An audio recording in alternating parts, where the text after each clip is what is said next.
by endangered species. You can't do that with endangered. I tell you what, I keep my little ultralight rod, I can't hear today. Make a little more in there. They wouldn't run it when I said that. Okay, y'all ready? We'll go ahead and get this thing going. One of the first things that I would like to do is ask for a change for the agenda. I know that's going to come to the shop. I would like to add as the last item under new business or action items, the appointment of a person to the Water and Sewer Authority. We've got Billy Rose term is ending. He is willing to serve again, but we need to reappoint him or appoint somebody else. So I'd like to add that to the agenda. And I'll make that form of a motion. I'll second it. Any other changes? I have no other changes. Okay. All in favor of that? Aye. Now, I'm going to have to write this down, otherwise I could get along with y'all and say, can you add something to the agenda?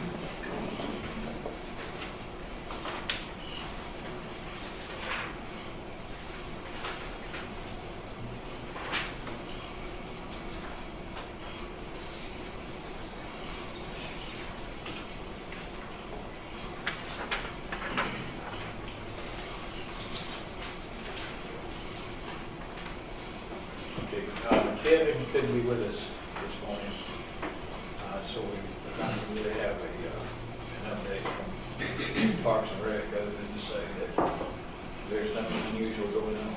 So, Hey, I'm here, you have an update. no, you want to update on Clear Creek? That's not the same.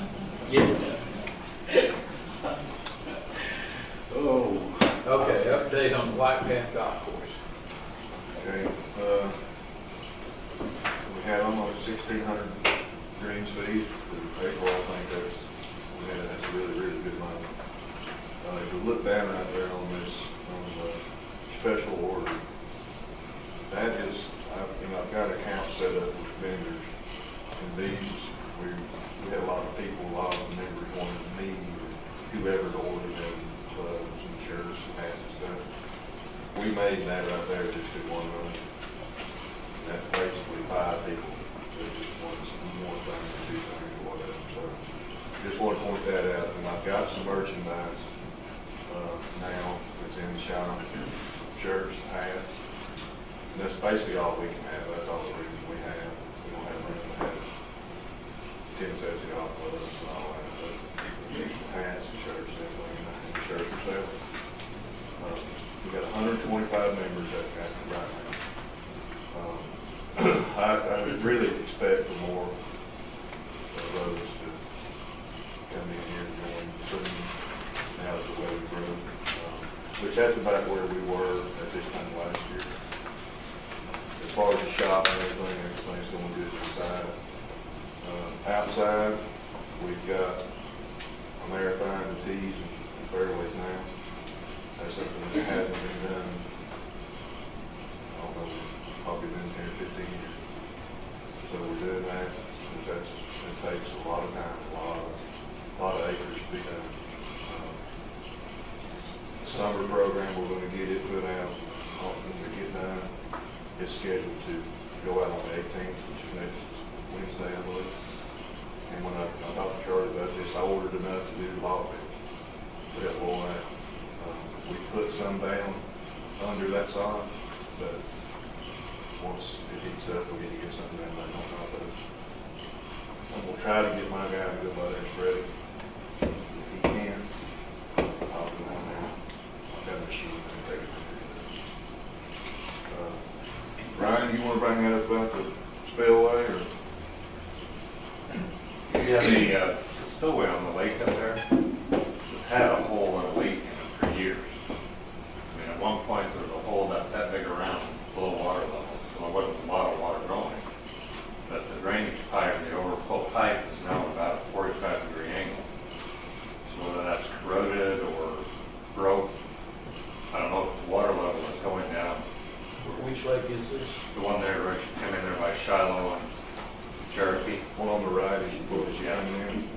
It's always had a hole, it's had a hole in it for 20 years, but it's lowered the level.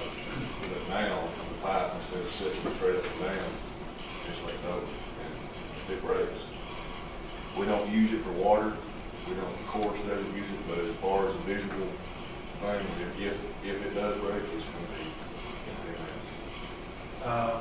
On the backside of that dam, there's patio room, Jim and I talked about that in the past, but, you know, that, everything I've read or heard, that's not a good sign on the first dam to have trees growing on the back, because those roots will eventually undermine it.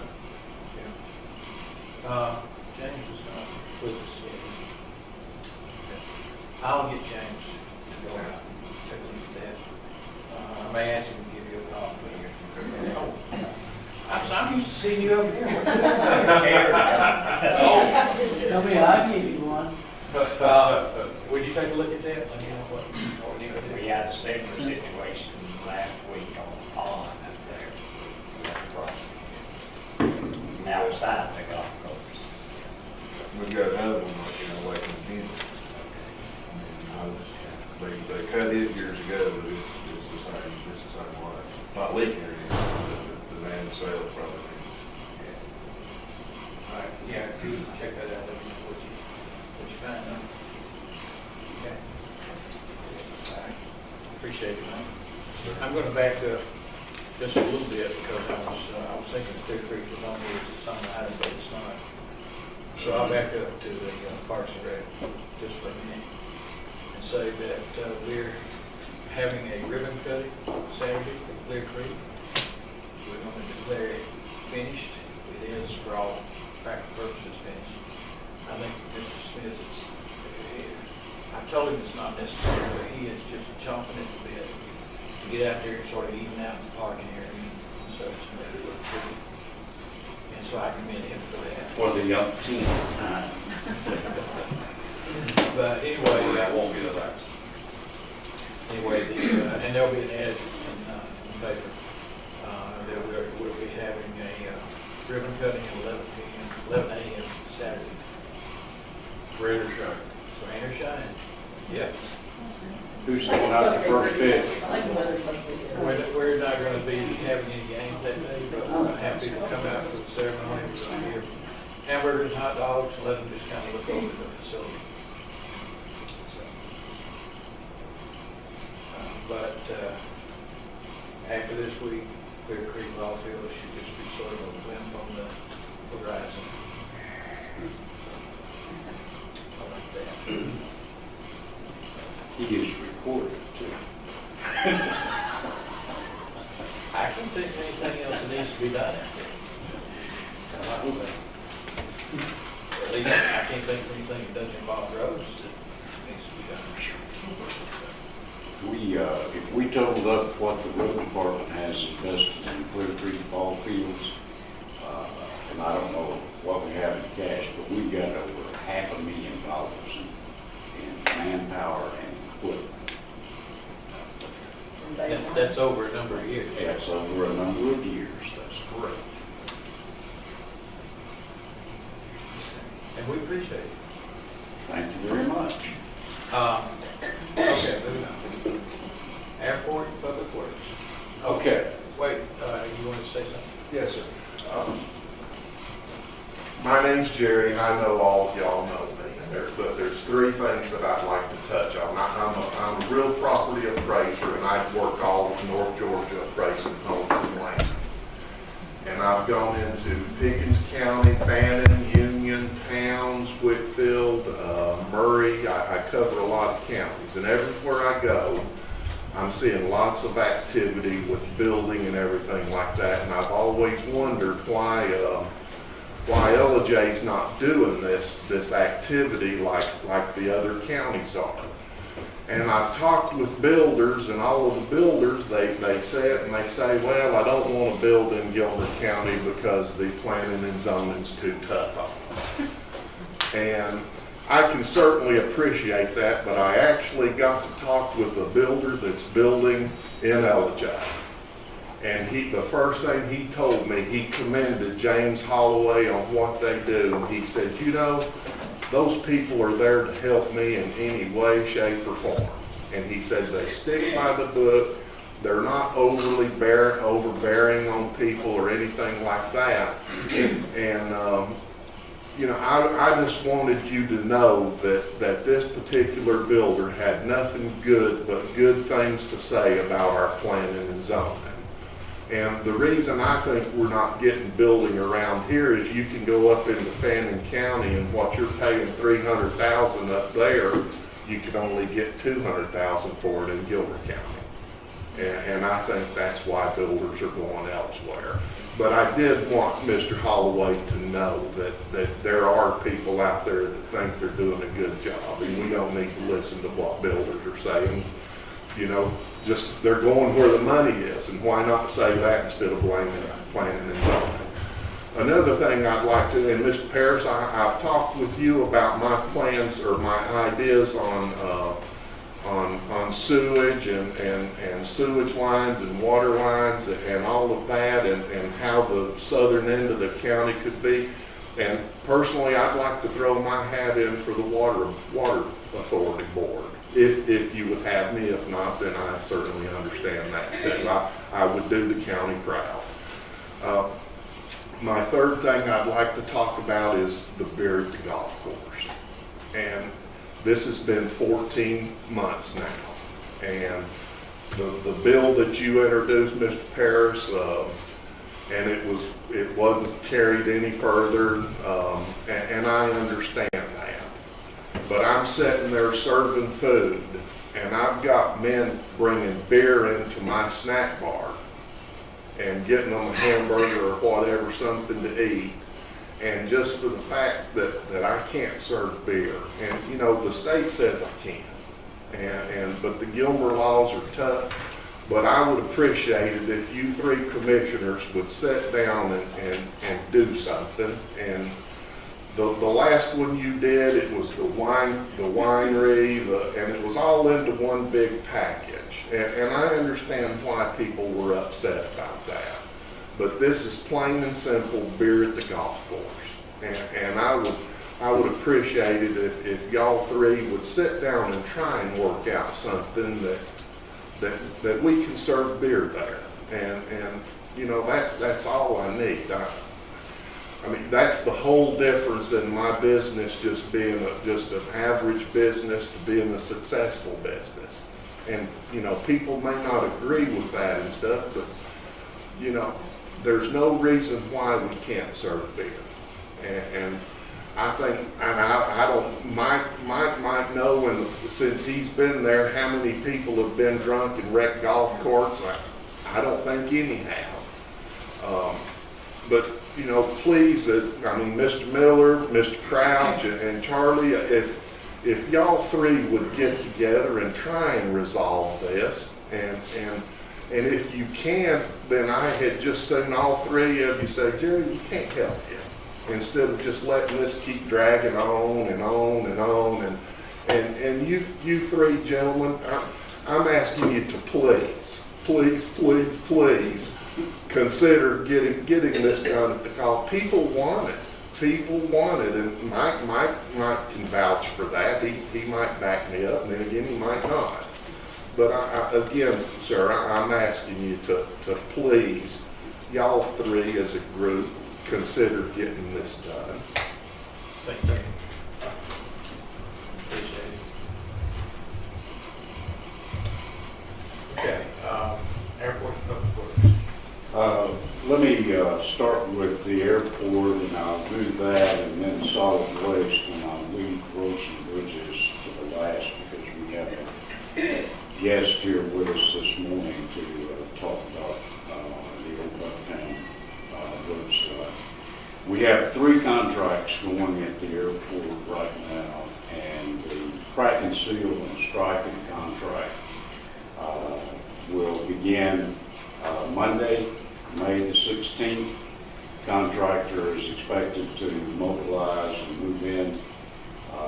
That will be sealing the cracks in the runway and the apron area, and restriping.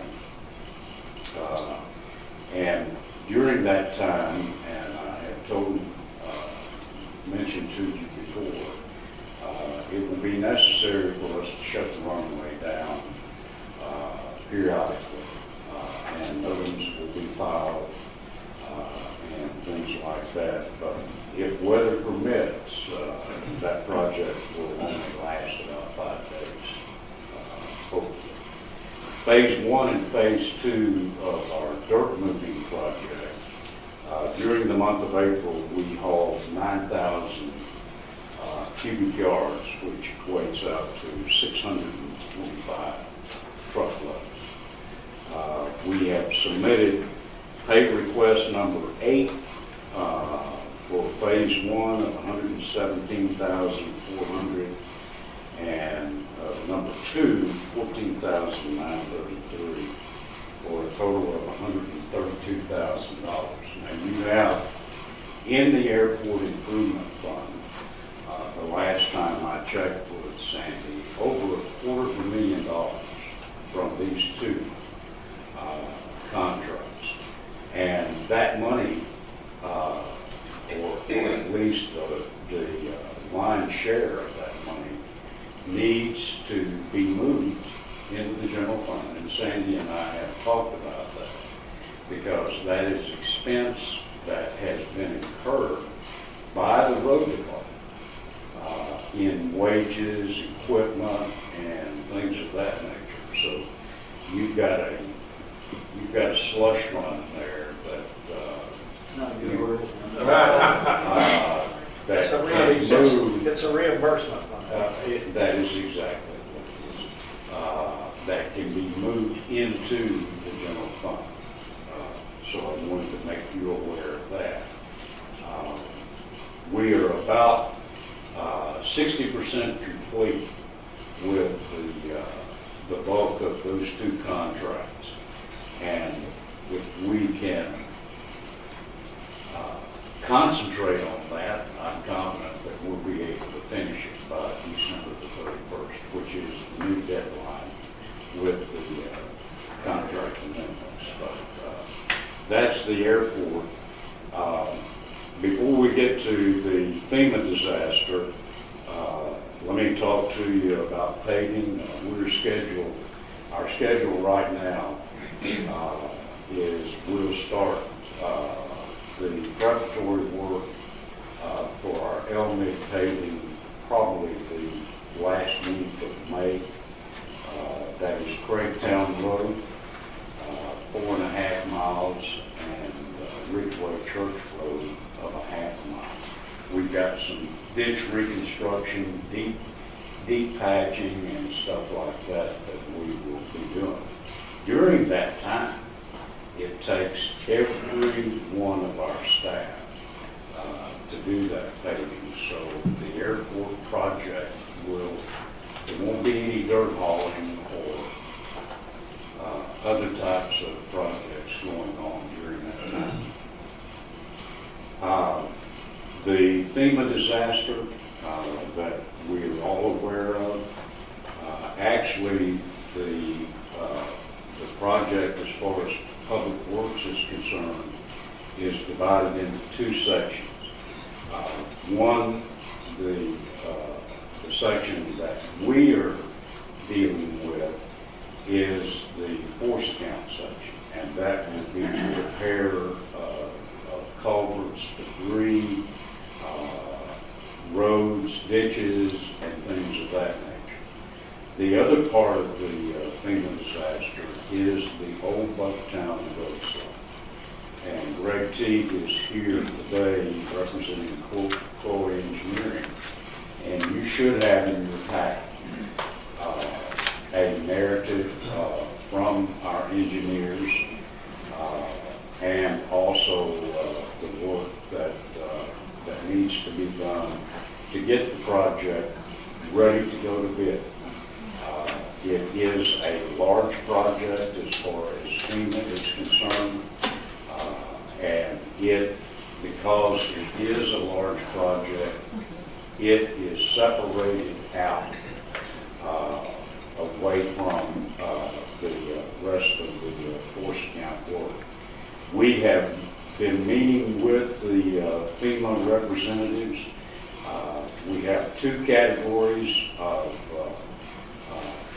projects that we're concerned with. Category A is debris removal. We have, and you have different funding levels. The first 30 days of the debris removal, we have submitted that to FEMA. FEMA is doing the project worksheet on that. I think Travis got to see an example of some of the debris that we have stockpiled at the building department. And if anybody wants any chips, now I've got plenty of chips we will give away.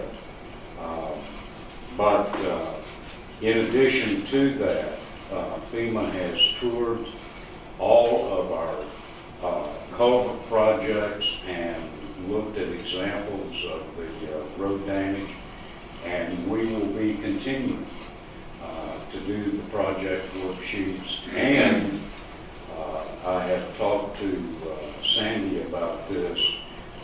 We're going to have to set up a special account for that project because I don't know exactly what her rules and regulations are that she has to comply with.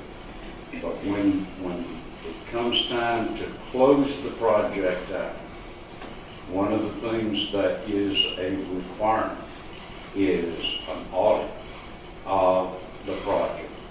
And she and I have already talked about that, and I'm sure she'll be talking to you all more about that. But with that, I want to introduce Greg Teague, and Greg doesn't need an introduction because he sits on our water and sewer board. And he is going to talk to you about the old Bucktown road slide. And I think you have in your packet. Jim, I don't think so. I don't have it. We did not have it. You know that? I don't have Send it You sent it to me, but I didn't put it in the package. Okay, all right. Well, I just thought it was information for me. Greg, I don't know how many copies you brought, but I will give one commissioner that one. I will give you one part of my notes on that, Mr. Crouch. How are y'all this morning? Good. All right, here's what I'll do, because I'm a graphical person, so I'm gonna roll out the maps. We'll talk about the maps more than anything else. Let these, everybody see. As Director Smith indicated, we met with FEMA and discussed kind of what the process was going to be moving forward for the county on this. And what we came away from our most recent meeting with FEMA is they really want us to look at this as a two-phase, it's really two separate projects. So we have the initial project, which is the stabilization of the slope and reestablishment of the road back to a two-lane roadway. They want that looked at as a completely independent project that provides full service back to Old Bucktown Road. The second project that they're going to consider is the relocation of Old Bucktown Road farther away from that slope as a mitigation project.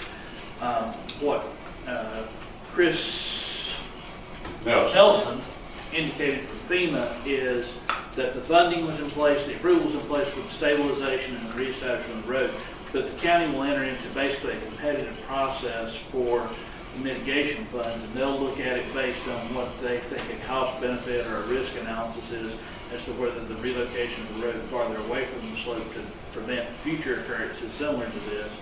That'll be something that'll be decided much later. So one of the things that's included in this project write-up is an updated schedule and an updated cost estimate. And the cost estimates in here is a little bit higher than some of the initial ones we have because of that information we received from FEMA where they said you have to establish a roadway back. We were hoping to just go ahead and be able to move the roadway over from the slope because it's about a 1-to-1 slope now. I mean, it's a 45-degree angle out there now.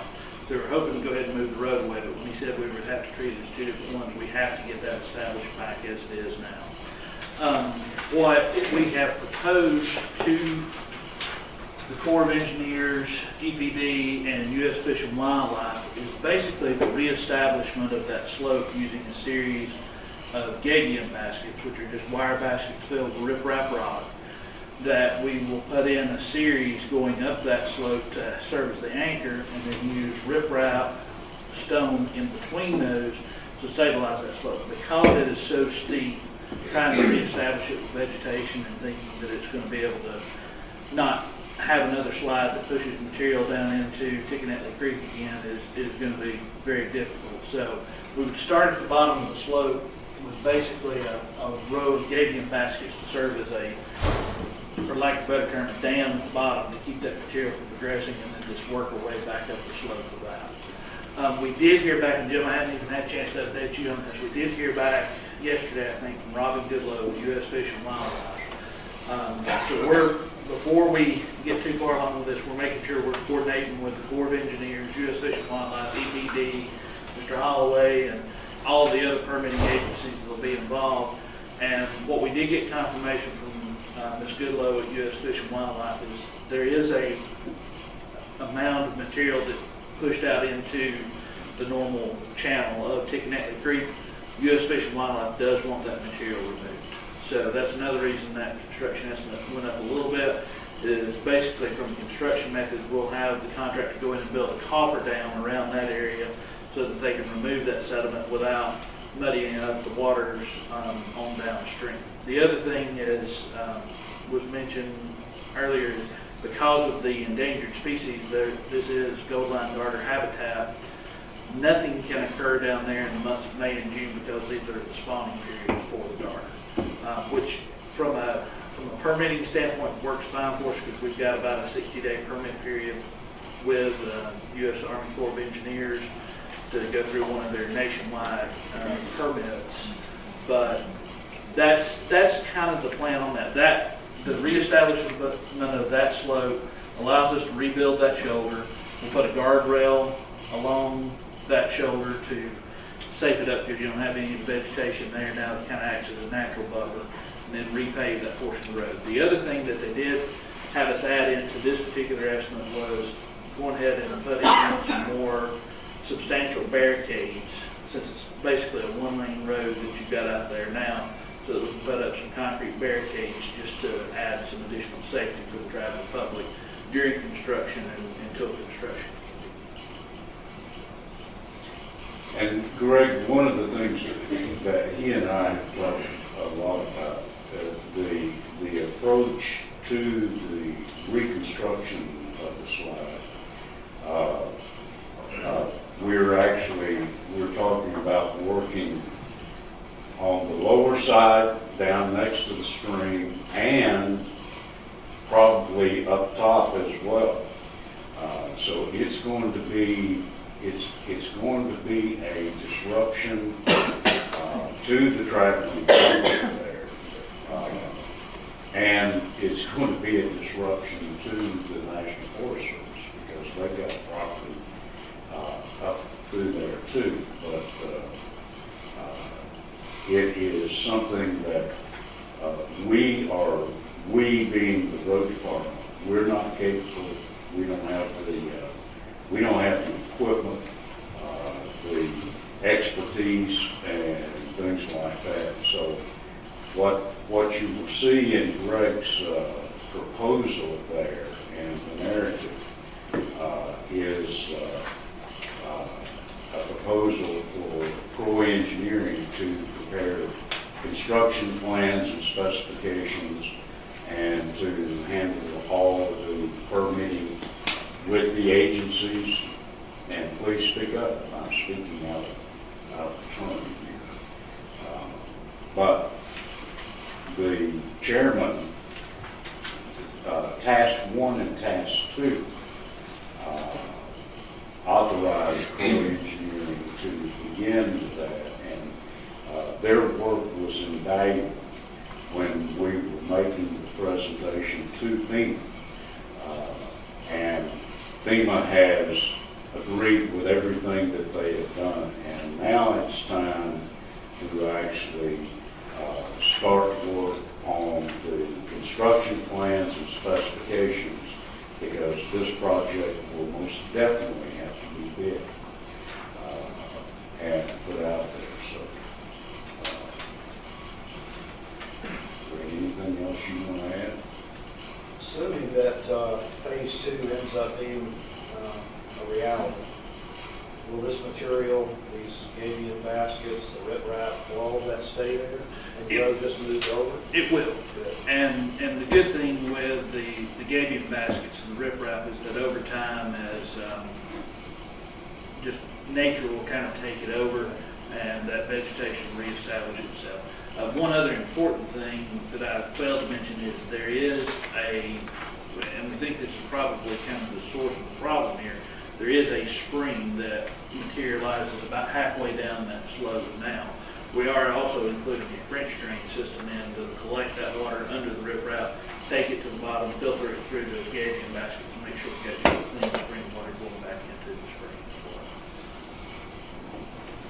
The mitigation part will require some land acquisition. That is correct. Will require right-of-way acquisition too.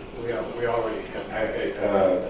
And Dallas, I have already spoken by phone to both of the property owners that would be involved in the mitigation portion, and they are certainly open to that land acquisition. But you've been up there, so you know it's basically a bank up there that will, there'll be a lot of dirt that has to come out of there just to be able to widen and relocate that roadway. But I have spoken to two property owners there. I'm a little disappointed that we haven't involved enough federal agencies. Can't we get the agriculture department, somebody else involved? Well, we have involved. I mean, what does the Corps of Engineers got to do with it? And why don't they do something about it rather than be a roadblock? Tell me Well, and they're I actually don't want to get not, on this high horse long, but I want to know. they're actually not being. Corps of Engineers, EPD's got the buffer, Corps of Engineers, the waterway, that's theirs. They're concerned with the starter, aren't Well, that's No, just. no, that's another one. You got to spread this work around to the people. But, I mean, it's impossible. as Mr. Holloway indicated, yes, the EPD controls the buffers, the Corps controls the waterway and the wetlands area, and then U.S. Fish and Wildlife is anything that's living inside of it, so. Yeah. Welcome to our world. But here's what I will say, is everyone, EPD, U.S. Fish and Wildlife, Corps of Engineers have all been very positive about this. They're helping us say, here's the fastest way to navigate through the flaming hoops, but there are flaming hoops that you have to jump through. They're here to help us, but not financially. Well, actually, everything, our fees, the construction, everything for the initial project is eligible for the FEMA reimbursement. Because FEMA actually in this, and this is something Chris made very clear to us, they have no regulatory part in this. They are simply the funding mechanism to help pay for this.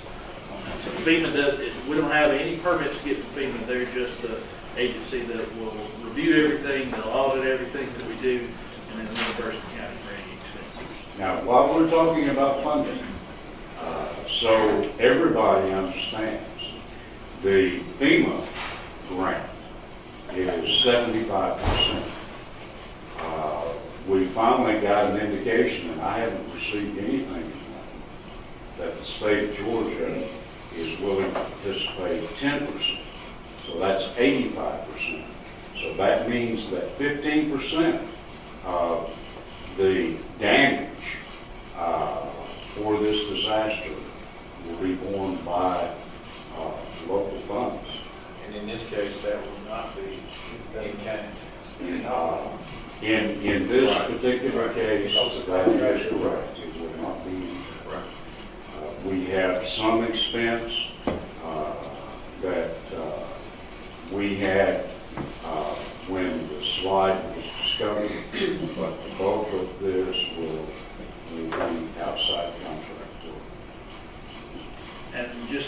dollar figure on that, you know, the estimate right now is just shy of 400,000, so that would have the county's participation being about 60,000 over the life of the project, which we expect to be about 6 months.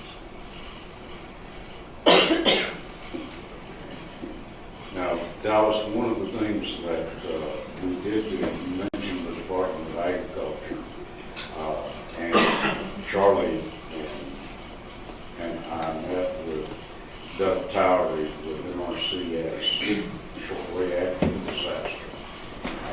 Made them aware that we had been declared a federal disaster. In some cases, they have what they call emergency funds, but in this case, no funds.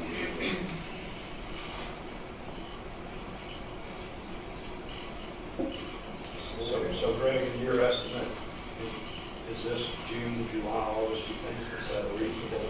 It would be if the Board of Commissioners chooses to move forward with authorizing everything. So you can't start construction until basically July 1, but for some of this preliminary stuff, you can do. Correct. We can go ahead and get everything submitted to the permitting agencies and have that going.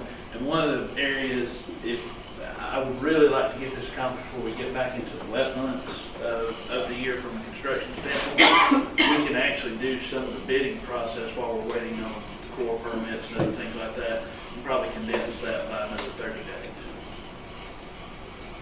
Well, it's got to be done.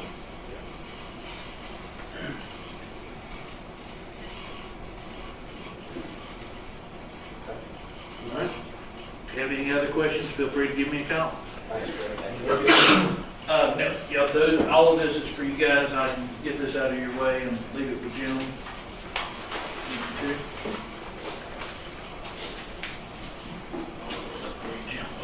Thanks, buddy.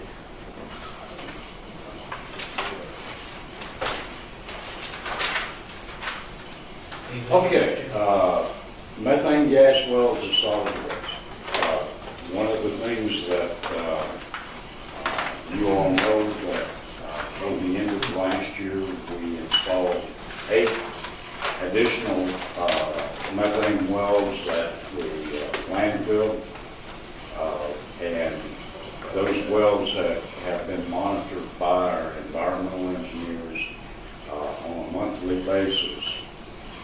We have been in close contact with EPD, Ms. Sarah Barr, who is the person that we've been dealing with there. And she has asked for additional information, but she has also given us an extension of not having to go in yet and actually trench each one of those wells to give that methane gas an opportunity to escape into the atmosphere. We have 2 wells that not every month have shown methane, but periodically they do. And that's one of the things that has her concern.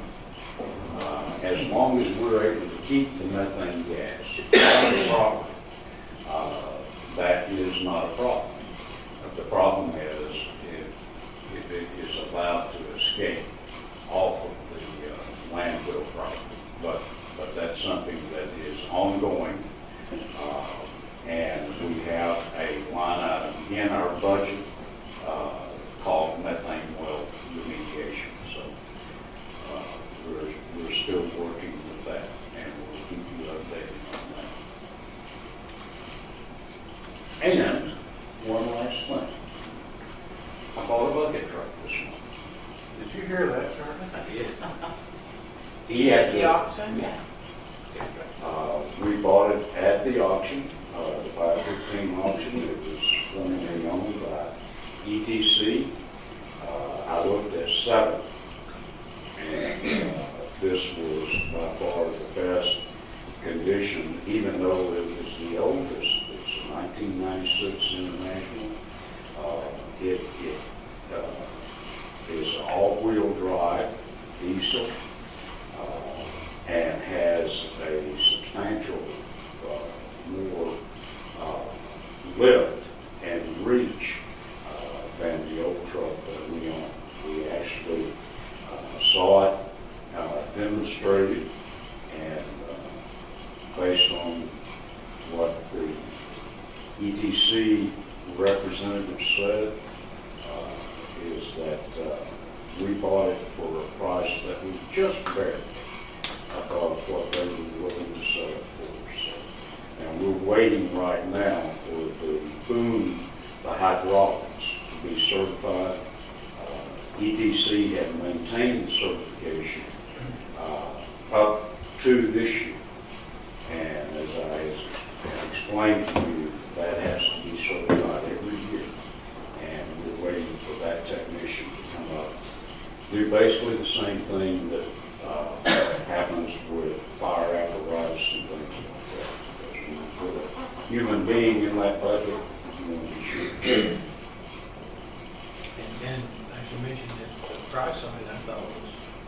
We paid $13,000 for it, and if you'll remember, on my wish list, I have an estimate there of $25,000 to $30,000. So I've still got money, right? Okay. Now I have to go back and ask Greg a question. Yes. Can you see? The 400,000 estimate with exposure for the county being about 60. I'm assuming that's just for phase one. That is, just that phase one. Just want to clarify. But that includes everything, permitting, engineering, construction management, the soup to nuts. So if phase two is approved, what will is there money available for it as well? Or? Yes, there is money available. FEMA did not indicate, the way they indicated it depends on how highly it rained as far as the mitigation project would determine the rate at which FEMA would participate in it, but it would probably max out at something similar to what they're doing for mitigation, being 75%. Are those funds allocated annually? Does it start over January 1? Or I don't know. Chris did not indicate what their mechanism on that was. He just said that it's a process and it will take some time. So we could very well have the slide completed before we have an answer as to whether the other project will be funded or not. sometimes you get in the first of the cycle, you have a better opportunity. So if we can determine what the cycle is, it's January 1. We can definitely ask that question of Chris and Bob. If you do that, I appreciate it. Be glad to.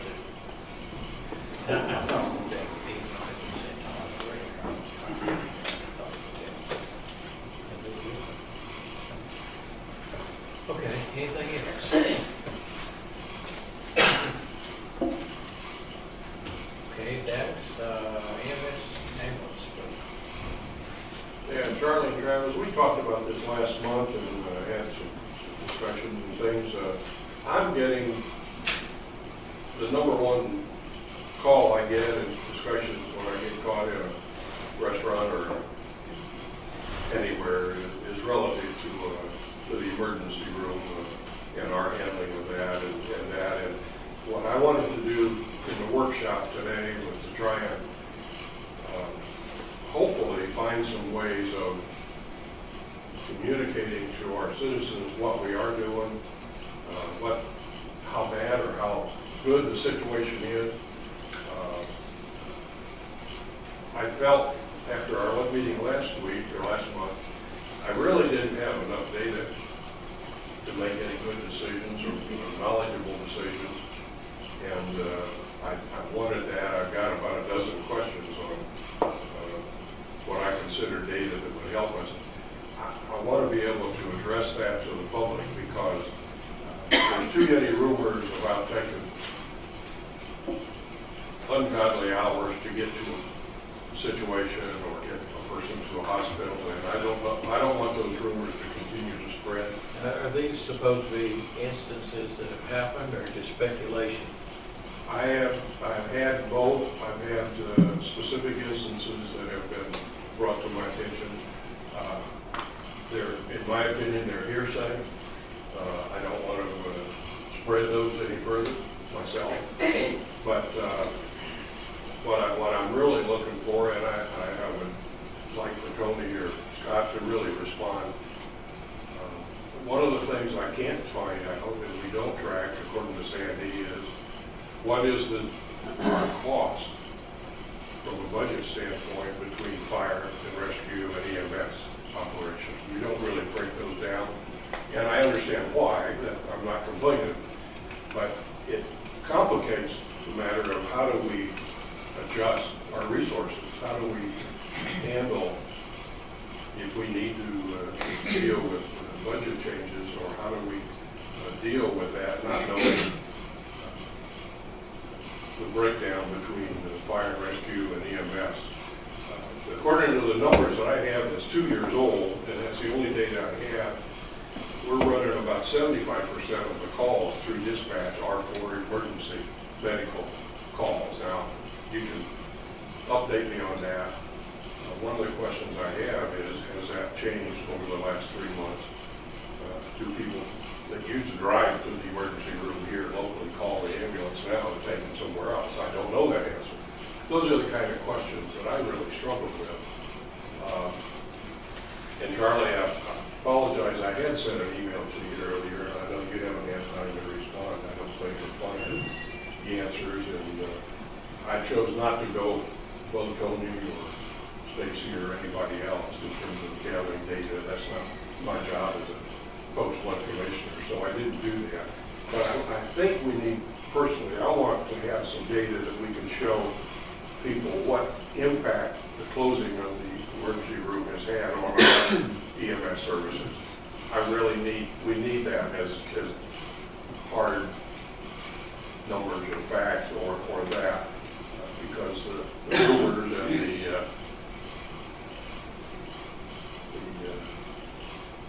concern of our citizens is I don't think warranted at the level they're at, and that bothers me. But I'm open to comments and things on that, and know where to go on this. Here would be my concern on that. Regardless of what the numbers are, how does that change what we do going forward? If the time to average time to get to somebody has increased, for instance, okay, what do we do about that? Well, we've already ordered additional ambulances. We've already hired additional people. We're ramping up for that specifically. I guess what I'm saying is we've taken these actions. We've ordered the additional ambulances. We've hired additional people. We're increasing training. We've provided pay raises so that we can attract more people. If the numbers say that it's taking too long to get there, what do we do over and above that to mitigate that? That's kind of where I'm drawing the line. Well, we haven't officially done a lot of that. We have done that, and I'm not disagreeing that we've taken action. Well, we've officially done all of that. We've got the ambulances ordered. We've hired additional people. Well, okay, we haven't changed our budget, but that's the other piece of it. Here's what I'm thinking, Charlie. Here's what I'm looking at. As an example, if our crews are spending an extra hour per call sitting in the parking lot of Jasper Hospital, there may be something needed to be done in terms of working with Jasper Hospital or something, or an alternative. If that's the case, and I don't know that number. I've heard rumors, I've heard stories. I don't know the numbers. But if that's a problem for us in being able to get ambulances available and on call, if they're spending time, extra time, a lot of extra time, then there's other actions we need to take. It's not just hiring more people. It's not just more equipment necessarily. There may be other actions that need to be taken. If we can't speed the process up at Piedmont, as an example, that's a problem. If we've had to take them all the way to Atlanta instead of going to Piedmont, then that's another problem we need to address. If we have to call on other counties to cover us while we're sitting in the parking lot at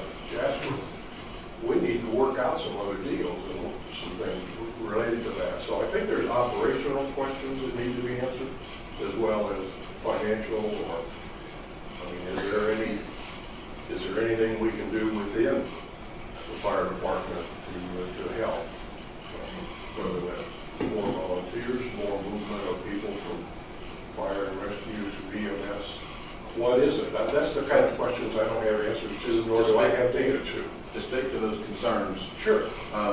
as far as the thing with Piedmont and Jasper, there is no instance of them being parked there any extended amount of time that's keeping them out of service. The thing that's causing the issue is the additional time it takes to get there if the patient turned over their staff and get back in the county because of mileage and distance difference from what we were having to do at North Florida Medical Center before. So there's not an extended lag time because of them being at the hospital longer. It's just having to go a farther distance to the hospital to keep us out of service. Okay, Tony, but that's the kind of rumor, if I can call it rumors, I'm getting and hearing, and that, you know, if it takes us 30 minutes to get to a call in the Pilgrims, Well, and as far as then there's a problem we got to solve. absolutely, and there's, as far as the rumor aspect, there's a lot of that floats around, and those rumors are connected to a lot of different things. Some of them are agenda motivated for things that they'd like to see happen different one way or the other, but I do have to say that there are isolated instances of things that occur as far as longer response times and things of that matter. It is not a recurring daily incident. We're not leaving people laying wherever, forever, taking forever to get to them. That's just not happening. Now, do we have units out of service more often than we have before? Absolutely, because the mileage that we're required to travel to get to another facility has increased. And there's nothing we can do about that. Well, actually, that was the point of the additional Absolutely. vehicles and additional people, was to overcome the additional time per call. Absolutely, and the next thing I was going to speak on is that those motions that we have taken to do that have helped to keep more units in service here in the county. You know, unfortunately, whether it's a hospital situation or not, there are going to be those times where the calls that are going out, you know, that day are going to exceed what our resources are. That's just the nature of the business, but absolutely, we're doing everything we can in every one of those instances to get something back in service. We do have mutual aid agreements in place. You mentioned the other counties with the surrounding counties, and there are pretty regular instances of times that we do call them and rely on them to help us, but there are times we do the same thing for them as well. So it's not a complete uncommon thing that's just happening in Gilmer County to have to ask for assistance. But I do feel like the changes that we've made and things that have been implemented and the things that Charlie has spoke to has really helped address a lot of those issues. And I do think that some of these rumors are probably a little more expanded than what the issue actually is. As far as the things that we are running into, and it's nothing that you guys aren't aware of, it's just, you know, the condition of our equipment. We do have a lot of trucks that go out of service pretty regularly because of their age. As Charlie said, we've got the ambulances on order, and they should be here just any time. Whenever that happens, that's going to be a huge relief to that issue. As far as the question you had about splitting out fire and EMS and percentages when it comes to that, the reason that's difficult to do is because there's no such thing as fire and EMS. We are all one and the same service. The firemen are your EMT and paramedics, and vice versa, your EMT and paramedics are your firemen. They're all doing the exact same job. It just depends on what truck they go and get on based on what's coming across the radio is how we determine that. So there is no actual split or delineation between those two aspects of the service because all of our people are universally trained performing the same job. It's too integrated. Absolutely. For them. And I would like to speak to your comment too about we haven't changed the budget, and that's true. But in last month's meeting, we covered all this and the fact that it was going to cost extra. And my recollection was at that point, we decided we only wanted to have a mid-year budget reconciliation and an end of year. No, I And understand. so we know that's coming, but we did discuss the cost in the April meeting and things. I think the biggest question is, and this goes back to my original comment, that without any data, literally without any numbers, what we do is done on not, I don't want to say it, unfirm or bad firm or no firm basis, but it is a reaction rather than a proactive approach. As an example, when those ambulances come online, I would like to know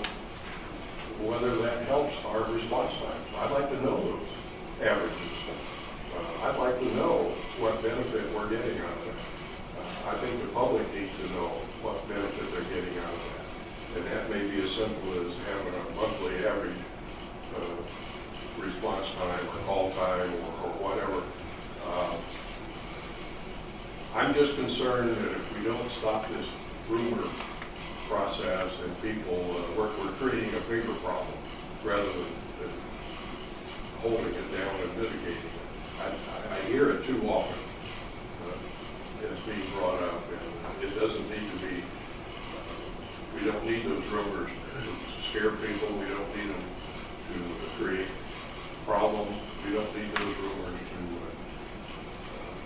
make a bigger problem for us as a county. And I think that's the only way to fight that, in my mind, is just hard data and facts. And that's what I'm missing. I don't have. And I'm not objecting at all, Charlie, to what we've done as far as our action and that. I don't mean to go back and complain or fight that battle at all. What I don't have is any way of showing the public what impact we're having and how much we're doing Tony, we to can solve get- this problem. we- That's all. we I can want. get As far as our response response time numbers, Scott, you have a lot of our averages now as far as our It's only response breaking time. up the You want to pass that down We can along. get responses. Yeah, and I understand the cost question, and that's a logical reason for that. I appreciate that. We can get response times. We've got that data now as far as our response times, and if you want to hear I that. know y'all provide that to the state, I think. I have to report it to the state. I mean, they can look at everything. We're required by the state Right. to use a specific system that they have access to run all the reports that I can sit and run. Our average response time from January the 1st to now is 11 minutes and 39 seconds. I know that off the top of my head, what it is from month to month, from day to day. I know what that number is. You know Is that how your, that- is that your Jim? That compares to about 30 seconds difference of what we were doing. I mean, we're below the average. We have it's done off of regions. We're in region 1 for the EMS region, 17 counties in the Northwest state. We are below the average for the region in response time. Our call from dispatch time to time we get back in service has increased, like she said. That has increased probably about 30, 45 minutes. But as Charlie said, that's why we added the other units and the other people to contradict, to offset that time that it's taking to turn those calls around. You're always going to have, in this business, a call that's going to take longer to get to. There's various reasons for that. There's some calls you look at now that we're not running emergency to anymore, that don't dictate running emergency to, that may, when you look at the numbers, may be way off, but if you look, we ran no lights and sirens because of the nature of the call. Staging for PD, waiting on them to get there and clear the scene. Those response times may look, if you look at the CAD from 911 versus what the actual times are. So you have to be careful with that data when you look at it, or it gives you a false, and those have to be scrubbed out before you run those numbers. But I mean, I can break it all the way down to males versus females, down to an age group that we run. I mean, I have all that data that can be. How much additional have we had to call on other counties? Any rough thoughts of that over the last 3 months? I assume it's gone up, but I don't know that. It has increased, but I'll be honest with you, what's also increased is the number of times they're putting us on standby and that we're helping them out also. So it's a balance, Dallas, that's happened. I mean, yes, it has increased the number of times we put on standby, but the actual calls, other than like when our resources get taxed and we have a huge fire in the county like we had within the last month. Yes, days like that, yes, we depend on them more that day. But of the general terms, day to day, there's not a whole lot of difference in that. And what we're using them and not using them versus what they're using us and not using us. I think a lot of this too is, we have an aging fleet, which the new ambulances will help on that. We had a situation a month or so ago where we had 3 ambulances down at once. And that doesn't have anything to do with the fact that the emergency room closed or anything else. They're just old and wore out and they're breaking down.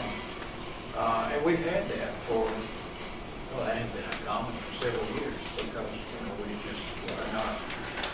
we have not been updating our ambulance fleet sufficiently to avoid breakdowns in the older ambulances that we're running. Hopefully some of this will be addressed with those new ambulances as well, but it's an issue and it's something that needs to be corrected, but it's not one that's directly related to the closing of the or it's more related to how we update our equipment?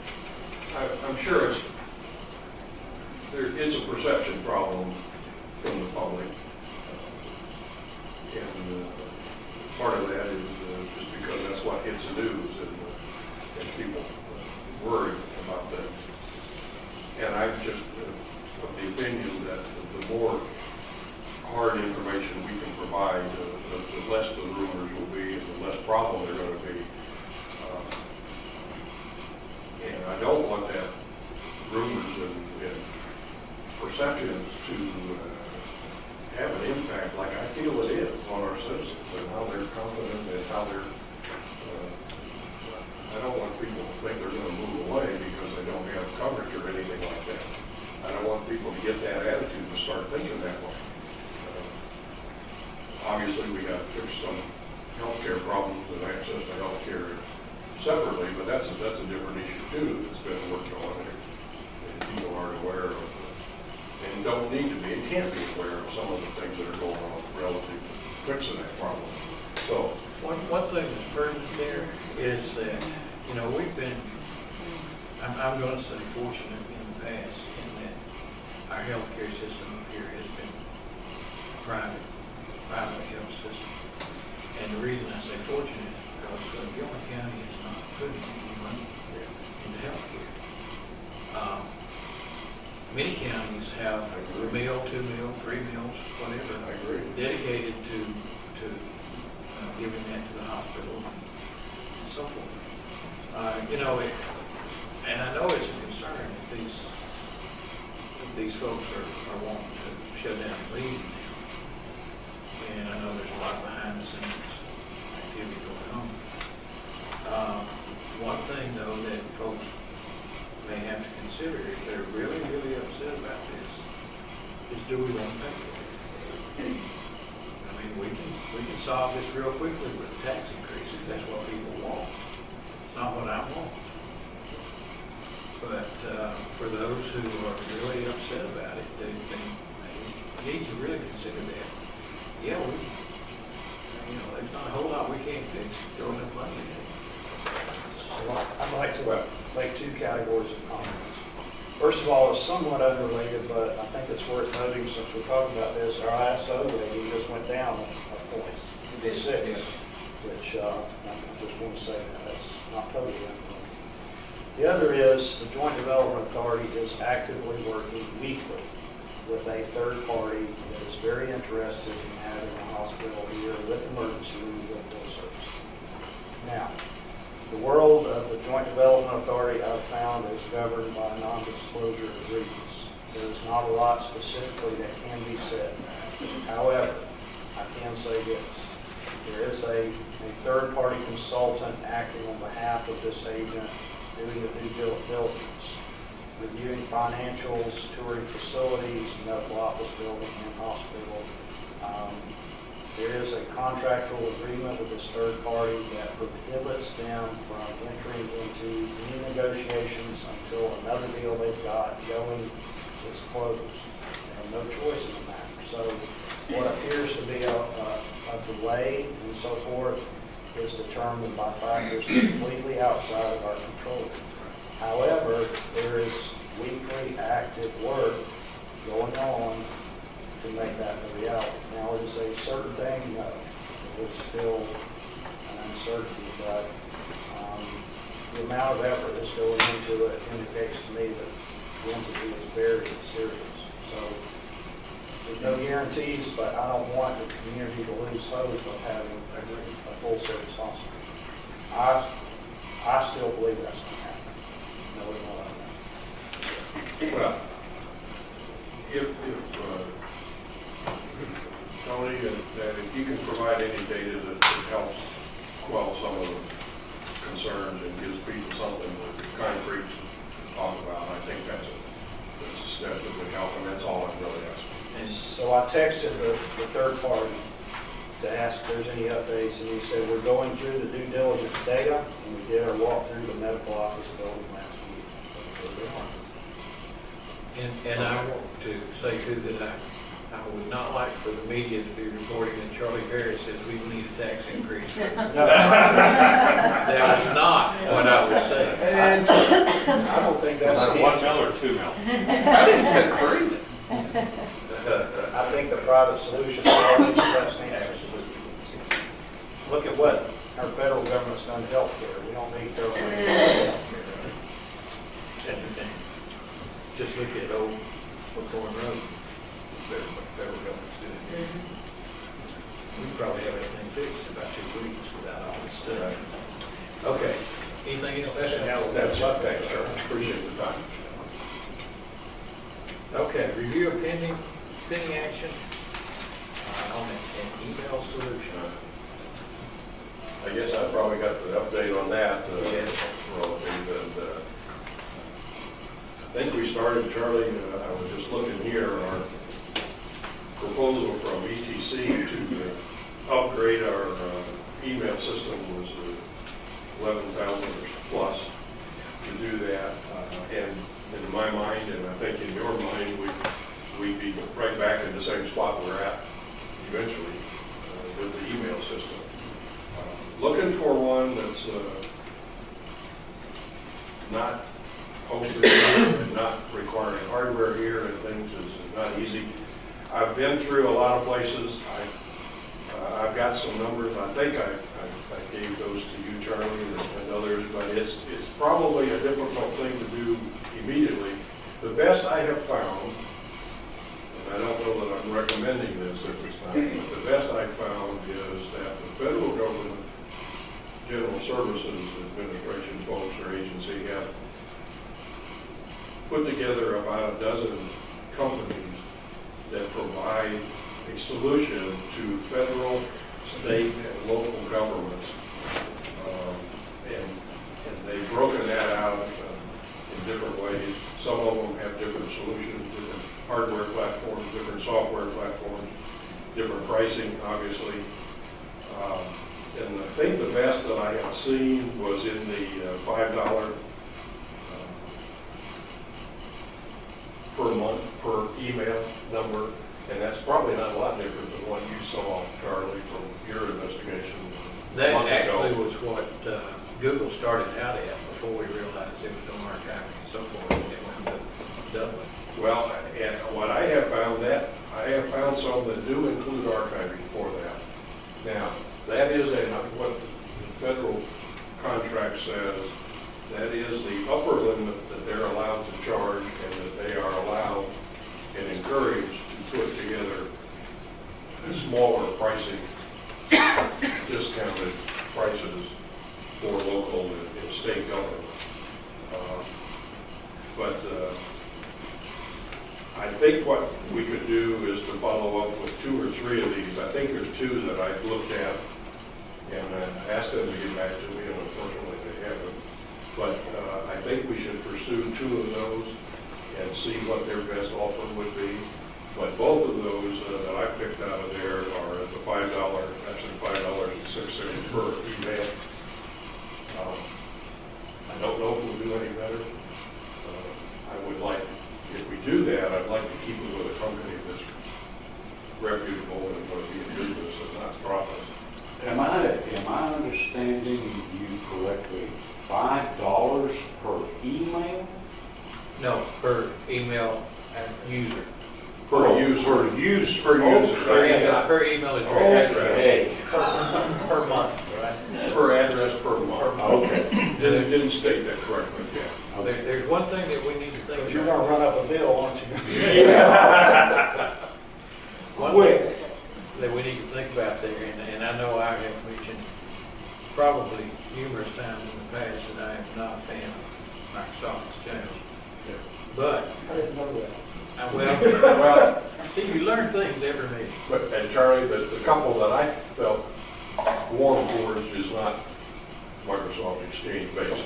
Right. But that said, at $5 per user per month, we're looking at just about a 2-year payback for the Microsoft Exchange. Yeah. This is something that probably will go 5 years for us. Well, in fact, most of these contracts, or all of these, were on a 2-year days plus 1 year extension for up to 5 years, guaranteed. When I say 5 years, I'm for the 11,000, as I recall, it was like 11,366. That would carry us for about 5 years. Yeah. At $5 per user per month, it's going to be significantly more expensive over that 5 years than 11,000. And in fact, it's going to be just about twice that. Well, but we are adding to that support for that Exchange server and that as well, is it not? Or does that, did that include it? No, that's part of it. Okay. I mean, this is a virtual server Yeah. that's in there. In terms of the support for the virtual server itself, never mind the exchange that's running for the virtual server. We're essentially already paying that with the contract that we have for the server that's running. So, Well, unless these numbers can come down on a specific proposal to us, I would agree that it's a wash, if not working. I was actually thinking that for $5 per user per month with the Google for Government. There were some other things. I mean, it's still $5. But that didn't include, like you said, archiving. Right. Just But this stuff. what I'm saying is when I first started considering that, it still was going to be more than the 11,366 At $5. at $5. But with Google for Government, there were more items thrown in. They had their own office applications and things like that, so we wouldn't have to be There are some other. buying new Microsoft Office and so forth. There were things over and above just the email that made that feasible. If we're looking at just email at $5 per user per month. Or justify. I agree. I can't tell you that I found something that was a bargain at all. But now, from what you're saying, it sounds like we could possibly come in less than $5. There is multiple places where they indicate this was strictly an upper limit price, and they expected individual contracts to be negotiated below that. But I don't know what that means, because I haven't been able to get that far. You said, Unless it was in the neighborhood of $3 or less, it's probably. 3 would probably be our upper limit. Otherwise, Right. this has cost us too much. Exactly. Right. So are they actually going to drop 40% off of that number? I wouldn't doubt it, actually. You sent that to me. I'll be happy to check on that and see how much they'd be willing to drop. So what I would propose is this. Let me see if we can get something down to at least 3. I agree. So let's agree that next, in the June meeting, we're going to make a decision on either. I'm okay with that. Whatever else might be offered or exchange. Are you willing to share the names of the companies, or the companies we've heard of? The one that I picked first was Accenture, which is the old, consulting firm. I got my microphone.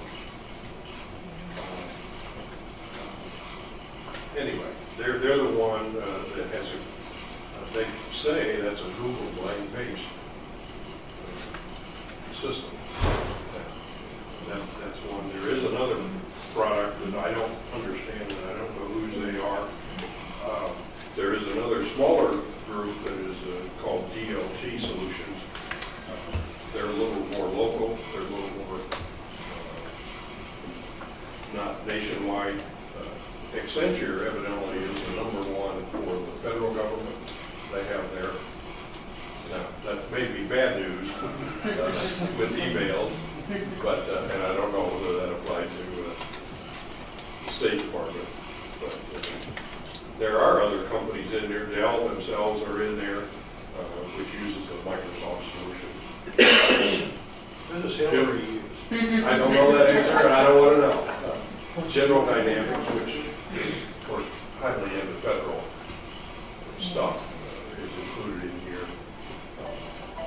But that's the only area. If they will negotiate to something that we can afford, then that's probably okay. Otherwise, I agree with you, Charlie. We just move on.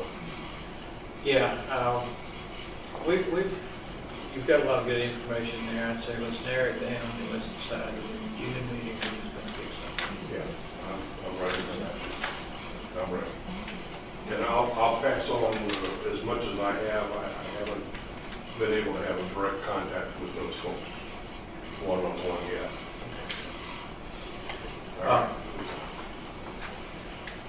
Okay, other general discussion.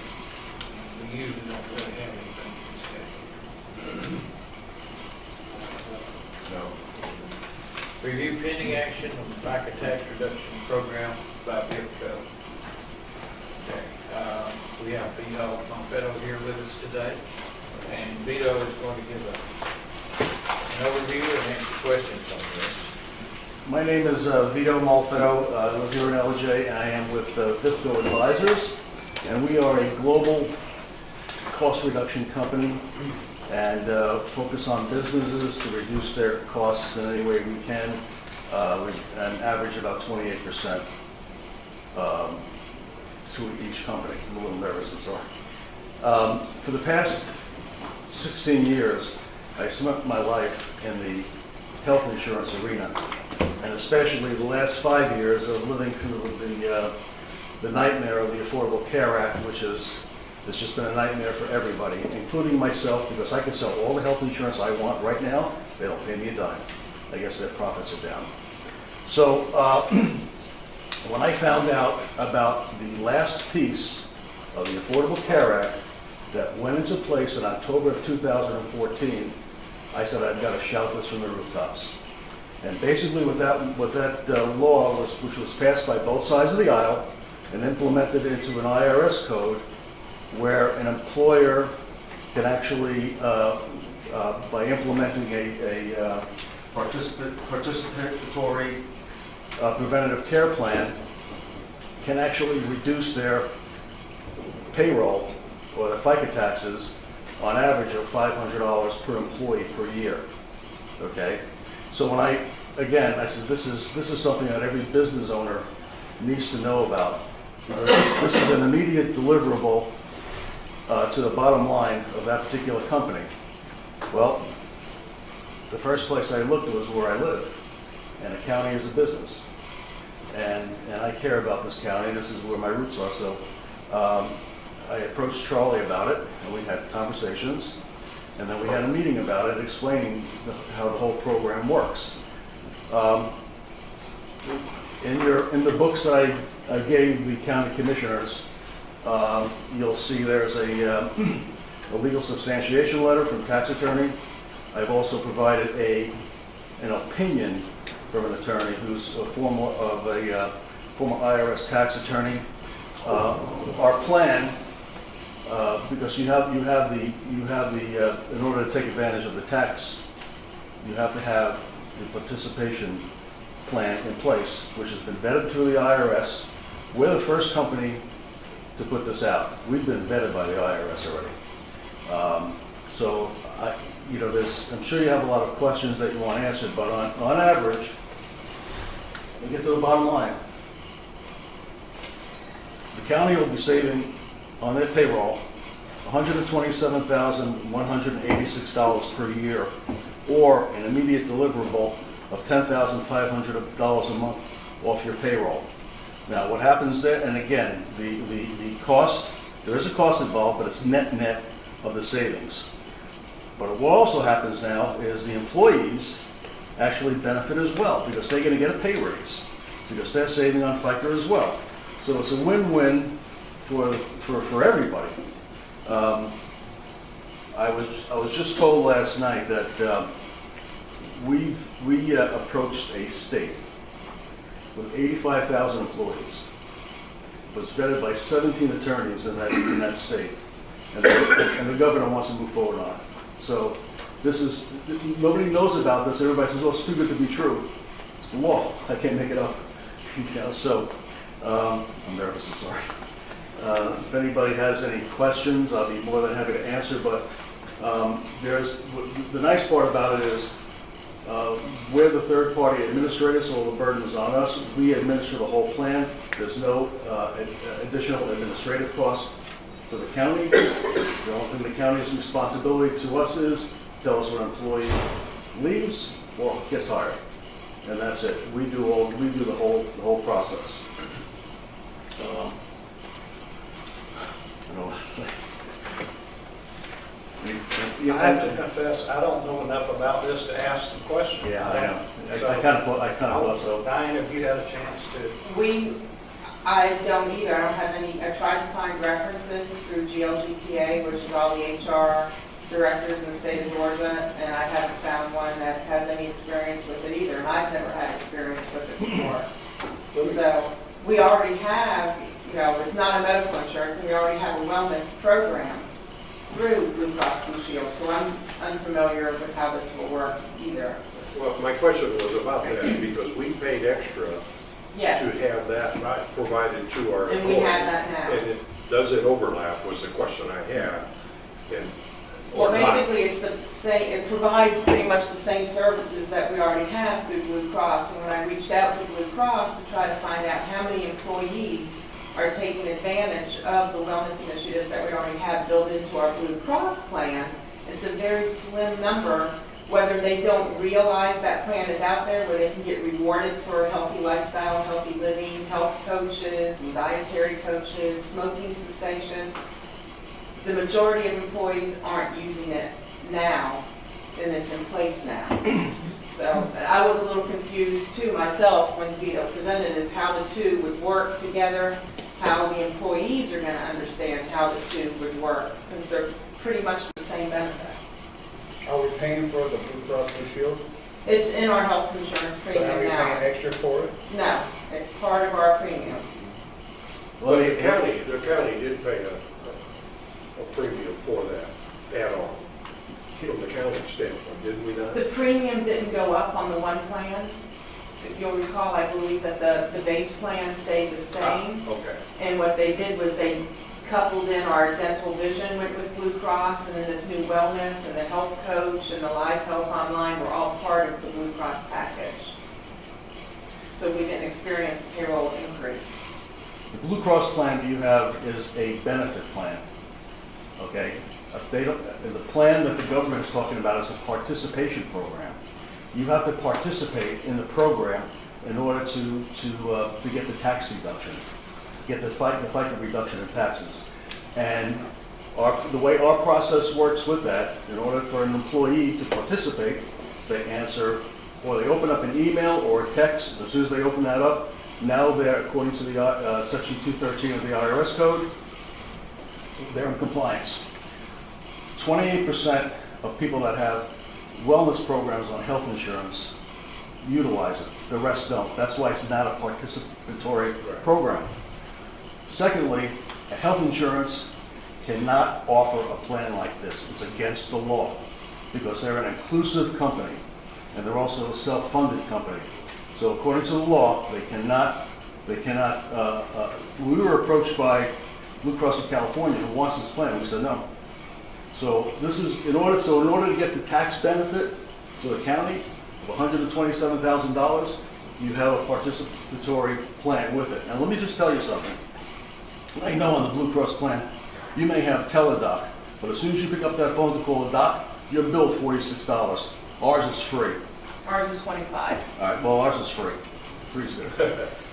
We have biometric screening. Again, everything that we give in a wellness plan is so the employee can use these plans on a daily basis because they're not charged for it.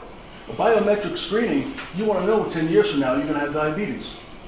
The biggest one is the DNA screening. And if you're a BRCA1, that screening is $4,000. And you've all heard of, I had it in my family, but you've all heard about Angelina Jolie.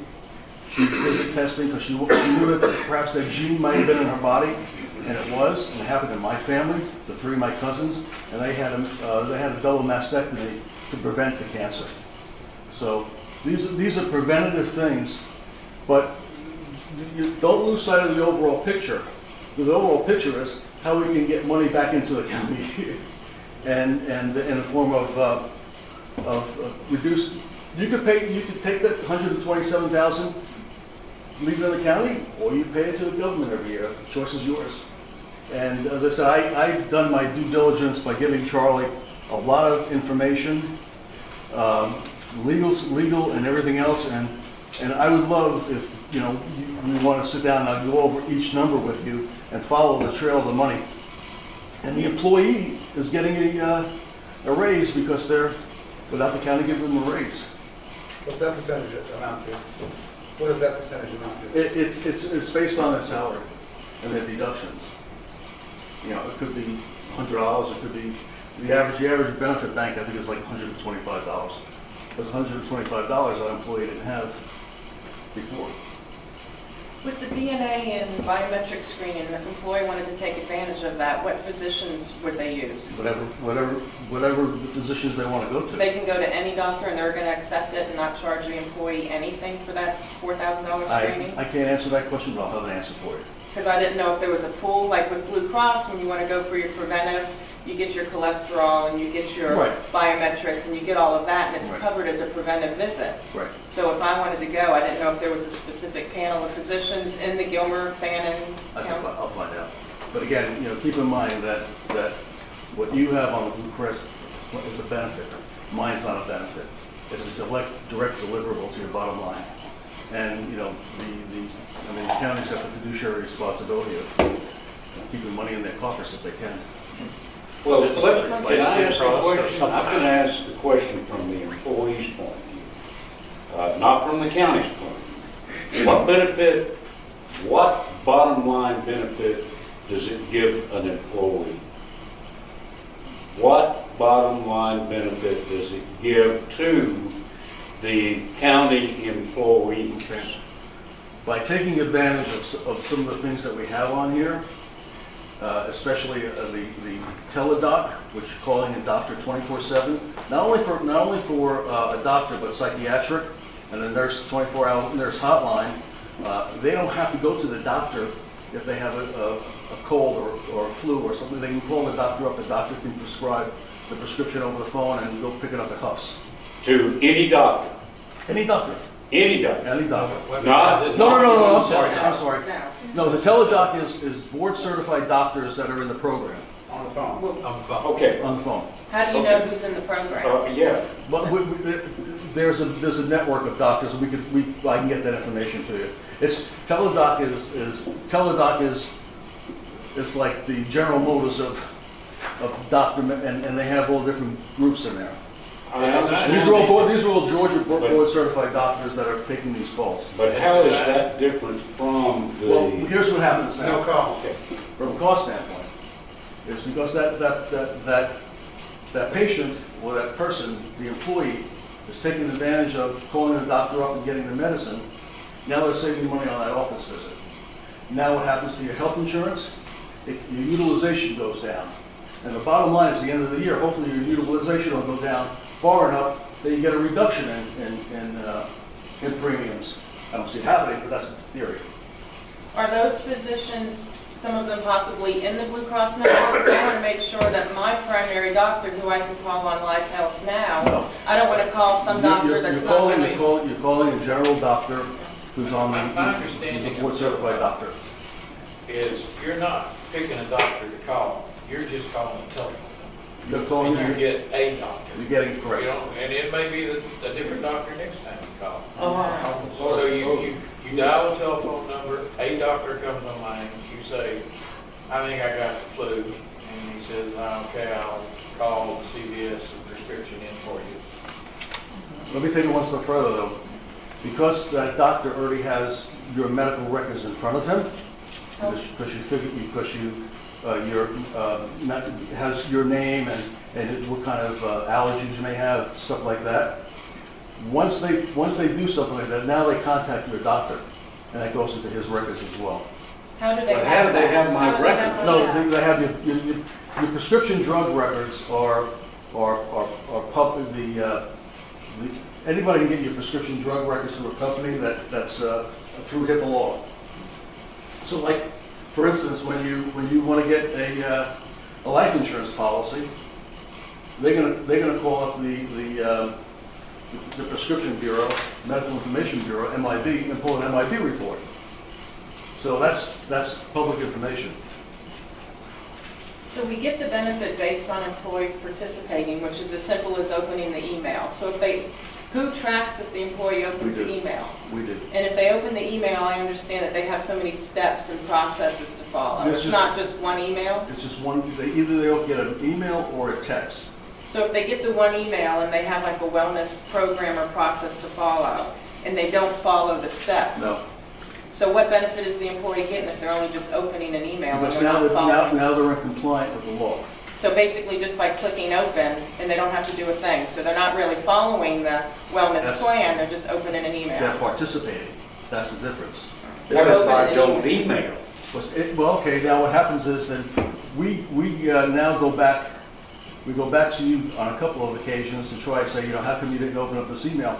And then we would go back to the county or the business owner and say, listen, this person is not participating in the program, we've got to take him off. It hurts the county to do that. So you want, the county or the business owner wants to be proactive with their employees on this plan because it benefits both people. But the employee has to sign up for it, so it's a voluntary. So Jim, you're going to be asked to enroll in the plan, right? It's voluntary, correct, it's a And when you're- voluntary. So when you're asked to enroll in the plan, like the enrollment in the plan, is there a fee to enroll that the employee's going to see? There's a dollar amount to enroll in the plan? No, the employee, there's a cost to the employer and there's a cost to the employee, but that's all net of the savings, and without getting in the weeds and getting all the figures. But if the employee doesn't open the email, then they will have to pay something, correct Well, or not? no, they're just taking off the program. If, after a period of time, and after trying to communicate with that employee, they take their, and we can't, and if they're not going to respond, that means they don't want to participate, which means by law, we have to take them off the program. I think Jim's question though is what if this employee doesn't have, Yeah. what if this employee doesn't have email? Then we Is would there- do, what's the then we would do a letter, and I'll get a direct response from that. That's a great question. It's an either email or a text. So there are alternatives. There's alternatives. Oh yeah. I mean, not everybody. And we also have Hispanic enrollers as well. Because what happens is once the employee enrolls, they're going to get a call from the enrollee and go over the program with them. So they're not left in the blind, and they're going to be told exactly what to do. And as I said, we have both English and Spanish enrollers.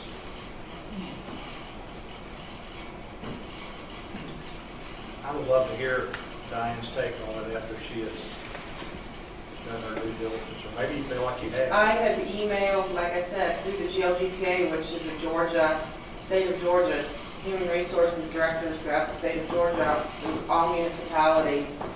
I honestly haven't found one person that's participated in it, and I don't have any references to call and ask, hey, what do you think of this program and how does it work for you? So basically, I've heard just about as much as y'all have heard, and I'm still trying to understand the benefit versus what we already have available to us.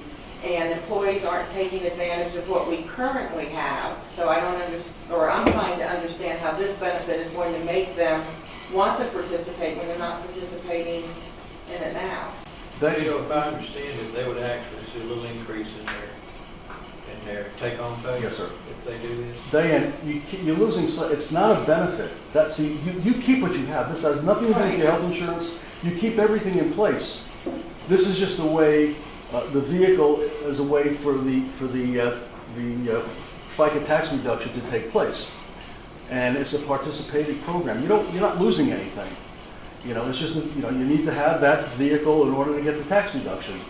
And as far as this is so brand new, that no cap, I'm the first one bringing this to the table in Georgia. I mean, we're working with a 35,000 municipality in Houston that we're doing the enrolling on right now. I can't, through HIPAA law, I can't divulge that. But I gave Charlie and the rest of the commissioners references to call for, and one is a law firm actually. So, I mean, as I said, I've done all my due diligence and trying to get, at the end of the day, you can either send that money to the government or keep it in the county. I guess maybe because I don't understand the program, I know what's difficult for me is I know that employees will have to enroll in it. So employees are going to have to come in here, some type of a presentation to enroll in it. And one of the difficult things I have here in Human Resources is I just launched, the Employee Assistance Plan, which is a free program which offers free counseling and wills and legal services and resources. And I held meetings up in the jury assembly room, and I think DJ was there. Out of the 233 full-time employee population, I had 12 people come to a meeting for a free benefit. And, I'm trying to get the word out to employees of how valuable some of the benefits that the county has that's currently available to them. It's going to be difficult for them to come hear a benefit, which even to me, I'm not a brain. I've been in HR since 1989, so I've got a lot of history in human resources, but I can't grasp this, and maybe because it's the IRS legalities and stuff, I'm not getting it. Well, that's why, Diane, we take the burden off you. We do the enrolling. We contact each individual employee, because each individual employee is an individual person. So we do all that. We do all that and get them enrolled. You do nothing. So we get the word out to each individual employee. Can you give an example of potential additional take-home pay for some average employee? No. Because I think that's what would get the employees motivated to participate, would be that their take-home pay would increase. Well, again, it depends on their income, depends on the deductions. Okay, but there's one I chose here where he'll be able to increase his take-home pay by $160 a month. Okay, again, that's based on his salary. He's a little higher in salary, and it's a married individual. So it depends. It could range anywhere from $34 a month, to in some cases nothing if they're taking 10 deductions. They don't have any money. They don't have any. They're not paying any taxes. So it depends on each employee. And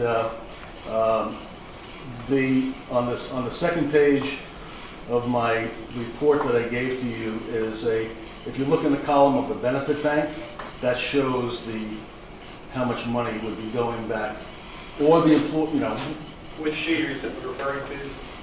The worksheet or? yeah, I think it's a worksheet, yeah, that's what I'm looking at. this document, and if you go to the second page, and it's the fourth column from the right, which says benefit bank. I don't know, I'm not. It's, perhaps you have that sheet?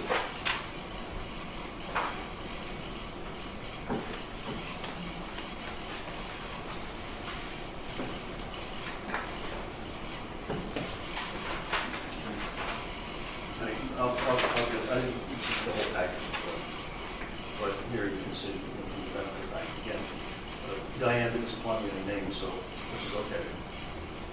This is the money for the benefit bank. Is this our data? This is all your data. Yeah, it's just numbers, just that names. Right. So if you want to go to the copies, No, heck no. but it's so hard to understand this whole thing. I break it down simpler, or by another piece of data that I have, that I'm more than happy to go over. If you do it here, it's getting into the weeds. So yes, there is a benefit to the employee. Since the IRS kind of regulates this, would they ever be coming to us to do any kind of audits to ensure that our employees were participating and we just weren't reaping the benefits of this tax break without following the plan? At the end of the year, we supply this form 5500, which you fill out for the IRS, and that makes it, You guys fill that out? Well, we send you the form to fill out. It's just W-4. Is that the same form that we received today from the, that we can or cannot submit to the IRS on our insurance benefit? I'm not sure what that form is. I think it is 5,500. No, you're talking about the form that shows that we have insurance. So you don't have to pay the economic tax. Yeah, this is not an individual. They want the county to fill this out, and the county to verify that everybody's participating in the plan. It's a summary. It's a summary, yeah. Yeah, Because we're the third party administrators, let's say for a reason there's an error. It's our responsibility because we're heavily bonded because of this. So we make sure that we cross every T and dot every I, because we don't like penalties or anything like that for our clients. And that's what we have to be compliant every step of the way. And that's why it's important for the employee, if they're going to be participating, that they participate once a month. And that's all we ask of them. So it's not one email, they have to do something once a month. Once a month, they get either an email or a text. That's it. Vito, can I ask the question, and I understand that you live here in Gilmer County. What other businesses do you have today participating in? I do not have, because it's so new and I'm new with the company. This only came to fruition, for everybody, like this past January, February. Okay. I'm working with a couple of companies in Florida right now that want to participate in the program. So they see the value. They haven't signed up yet, but it's a process. It's a process. Sure, so let me ask a question. If I understand this, and I'm not sure I do, the savings come in the form of a reduction to the FICA payment. All right? Does that reduction affect future benefits at age of retirement? It does to a certain degree, and I'll get you that paper, and because you're obviously you're paying less, so your Social Security is going to go down. That's a great question, Travis. And I have a document to show you how it affects it. I need to see that. Yeah, absolutely. I can get that to you. I have a document that'll show that.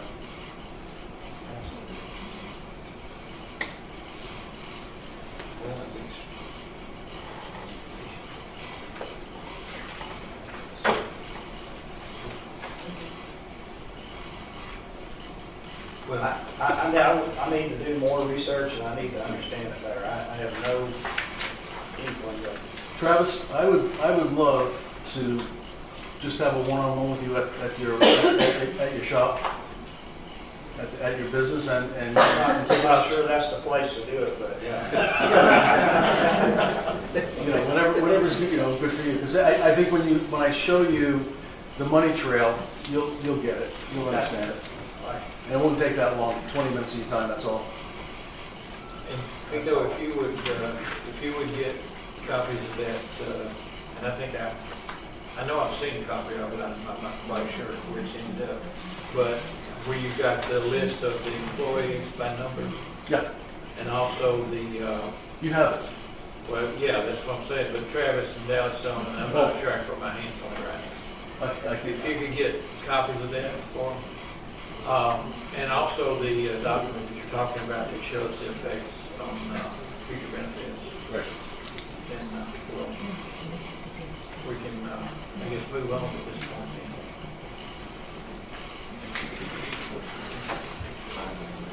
Any final questions before we move on? Vito, thank you. Thank you, John. Appreciate it. Yeah, let's take 10 minutes.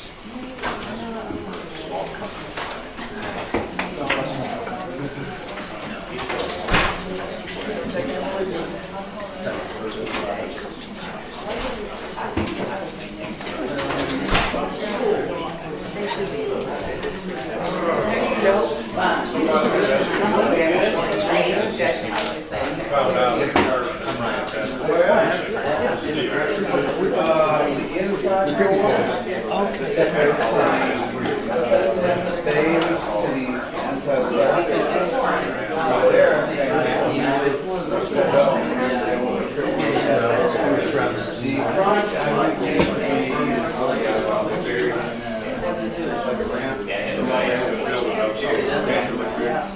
if you look over at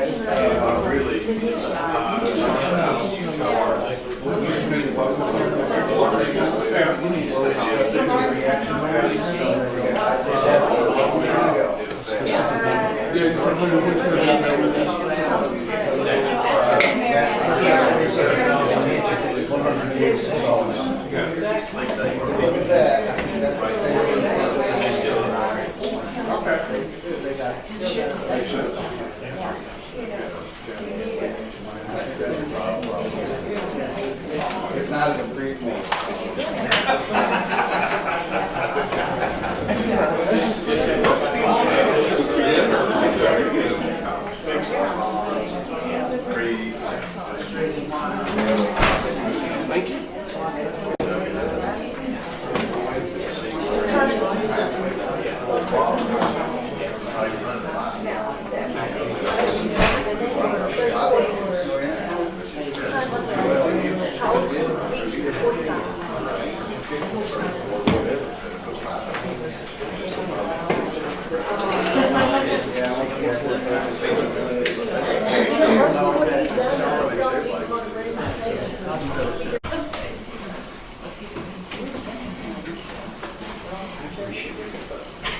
got some rezonings here. The first one is from Russell and Lita Hood. A1 agricultural to A1 agricultural with conditional use. I believe this is the wedding. Yeah. Do we have anybody here to speak specifically to this rezoning? Can I make a general request of planning and zoning? Would it be possible to include in our packet a very general summary of the hearing? What the vote was there opposition, if so, how many? Just the questions we typically answer, if you have a little summary sheet to include, I think for me it would be very helpful. And There was no opposition to this.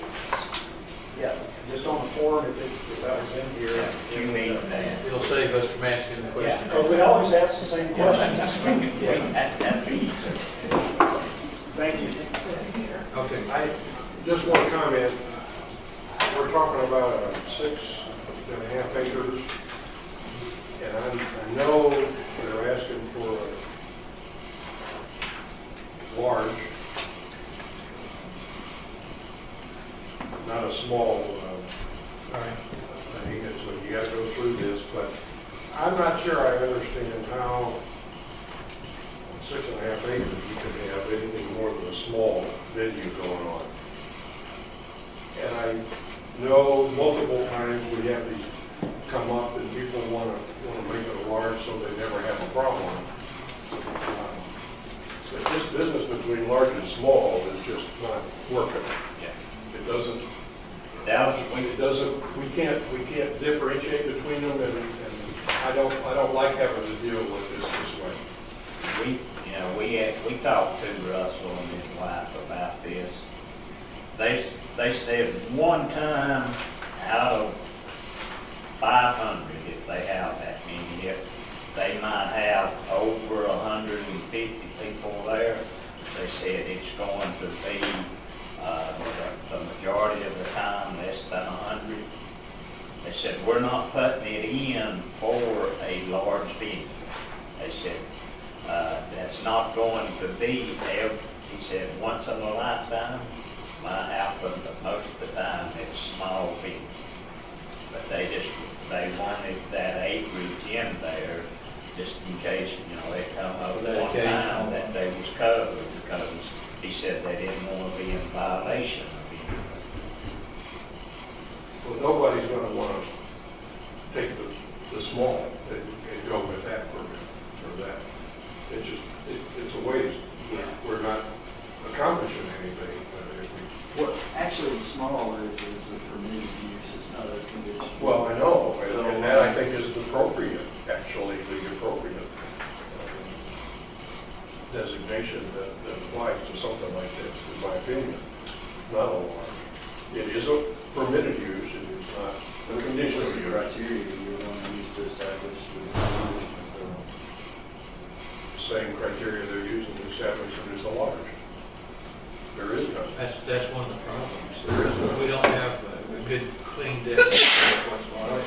So why have both? We're not solving a problem, we're not Well, I making think it. from their perspective, they are, because if there's no real clean definition of what's small and what's large, if they go ahead and get a large permit, they're just covered. And I think that's the thought process. And And that's if I was everybody. doing it, that's what if I was doing it, that's what I do. What we need is, and we're gonna be going through this land use ordinance here in the next couple of We're months. going to start this next week. Yeah. What we need is clear delineation between large and small. And all of y'all will be involved, your input to the land use changes, so we are going to start this next week. But in the meantime, if I was doing a wedding venue, I'd ask for a large. And Just to be covered. It's a growing business, there is no doubt. And it fits well. I don't have a problem with that. It does. In my mind, I have a problem with a large event going on 5 acres. That just, in my mind, that is a misuse. And in defense of the property owner here, they have an company 30 acres that is lot the size of this, if I'm not mistaken, right? James. So the concern that you might have attributed to the vehicle, or the parking of vehicles, there is. They've got plenty of parking. Well, but we're not designating that other parcel that way. Well, I don't think that they're intending to conduct the activity of the wedding event being No. on that 30 acres. They're just going to use it as an ancillary. Sure. parking lot. Sure. And I would, well, we'll address that. I'm not gonna fight this, but I get, Yeah, that, Well, we we- brought this up. is one that we've got to change our ordinance. It needs clarifying. Yeah. It does. Yeah. We've seen that there are people Yeah. who will come and say, you're holding a large event, you're authorized to small, you're holding large. And it will be because they define it as large, because we don't have a definition of large. And then when you start talking about large, you get images of big concerts. So I mean, we gotta fix it, but in the meantime, if I was going for a wedding venue, I want large, just because of it. Would this affect a winery that had a, 150 people? No, wedding venue and wineries are totally separate. Wineries have their own. And within the land use description, winery and wedding venue do not fall under the same category. But they do have weddings sometimes at the winery. yeah, they do. Okay, now you're getting into a David question. Well, actually, all your wineries are going to be zoned out or classified Keep as it. A, and that the wedding is going to be a permitted use under the on a small category. It's when it begins. And again, that's where y'all are going to have to come up, and I know that, but at this point in time, there's really, the only criteria that you can look at is what is the allowable use under a large conditional use, and what is the allowable use under a small conditional use, and try to determine a vehicle count for those uses. And that's what we did. And that's what we come up with an amphitheater, which is allowable under a small. We looked nationwide and come up with what was the average number of people that would attend an amphitheater, could be seated in an amphitheater, and then divided that by an average 3 count on cars, 3 people per car, and that's how we come up with that. So there's no bright line. At some point, I think the concern, Travis hit it on the head though, is that the concern is the growth up to the 1,000, 2,000, 3,000. There's no ceiling. That's the big one, and I think that's really where y'all will have to come back in, because I don't think you intend to want to create a Woodstock environment for weddings. That just doesn't seem to, that's not going to be what I think the community is going to want to embrace. If I were the adjacent landowner, that's what would be on my mind when they start talking about a large venue. I don't know, what can that be? It's on the, So we gotta have a ceiling in place. But we understand that, the issue has arisen, and we're going to, yeah. but right now, we're dealing with this one, and we have a current ordinance. I'm gonna let it. Anything else on this particular report? No. Rezone. Okay. The next one is going to be for Page Highway, from R1 residential low density to R1 residential low density conditional use. And I believe on this one, they have a guest house. I wasn't clear from looking through here whether, at one point I thought they were going to build a guest house, but then it looked like they have a structure on the site that they're going to be renovating. Is that right? Yeah, that's what made me think that, but the picture.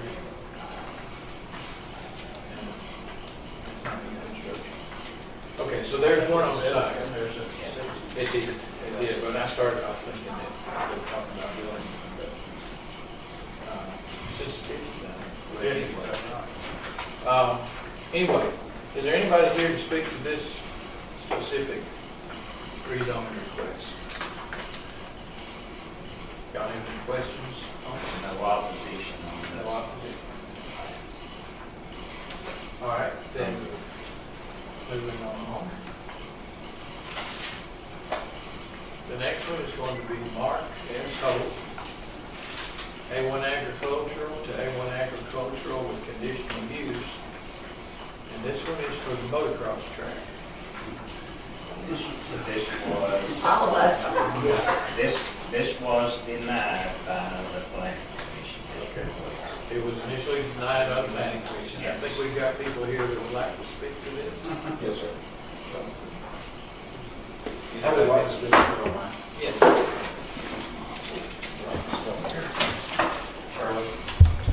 Say their name, please. My name is Robert Collins. I live at 264 Olive Creek Road. It's about a mile and a half from where the proposed track is. It's off the whole top of the circle. And at the zoning board meeting, we had quite a few people who were in opposition to this.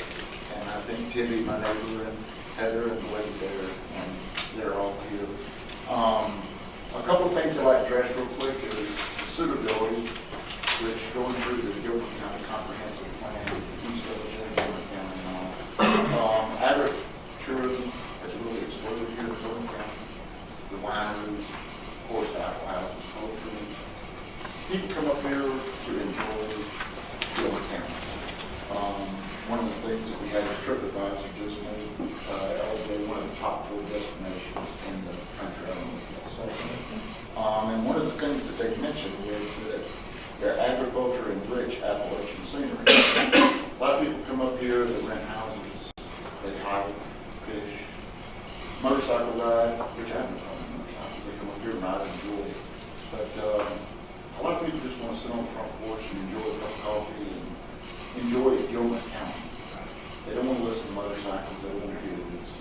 So as far as suitability, with what I think Gilmer is trying to do, I just don't think it's suitable for the atmosphere around the Pole Coffee, Big Creek area. It's quiet, we enjoy it out there.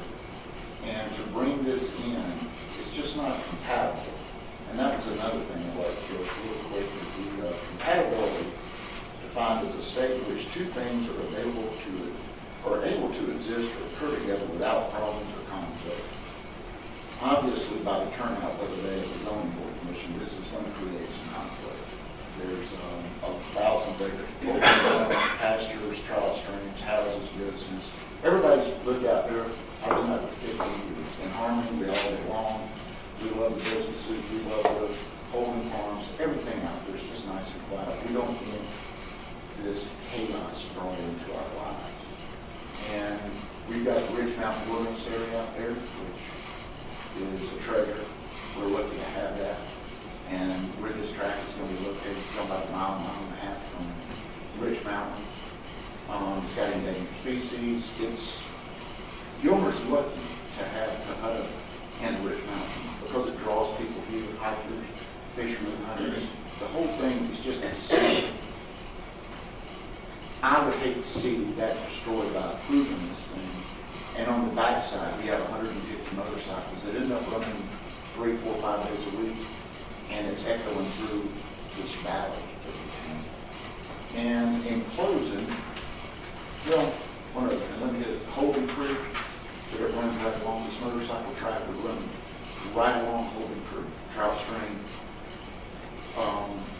Mr. Holt, his idea of environmental protection was put in some silt screens to stop it from running off.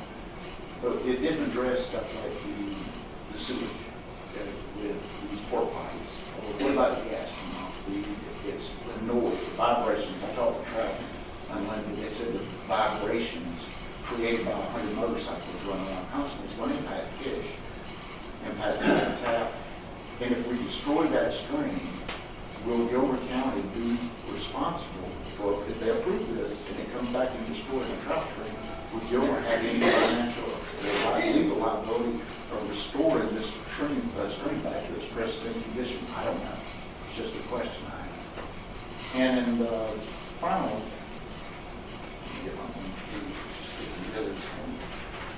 is the Gilmer County Joint Comprehensive Plan. In the vision section, it says, in the year 2024, Gilmer County, LJ, and East LJ will be known as a vibrant, safe, healthy, and attractive place to live, work, and play.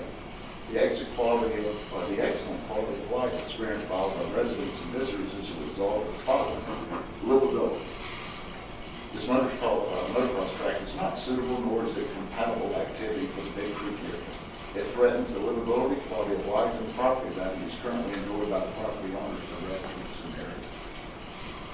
Number two is the community character.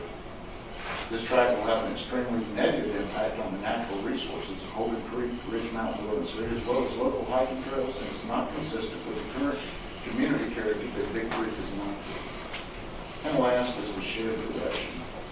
This track does not share the same direction that is currently enjoyed by the proactive and friendly partnerships within the agritourism community that have proven themselves to be popular, progressive, yet environmentally friendly aspects to our community. Thank you. Is there anybody else that would like to make any comments?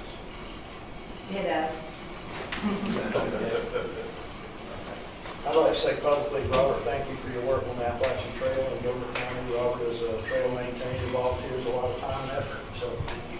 Thanks. Mr. Chairman, can I make a statement Yes. also? My name is Ginger Marine. I live about 2 miles from the proposed track. Unfortunately, a few years ago, there was an unofficial, I believe it was an unofficial track, set up down at the confluence between the Diamond Road and Macedonia Road. I was one of the people impacted badly by that. Although it was a half a mile distant from my house, I was impacted by the dirt, the noise, the constant commotion. At times it was turned into a music venue.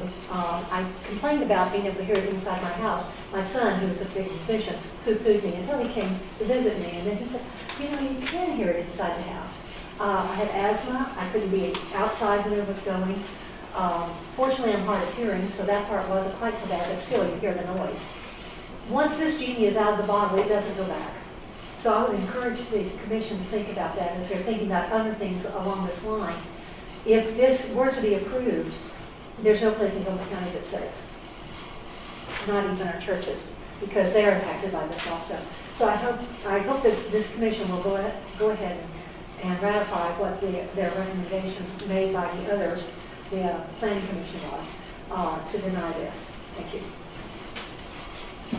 Anybody else? Mr. Chairman, one of the things, just as a point of information for you three commissioners, the Edmondson Road, which this lady refers to, that particular development, at the time, Gilmer County had no zoning. And that particular development went in there, and finally it was removed, I'm sure, to their relief. This precipitated a issue to be placed on the ballot in 2000 from a petition of the citizens of Gilmer County. And that is the reason that you have zoning today. In 2000, the citizens of Gilmer County voted directing the county commission to put zoning in place to attempt to prevent this type of intrusion. So that one thing was the driving force to put the zoning in place in Gilmer County. I don't know if any of you remember that. I do. Kim does. Some of the others. And you remember it, obviously, don't you? Yes. But I just wanted to make you all aware of that if you weren't aware. Did I understand, James, this is in conservation right now? That's what public looks at. And it's been approved, and that was all that changed. It'd be a breach of the conservation agreement, yeah. Well, a couple of things, I think. First of all, there has not been any issue that's come up since I've been in office that I've got so many emails, phone calls, letters on as this. And to date, I have not received a single correspondence in favor. Every single one. And all the letters, we have over 100. Are any of them in favor? The other thing is, from a personal perspective, I don't see this as being compatible with Gilmer County. And I think some of the points that you made with the agritourism, the environmental effects, and the quality of life in Gilmer County. For me, there are a few things more irritating than the sound of a two-stroke engine with no muffler and times about 75. And I've heard people describe it as a beehive, but I guess maybe if you stuck your head in a beehive. It's not just irritating because it's loud. I don't know, maybe it's the frequency or whatever, but it really makes you kind of cringe. Needs to be in a place where there can be enough space and enough deadening, I guess, whether that be trees or some sort of a fence or whatever. I don't think this is the place for it. So, what is the decision from planning and zoning? Was that unanimous? I personally, at this point, would not favor approval of this. I guess that's really kind of all I need to say about it. I have had the same experience as you, Charlie, and the number of emails, phone calls, and physical letters with concerns about this. And I have not had any of the opposite view as well. I do understand Mr. Holt's dilemma in that he wants to make use of his property in some gainful way, and that was a way, this was a way, he felt he could take advantage and have an economic benefit to this land.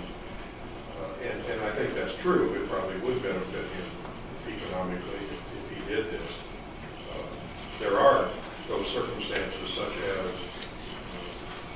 the water, creek, and the concerns, the environmental concerns are there. We could argue about the noise, but we actually have no noise ordinance or anything specifying anything in that regard at this point. So that is, from a legal standpoint, that is not an argument we can use. I don't know that there's other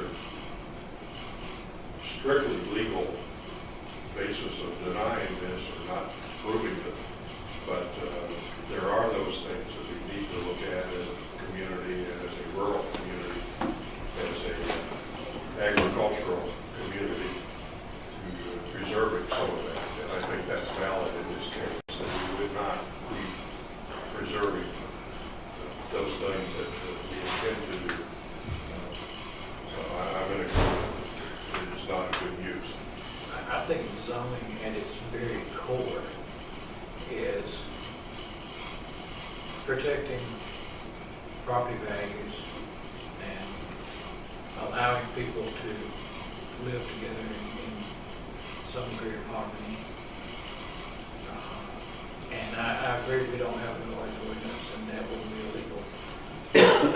The whole idea of zoning is property values, quality of life, and so forth. And I think that this just embodies the entire notion of what zoning is all about. So we do have zoning in place, and with that being said, I think it would be appropriate, legal from a legal perspective, if we decided to tonight. Can I say something about the noise? Just the Holtz have had a Facebook page up, and most of the support has come from outside the county for the motocross. But he has indicated on his Facebook page, I'm Jan Deck, by the way, he has indicated on his Facebook page and in comments that I've overheard that it may be denied that he can actually open up a business, but he can invite as many of his friends and their families to come and use his property. So his intention, I believe, rather whether this happens or not for him to have a business, he intends to use this property. And already, I live on a county road with property that's not lived on, and the four-wheelers and the dirt bikes are destroying a dam as well as the road and property that nobody's living on near me, and I'm right off of New Liberty. So he's right there, and that's what he's saying. So just to let you know, there'll probably be a lot of us still complaining now about the noise, because I think he's bringing it whether we want it or not. Does our ordinance, if we were to approve this, does that give them authority or whatever to have overnight accommodations there, camping, campers, RVs, any of those things, or is there anything specified one way or the other regarding that? You have to have septic and all that in place, you know, if you're gonna do that. Well, the way he's approaching it, I don't think that would be, that hasn't been addressed. He's just saying he wants something.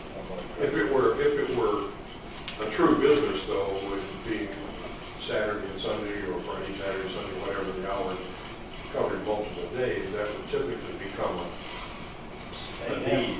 State I don't know how we deal with that. The state health department be involved in that issue on your septic and water.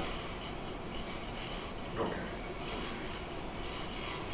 I read I don't know how many posts there is to this effect, but I read one where the gentleman was saying that, you know, I'm going to do this no matter what. And I guess from the county's perspective, the big thing would be whether or not he's charging limits for it. And as I understand what he's saying is that if this gets turned down, that, you know, he and his friends are going to be coming out there and riding.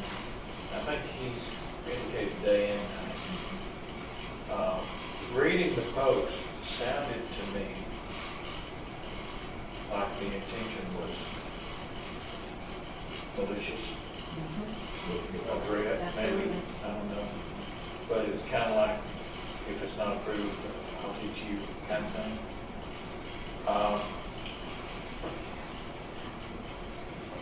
I'm guessing that if he and his family want to jump on their motorcycles and come out there and ride, even at 3 or 4 o'clock in the morning, they probably have that right. And I don't think that there's a whole lot that we can do to stop them. I do believe, though, that it would be a reasonable assumption that there has to be some sort of number count, that he can't just bring 40 or 50 people out there and start riding around the track that he's built, even if no money was paid, because that wouldn't be, in my mind, just a normal property owner use of the land. So I don't know, there's going to be some legal issues that are going to have to be worked out. But item 14 on our meeting today is going to be a discussion of a resolution to approve a moratorium on motocross tracks, which, if it's approved, would essentially say that until whatever end date is determined, no motocross tracks will be open in Gilmer County. Whether they can stop what he's threatening or not, I don't know, but I believe on a large scale. Mr. Chairman, can I speak to number 14 real fast? Could I encourage the group to think about the moratorium not just on motocross tracks, but on the other kinds of conveyances that are used for this sort of thing? Things such as 3- and 4-wheeler tracks, which will sort of the same kind of dirt, a lot of noise. Also, other kinds of things that people tend to ride around in circles and that, you know, noisy and stuff like that. I would encourage us not to look at just motocross, but to look at the other things that could be used that would be a disruption to the lives of the neighbors in this area specifically, but in areas all around Gilmer County. When you have this ongoing flow of dirt in the air, noise, pollution. I'd also make the comment that perhaps if this were to come to fruition as far as inviting a lot of family out there, perhaps the police officers might be starting to check IDs and stuff to be sure nobody's drinking and things. Sometimes I have been in situations where something can be tamped down by the police, the presence of officers, being sure that no one is breaking the law as far as driving drunk, driving without insurance, and things of that nature. That would be out of our range. I know, but I'm just saying it out there because that's what my brain's telling me to say. But I would really hope that we would have a moratorium not just on motocross, but on tracks that also do that same kind of thing. Mr. Holt made a big production of how this would bring in jobs. Well, we know this is not going to bring in any appreciable jobs. He also made a big deal out of how this would provide our young people with opportunities for exercise. Well, there's not a lot of exercise in riding around in a circle.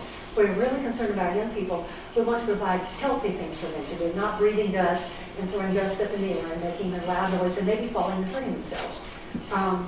If you want to do something, a horseback riding area, that would be consistent with the neighborhood. Something like that. But I would hope that number 14 could be, the group might think about expanding it beyond just motocross. Thank you. What is the problem with not having a noise ordinance? Actually, the issue of noise ordinance has come up in previous meetings.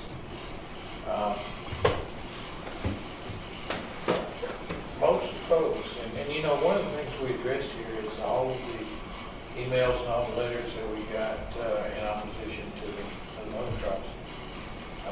Surprisingly, the vast majority of the people that I spoke with were opposed to a noise ordinance.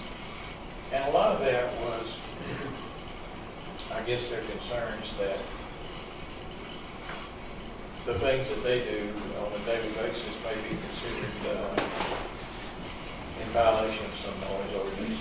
And a noise ordinance is going to be very difficult to define, I think. And enforce. But, it's the questions come up in the past, and from a public standpoint, there just doesn't seem to be a lot of support for it.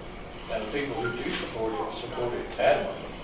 But for the most part, there's just not support there for it.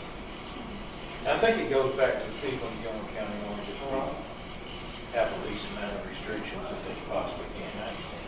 I'm sorry. Well, in a rural area, you got tractors and firearms and chainsaws, and all of those are noisy, but they're a natural part of rural life.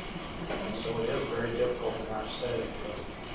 We even have a form that property owners next to A1 zone property, they have to acknowledge the possibility of noise and so forth and so on. That's part of every one of these applications, that form is signed. So I think that'd be a big can of worms in our community. Well, that's kind of what we decided earlier, that's just sort of, it's just really not. Here's a statement that's in that form that says, such farm and forest activities may include intensive operations that cause discomfort and inconvenience that involve but are not limited to noises, odors, food, etc.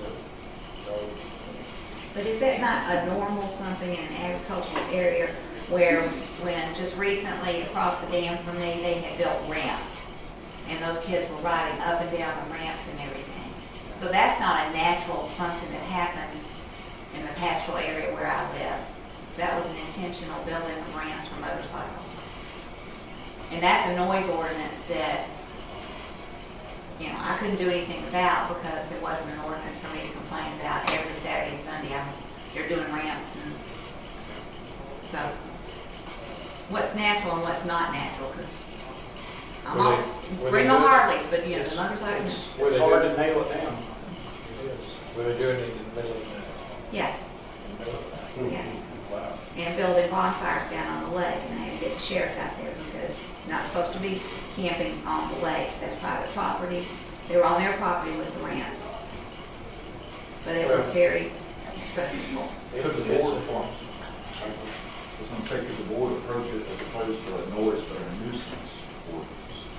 Or something similar to a nuisance, a complaint of more than one or two people, and what I mean by that is, I know previous places I've lived, for something to be a nuisance, if you had several homeowners in that area, could file a complaint, they could come down and talk with the code enforcement, file a complaint, and then it would be investigated.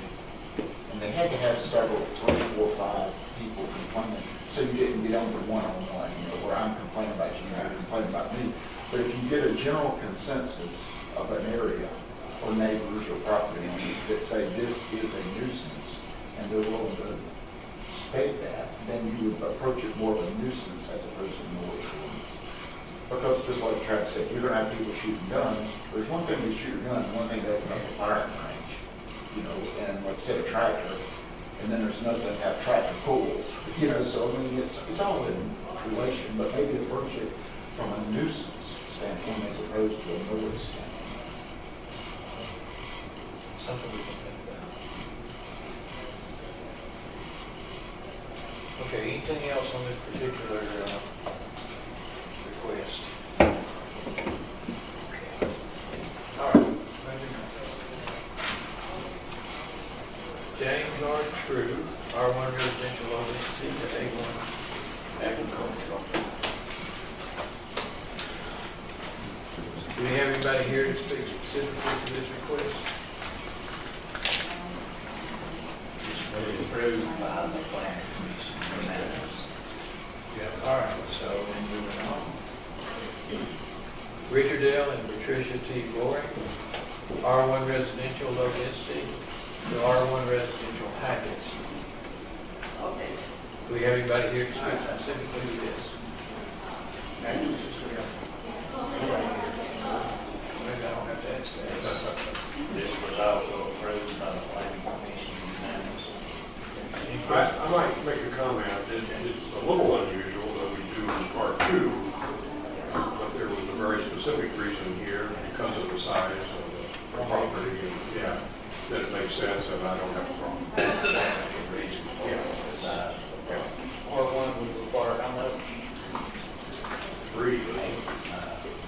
Actually, there's an R2 parcel that's really close, and that's owned by 15, or probably no more about 200 to 300 feet off 515, and the services are all there that would be appropriate. So it would be fit your comprehensive plan in doing that. Now, if you put that R2 out in, somewhere way out there, it would rust. Right. No, I think it does fit in this situation. All right, number 7, you got to be kidding. I couldn't stay for you guys. All right, authorize. Charlie, I heard her say she could stand for you to be disappointed, so next month. There's another one. No, next month and every month thereafter, when she gets ready to prepare the summary of the budget, you make certain that it isn't going to be disappointing. Or I can't make any promises there. She's on record. I can't make any promises there. Yeah.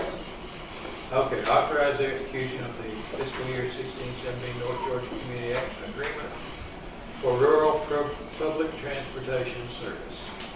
Next. Okay.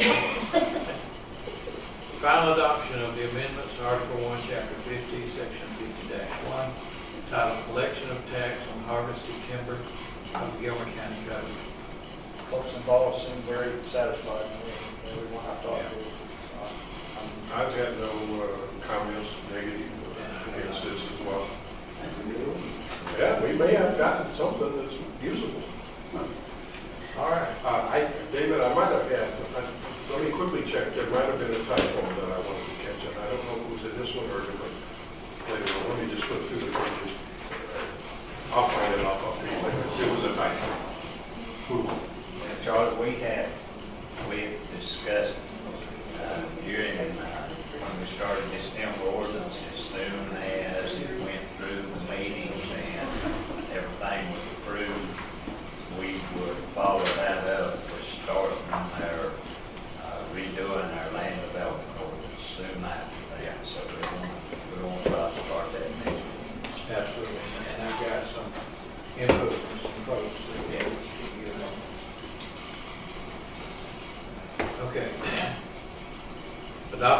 first reader to amend Gilmer County Code related to the purchases by the Board of Commissioners for disposal of surplus property. So this will be one where we don't have to advertise every serial number of every item. Any questions or comments on that? Next would be adopting the first reader to amend Article 2, Chapter 10, titled Alcoholic Beverages of the Gilmer County Code. Skip one? Did I skip one? What did I skip? Yep, okay. Going back. Adopting the first reader for a new chapter to the Code of Ordinances of Gilmer County entitled Regulations on Rivers in the Unincorporated Areas of the County. Any questions or comments on that?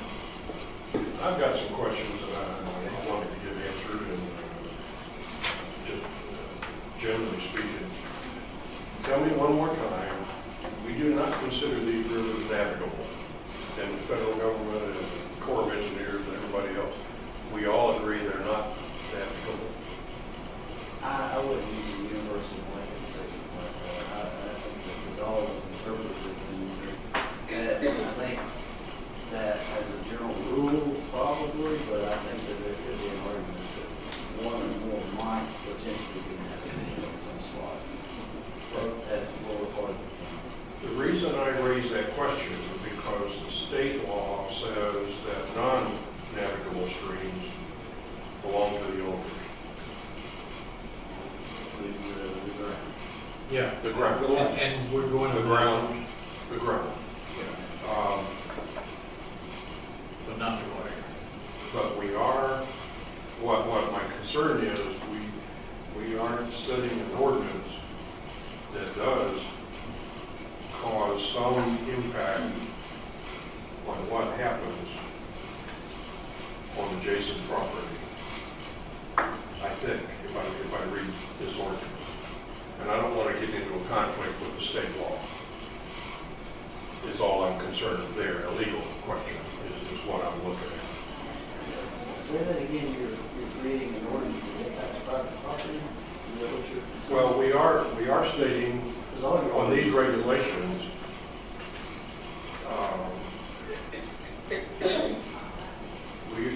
as I read this ordinance, we're making it unlawful for any person to possess or consume alcoholic beverages on the waters of any river.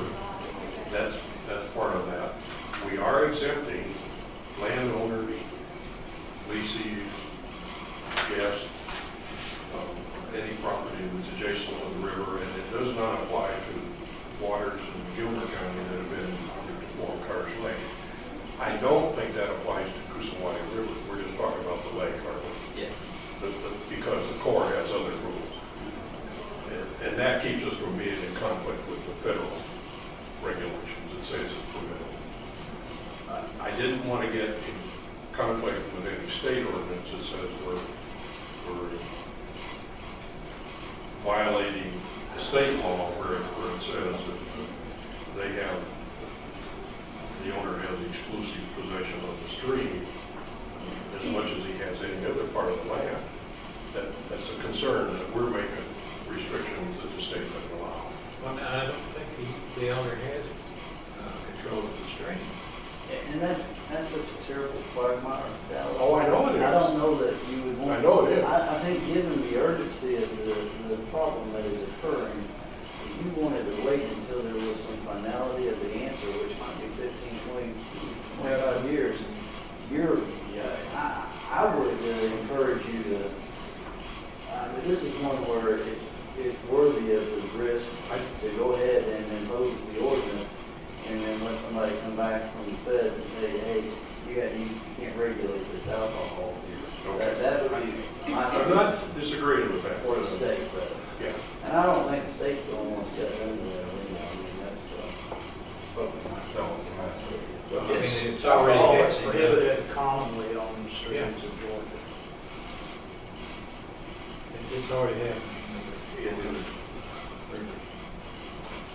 I'm not disagreeing with that. I just wanted to raise that as a question, a legal question.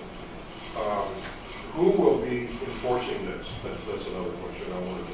we need probably to put some words in here about enforcement, do we not? I drew in the section 1.9, the penalty for violations provision, which is the initial chapter of the ordinance. I can go back in and add something that would look a little bit like what we're incorporating into the draft. Right. The draft, I can add that to that. I'm asking if that's appropriate, and having that statement. It would be an additional section. Give the sheriff's office the opportunity. Yeah, Rather than Stacy saying, hey, I don't have authority to issue citations or to make arrests based on the ordinance violation. Would that in any way exclude DNR? You should have that. No, what we can do is expand it to, Any law. yeah, and my understanding is that DNR might actually investigate, might actually stop the participant from whatever they're doing, but they typically call the sheriff's office to actually effectuate the arrest. I don't think they're in the transportation business. I don't think they have vehicles to transport the alleged violator. This would cover all of our Carter County, LJ, and Coosawatomie, is that inclusive? It doesn't say, it just says any river.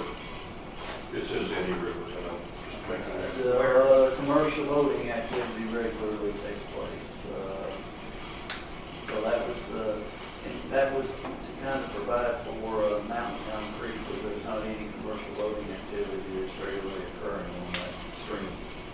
Some of the property owners over there.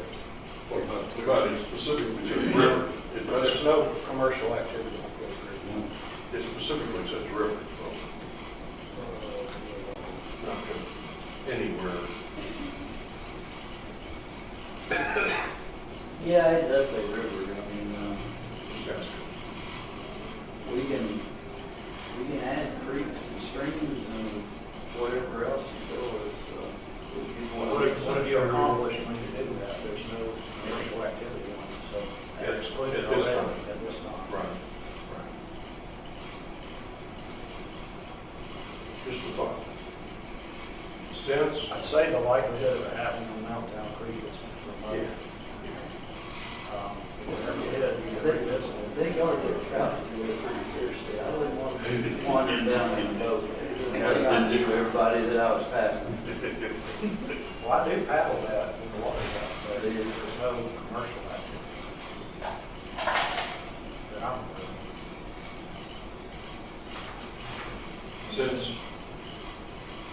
since there's an exception here for landowners next to the water, or adjacent to the river, would that include Carnegie River experience as being an exception? They don't own that land. They lease it. And this says leasees, and leasees guest. That's the question I have. As written, the site, and I don't know how far it goes to the riverbank, but I suspect it does.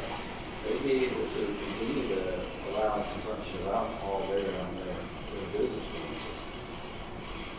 Just like any other property owner, which is not really our intent here. Yeah, we're just trying to keep it off the river. Yeah, I think what you're trying is because as long as they've permitted the act or allowed it's permissible activity on their own property or landlord property, I don't think your intent is to restrict that. No. Are there any, this is another question related to this, is there any easements on any of the property adjacent to these rivers? Does anyone have easements in their deeds and things where? It says for the right access. As far as access and as far as floating down the river, is that a? Some of the neighborhoods that join I know for instance, Arctic have easement areas within their neighborhood to allow the homeowners and their guests to access that for, floating down the river and things. So, I mean, there going to be 5 easements up and down down through there. A common area. Yeah. Probably on the Coosa Water too. I would suspect. Well, There is, Coosa Water, because the they do tube, have- where they put the tubes down there, River, was it River Park? We, where I live, we have an easement, it's actually, it's a 20-foot strip, just along one property line. And we kind of laid it out with railroad ties, so people can know that here and walk between these ties, you know. And it's basically for access in and out. Right. That in terms of this, the way I would see that, we have an easement, the property owner, of course, still owns the property. So the way I would see this applying there would be that the property owner, if they decided to go sit in the middle of the easement and drink themselves a beer, could do that. Yeah. But the residents of the community that are walking through there to gain access did not. Yeah, I guess my question related to, is there anywhere other than our property, our government property there, is there any other public access easements? Are you talking about the court case? No, all of these rivers. Are there public access points, easements in this case? Well, For these? the county owns that long strip of land along the elevator. So, and I mean, that's pretty. Adjacent to the golf course. Yeah. So, I mean, you could put in up there at the bridge that, or you could walk, you know, and it goes all the way down to the end of the above point subdivision. You know, I'm sure that, there are probably one or more that lie adjacent to the river, I don't see why anything would apply to any of those from here. In my mind, if Blackberry Mountain had a commons area that was on the river, the residents of Blackberry Mountain under this ordinance would be able to drink beer on. Yes, I think that's what I If would they had a understand. common area now, but it's Not- different if they simply have an easement for one of the property owner's property. Yeah, that's a different question. Which is what we have. Yeah. And that's what normally you find in these communities rather than common areas. Yeah, I think we're looking to the fee simple owner of the property, not the easement, not the party that's benefited by an easement. So we're looking to the ground, we own the ground. But if Blackberry has a common area that gives access to their residents to the river, as I see it, all those residents can come drink themselves a beer there, but do we really care? If they don't get in the river. I mean, I just don't see where it really matters. No, I'm in agreement with that, Charlie, that we don't want to restrict that probably because it is part of the landowners' right and their lease renters or whoever, that we are not infringing on. I don't want to. And I don't think this does. No, I would argue that it doesn't, Okay. if it were challenged. It's not an imposing a restriction on the Right. property owner. Right. It is imposing, or yes, it's imposing a restriction on a boat or tube or somebody else that's going down the river under commercial activity. Or stopping out and stepping out and during the year. There's a couple of other streams that are kind of off of the radar, and most of the Piketown Creek is National Forest area. Travis, you would know better than I as to whether or not boaters try that stream. There are some, You can't get in that stream with a boat. It's Joe Gudger goes in some places you would not believe. Right.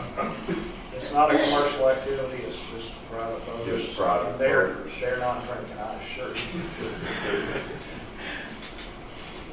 He goes way up. I have a son that would try it if he even knew. fortunate to be able to wade that creek. Well, no, I've seen water. You should see some waterfalls, Joe. Yeah, I'm telling you. There's that much water coming over. And Okay, we have anything? one more question about it. This does not conflict nor does it create a problem with the areas of the DNR where they already have their own. They've got their own, but we're not in conflict with that, so, their regulations bring it to us. okay. Okay, that's all my questions. putting some wording in here for enforcement is all that I would ask that we physically change. David, is that something that you can put in? I'll get there. We're on the first, on that one. Okay, adopting. We haven't advertised this, have we? Yes. Oh, we did advertise it as is? Is that a minor change? Oh, it did, Yeah. Yeah, okay. Adopting the first reader to amend Article 2, Chapter 10, titled Alcoholic Beverages of the Gilmer County Code. I have had some input from folks on this, but it wasn't from the area that I really was anticipating. It's more along the lines of this thing of state highways only. And it's primarily from folks who have property on that is not on a state highway that is currently licensed. And I explained that, they would be grandfathered, but their concern is, what happens if I want to sell a business?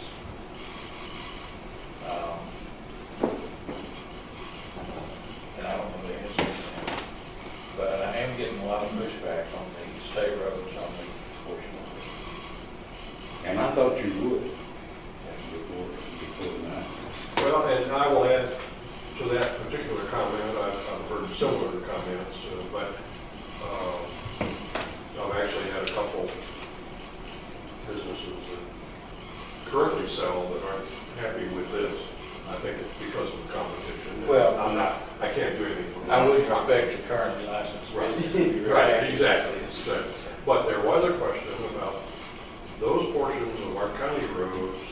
As an example, I'll give you, we have part of Howard Simmons Road is our county. That might be a place where someone would want to put some commercial hotel, restaurant, et cetera, and not be able to have sales. That was one question. Now that's pouring, that's different. No. Hotel and the restaurant would be a pouring. They would be. This is more than that. Convenience store and a retail package. But if it were a gas station, they could apply to them. If they're not running the state road, yes. Right. Particularly. One other question that came to mind for me. Well, let me finish. I'm sorry. The other section is part of Eller Road is also county. And that would be possible commercial. And that was raised as a question. And if we're interested in economic development, those would be places that I would be more likely to want to have commercial development than I would out on Big Creek or somewhere else. So that was a question that I would say two things to that. I don't have a problem with dropping the state roads. I thought it was a concession to the folks who did not want to liberalize the law. Yes, and I Number two, understand the that. places you mentioned, if commercial developed, they would, in all likelihood, want to They'd be annexed. So I don't really think. And that was my response too, exactly. I'm not sure I favor having them annexed. We're losing revenue if we do that, of course. For the type of facilities and what they're wanting to do for, that's what you get. Oh, for pouring, I don't want to get into that. This is not getting into Well, that. for pouring, you're right, but for anything else, basically, I'm not sure I can do it. And in terms of the future of the 382 extension, there may be something more for a gas station there. That would explain. One of the things that while we're talking about this, and it creates one heck of a problem for us in the road department. And you are exactly right on both of those roads. East LJ or LJ would probably want to gobble that up. But what you have as a board of commissioners, when municipalities are proposing annexation, where there is the taking of public lands, and road right-of-ways are public lands, that you don't let it occur the way it has occurred in the past, and that is a willy-nilly annexation of the road right-of-way down to a certain point, then to take that property in, because it becomes a nightmare in trying to maintain what is left there. An old 5 is a classic example where the city of Ellijay was allowed to, and I know this occurred, David, with legislation. Yeah, and there's really no mechanism for the county to stop. The county had the right to actually comment to that legislation. Well, I mean, yeah, but if it's being sold by the person that's sponsoring the bill sponsor, yeah, I mean, that's really a hard mechanism for the county to be able to voice any objection to. Well, that's how most of went them all the way down to though 515. are by ordinance. Most of the annexations are by ordinance. Now, by ordinance, absolutely. We got a say-so there, don't we? You sure do. You sure do. But now, what happens a lot of times is that the ownership of the responsibility of the road transfers from the county over to the city, whichever municipality is annexing the property. Well, I would say for the purposes of this, that could be deleted, or you could exclude the corridors you're referring to specifically. Well, you have. Or we ignore it and let the city. Well, let me throw out one more concern that I have, and that is, first of all, if we tell these folks that we're not going, we'll grandfather you as long as you have a license, but we're not going to grandfather you if you sell the property.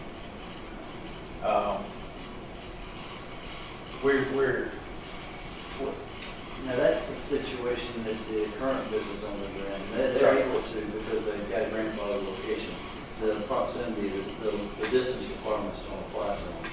There's two that are 2 miles apart. Yeah, it would just be at the event that the license, it would have expired and they failed to renew the license. I think it's a 24-month period. Well, I'm not talking about expiring. If I've got a business with a license, and I'm not on a campus state road, and somebody comes up to me and says, I'll give you X dollars for this business, does that license transfer to the new owner? Licenses don't transfer, Okay. but.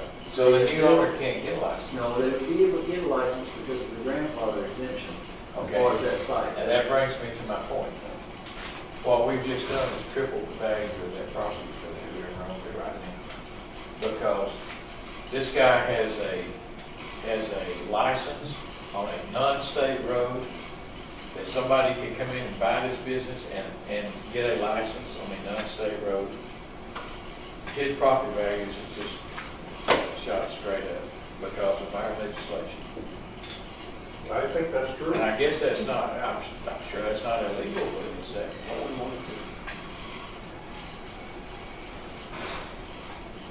I mean, if I was a guy with a business right now, I'm hearing from them that they don't want it. Do we not have at least 2 businesses that fall under that right now? Marina and Yukon Road. What about the guys out on Highway 5, full 5? That was annexed into the city of Ellijay.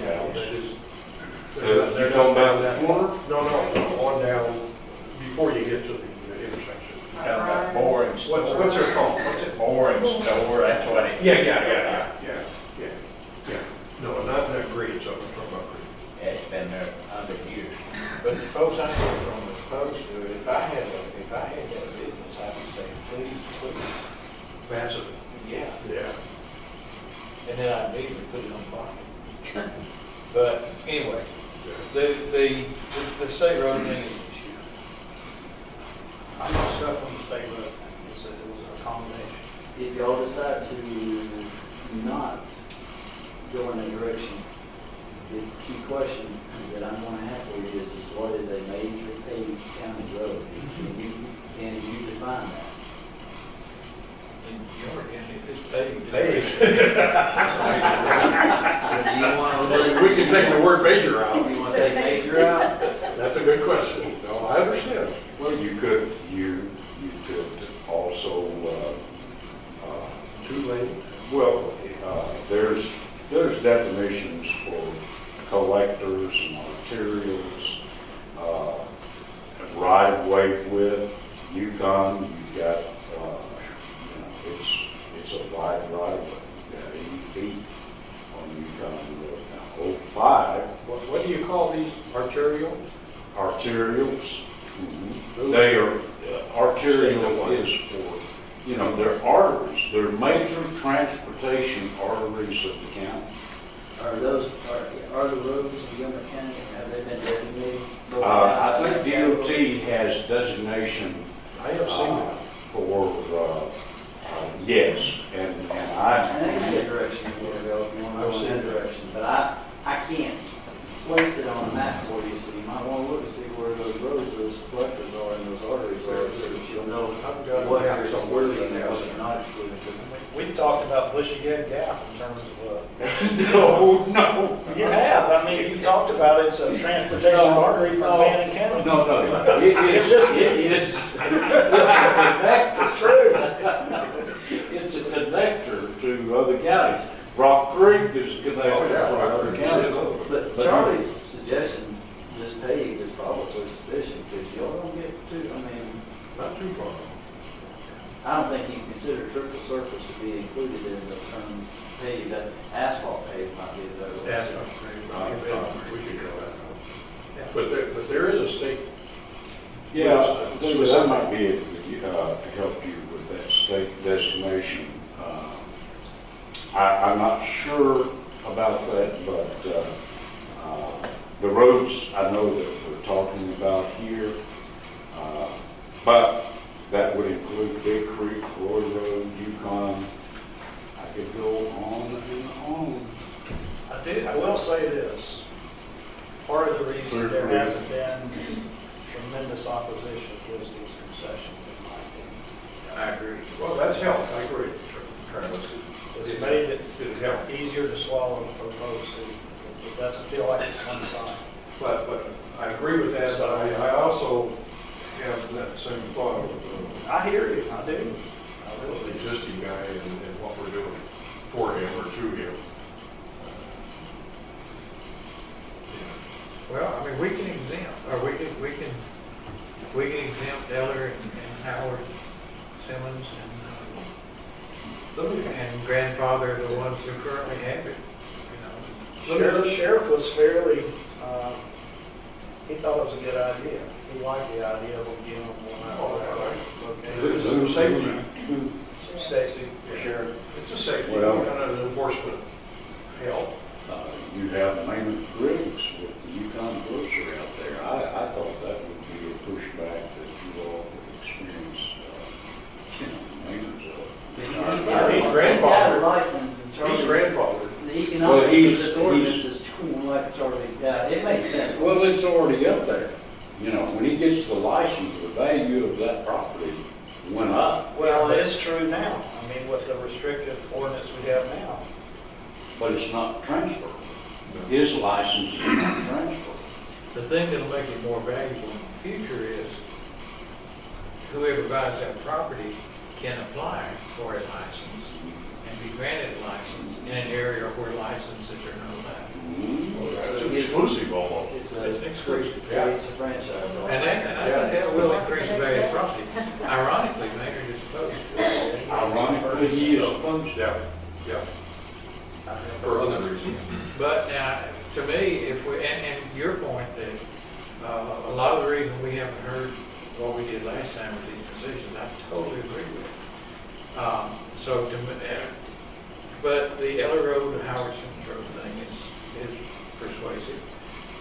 If we, if we exclude that little corridor there, and if we say that if you sell your property, whoever buys it can apply and get a license, that takes care of everybody's objections, the way I see it. We still have a concession pretty much in place. Now, these distances don't apply to locations within the city. We're only unincorporated distances. So they can build across the street from the city, or they can sell across the street from the city.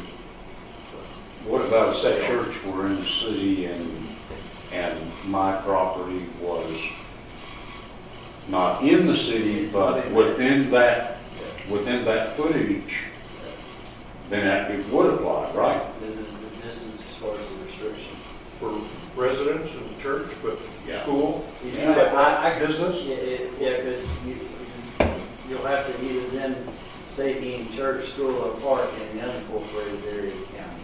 Because if you, as it's written, it would, you have a church, for instance, that was on the line, so to speak, that would cause for measurement. Now, if you had property on outside the city and church inside the city jurisdiction and less than, 1,000 feet, it would affect that property. So you might want to change that to say Unincorporated. in the unincorporated areas of the county. Well, you have that situation on Yukon. Yeah. But I don't know what that opens up. That's the thing, is until you begin to see what these. So, David, is the wording about proximity to other license holders, would that same argument apply or not? It's worded in here that it has to be, it's only applied to unincorporated portions. And in fact, it says, does not interpret it to refer to any outlet in the incorporated municipality. That's on D, though. That's D, You but have not to add that B. in A, B, and Oh, C. yeah, A, B, and C doesn't have that, right. So if we include Eller or Albert Simmons portions, do we need to include the lower part of Old Highway 5? I would say that.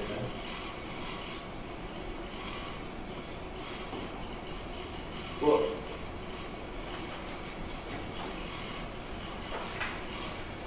truthfully speaking, I just don't see a property owner along Ella Road or Howard Simmons on the state in the county. I just see that's going to be city property at some point in time. And in fact, you can tell it. Oh, I understand. You can tell the difference on Howard Simmons Road, where the county maintains it because it's in need of repaving already, and where the city came out and fixed their portion of it. So, It'd be a condition probably that they specify if they were built.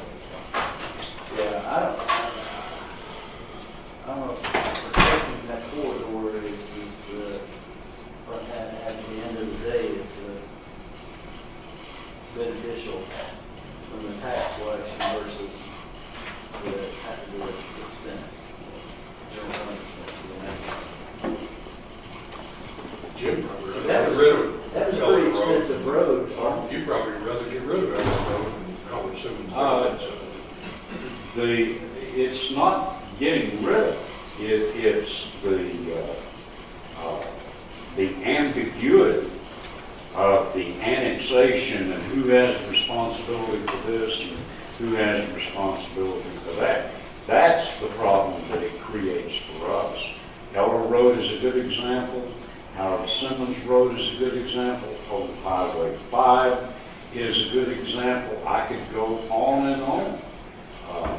It's the vagueness and ambiguities that you have as to who has responsibility for what. And they annex on one side of the road, but not on the other. That's a situation we have on the Yukon Road. Which makes the county responsible for maintenance. Yeah. Yeah. Except that unless they do that by legislation, I don't see that happening. Well, I hope it doesn't. If I'm, I don't think I know, but I agree with you. I agree. If they want to annex it, take the road. While Travis is gone, let me give you a couple technical editorials that I have. Under D, where we're talking about distances. I think that should refer to 10-100 instead of 1093.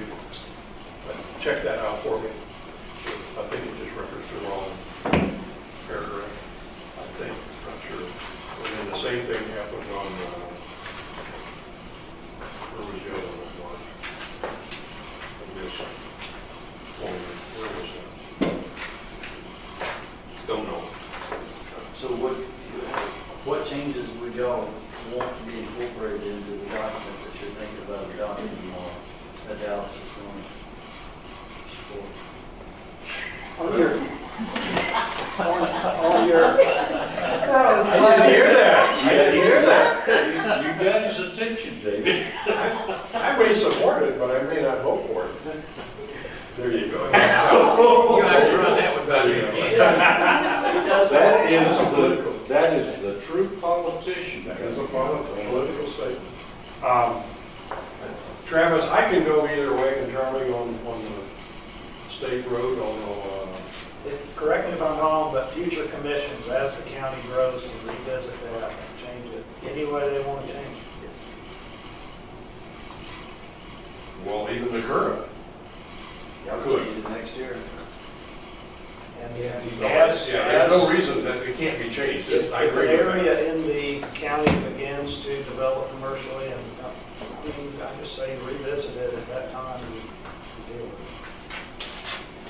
I can go with that either way. I can go with that. But I have one question about your distance definition on page 1. Should we add the words door to door at the end of that statement? I left it exactly how it is defined in the state statute. I know you made that statement. That's the one thing that I wanted to know. You can add that. I like. Should be measured by the most direct route of travel on the ground from door to door. You want to do that? No, I'd rather leave it as the state, unfortunately. Well, how are we going to interpret that? There hasn't been a statute piece that's interpreted as How far are as we the state. going to interpret that? And the first license comes in? I would interpret it from the doorway to the doorway. That's the way I would suggest you interpret it, because route of travel. it says 100 feet of a private residence. Well, a lot of people might own 5 acres and their residence sits directly in the center of the property. So private residence is typically where the building is concerned and where the structure is. So Does it to the corner of the building or to the front door? now, I don't want to specify that. Well, then we're just leaving it. So how do you interpret the very first application you get? I would word structure again, structure corner to corner. And we've accomplished nothing with this one. No, that defeats the. The whole thing goes out the window for And you. then you just add door to door. You all right with No, if we say direct route, we're okay. We are covered. Well, I mean, and it'd be up to y'all to interpret it, because you're the ones that We approve the If license. you approve the license or not.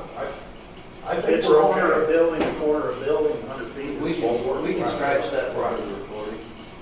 I mean, it'd be up to y'all to interpret it, and I'm comfortable with that, if y'all are comfortable with it. I'd feel more comfortable if we put front door to door. The only thing is if we put Yeah, door, then you're fighting the state. if you add door to door, then Dallas has got some reason to go. No. Whereas if you leave it as direct route of travel on the ground, he seems like he's in support of the whole embodiment of the amendment. Don't read my mind. You're Except not able to do that that. then it doesn't do anything. I don't want to change it, I personally, and I'm in agreement, but I don't want to change it to restrict what we're trying to accomplish. I only want to do this once. Yeah. Yes. So, I The think, whole thing, that's the only question that's still going on, that definition. I hate to say this, and I don't like saying this, but being vague is better. I disagree in this case. being vague is why we have to redo all this. Why don't you use both? Direct route, Well, door to door. But we have a, Direct route, door to door. but we do have a state law that defines it. Well, but we're not going by state law. If that was the case, we wouldn't have the ordinance. We just say whatever the state says. No, there's other things besides this. The only reason we changed this from this long definition was to mirror the definition only for distance. Okay, so what happens if that test that David talks about, where there's no recurred occurs, and it's defined corner of building, corner of building? If that happens, We'll we come grandfather. back in and grandfather. amend the ordinance to reflect that. So we change the distance requirements, roll them with 80 feet or 75 feet, or we change the definition. And the establishments that have already been granted a license at that particular, on that particular parcel would be grandfathered at that point in time. How might be our. Well, let's cut to the chase. Under the wording, with no changes at all, the first license we get, is it going to be agreeable to everybody or not? I don't see why it won't. Okay. I mean, I don't know. From my understanding, everything that's in here, the particular location we're talking about meets these requirements right now.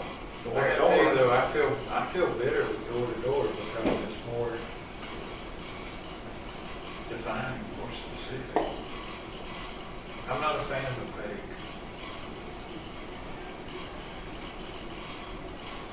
And why even worry about it? Just say door to door and be done with it. I think it's a safer, more appropriate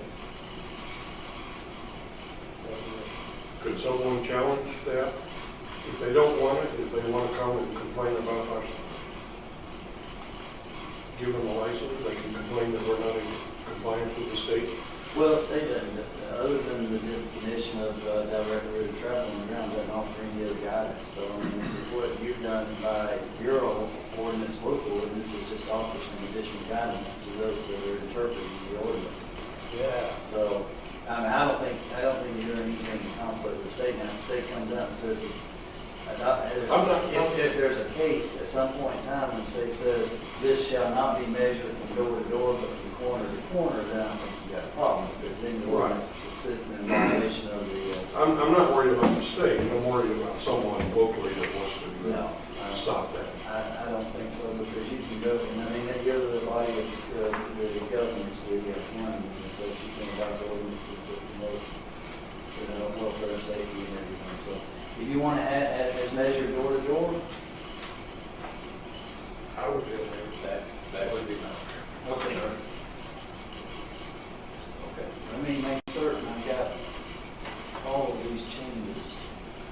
And just in parentheses, put per Dallas. For the Dallas reminds me. Okay, the bid of business, that will be a change. I did get real good solid direction on this paved asphalt road, Eller Road. I'm not sure which direction y'all want to go. I kind of heard I just leave it the way it is. leave it on State Road then. I thought that was what we decided, I think that's what. but if we do that, we need to be sure that these people can, in fact, sell their property and have the buyer still comply for a license. The buyers would have to meet the requirement. They still have to meet the requirement, but they wouldn't necessarily be told if you buy this property, you cannot have a license. Location wouldn't bar them from. Exactly.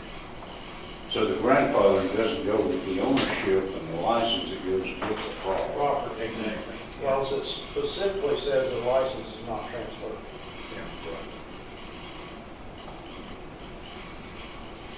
But just like we're probably increasing the value of the property doing this, if we didn't do this, we would be decreasing the value of the property. Okay.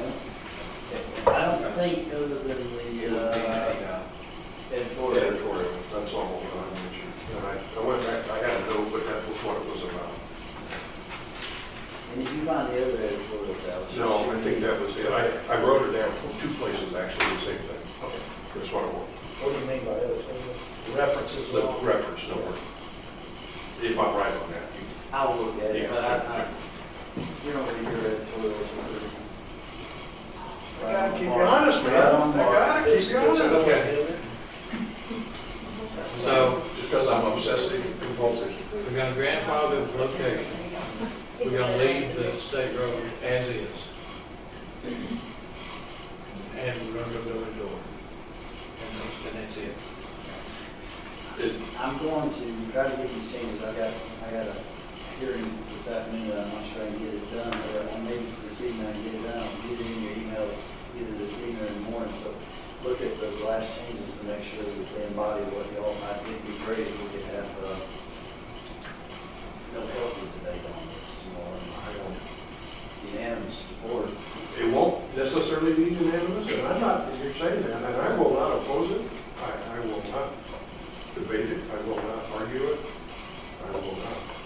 stand in the way.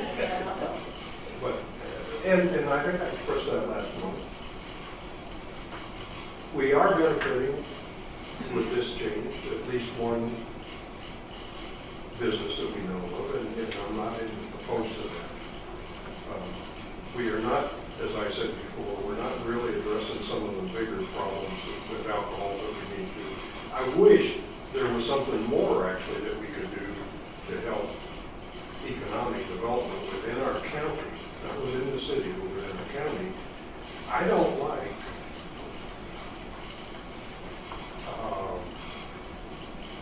making our economic development based on alcohol sales.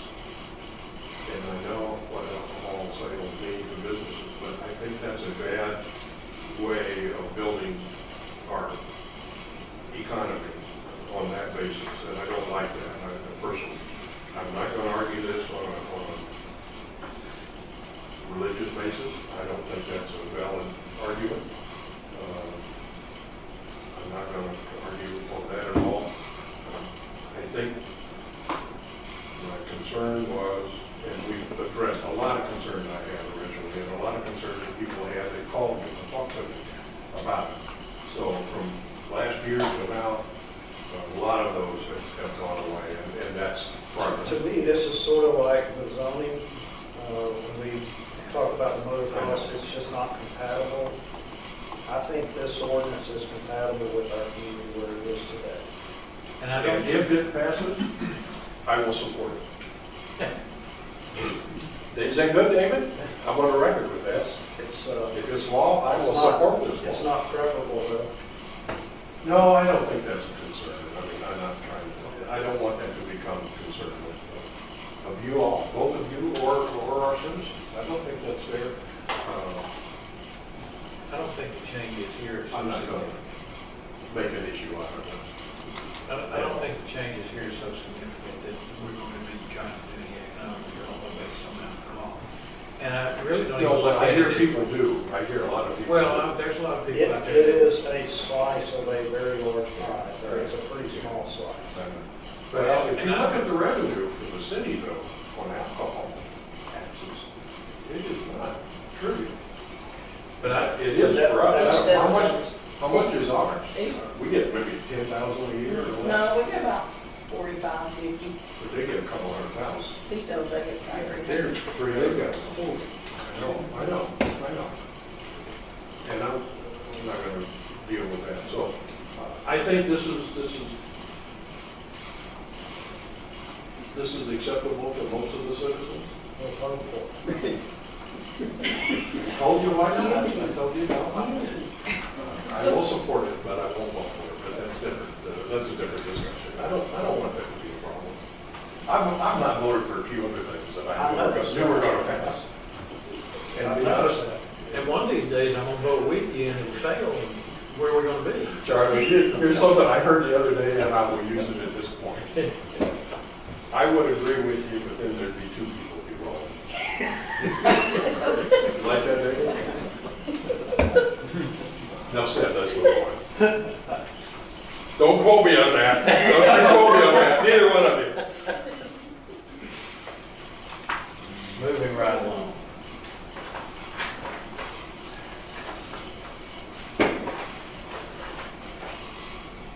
Resolution to approve the disposal method for 2016 White Path Golf Course surplus equipment.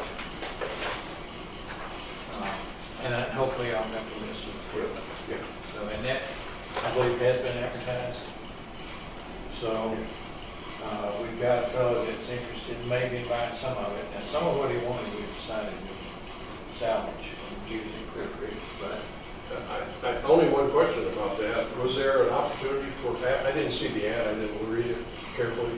Was there an opportunity for anybody who had an idea they might want to pick up one or two pieces, or is it pretty much an all for one? no, I It think didn't stay either way. It didn't say either way. this equipment is for sale. Open it. Okay, I'm good. I've got several people that's interested in one or two pieces, or just had a guy come by yesterday or the day before, he looked at every bit, he wrote down all of it, make an offer on all of it. Okay, that's good. Basically, what I would like to see is just advertising, we can do it, it would just be a motion or a resolution if it has to be, to say that Mike can dispose of this in the best things possible. This is basically just setting a policy, isn't it, David? Now, this is Now, specific to you're this. still following the ordinance. Your next month, you'll do the final change on the other one where you don't have to do the advertisement or declaring it the surplus. You can just say, hey, come in and decide. So we gotta make this a resolution tomorrow. That one you do. Okay. That's why I think what Charlie's, But after this, that'll be. and I think what Charlie's saying is the resolution's gonna be authorized Mike to dispose of the investment manner he sees fit. Absolutely. I mean, it's not worth what we gave for. We're not gonna get No, all I of it. don't.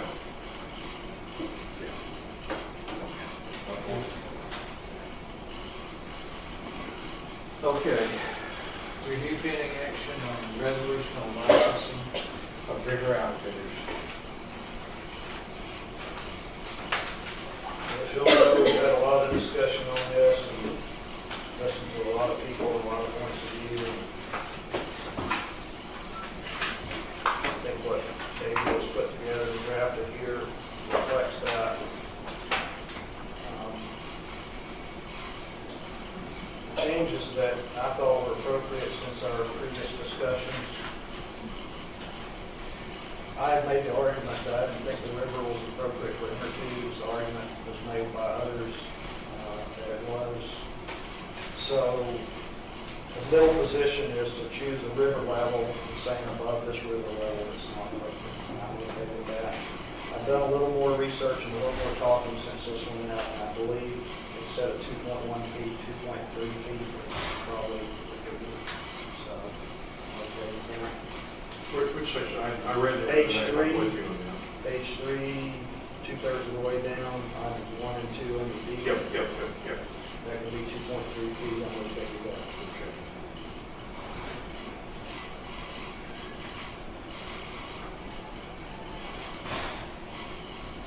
How much is the river from 25 to the second point? What is 2.5?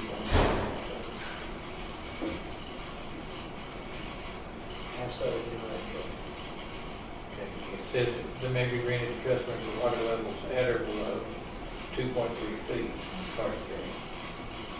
So if, Where do you measure? Is that? no. How much of the river between the putting point and the takeout point will qualify? Does that make sense? And obviously, I don't know about talking. Okay, there's a river gauge that is available on this website. You can access it right now with your phone. Okay.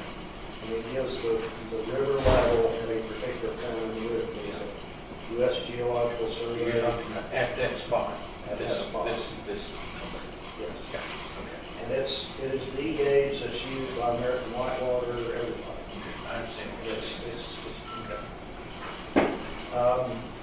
I also thought it was appropriate to include, if you're going to have someone sign a waiver about participating, have some items on there that they're acknowledging. Number 1, alcohol is forbidden. Number 2, it's private property and leaving the riverbed is trespassing. Number 3, there's no restrooms. And number 4, diving in the river is extremely hazardous. It's just acknowledging those things. It's not ordinances about them or anything like that. It's just getting the customers to acknowledge the fact that you're traveling to the public property or private property.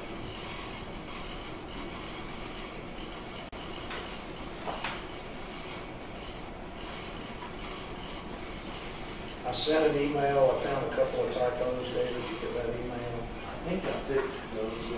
Did you send another one this morning? No. There were two typos, and then that was the one where it changed it from 2.1 to 2.3. Yes. Right, so you did change that. I did. Now, I see a lot of I email got, in Dallas. well, I got notes. Well, there's some typos. I did find it in here too that I mentioned. But anyway, I think my major question on this, and I don't think it's the way we ought to go to have the park and rec closed. I think I put that. And you mentioned that. I don't think that.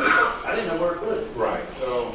I don't want them to become I don't want the park and rec people to become a code enforcement or a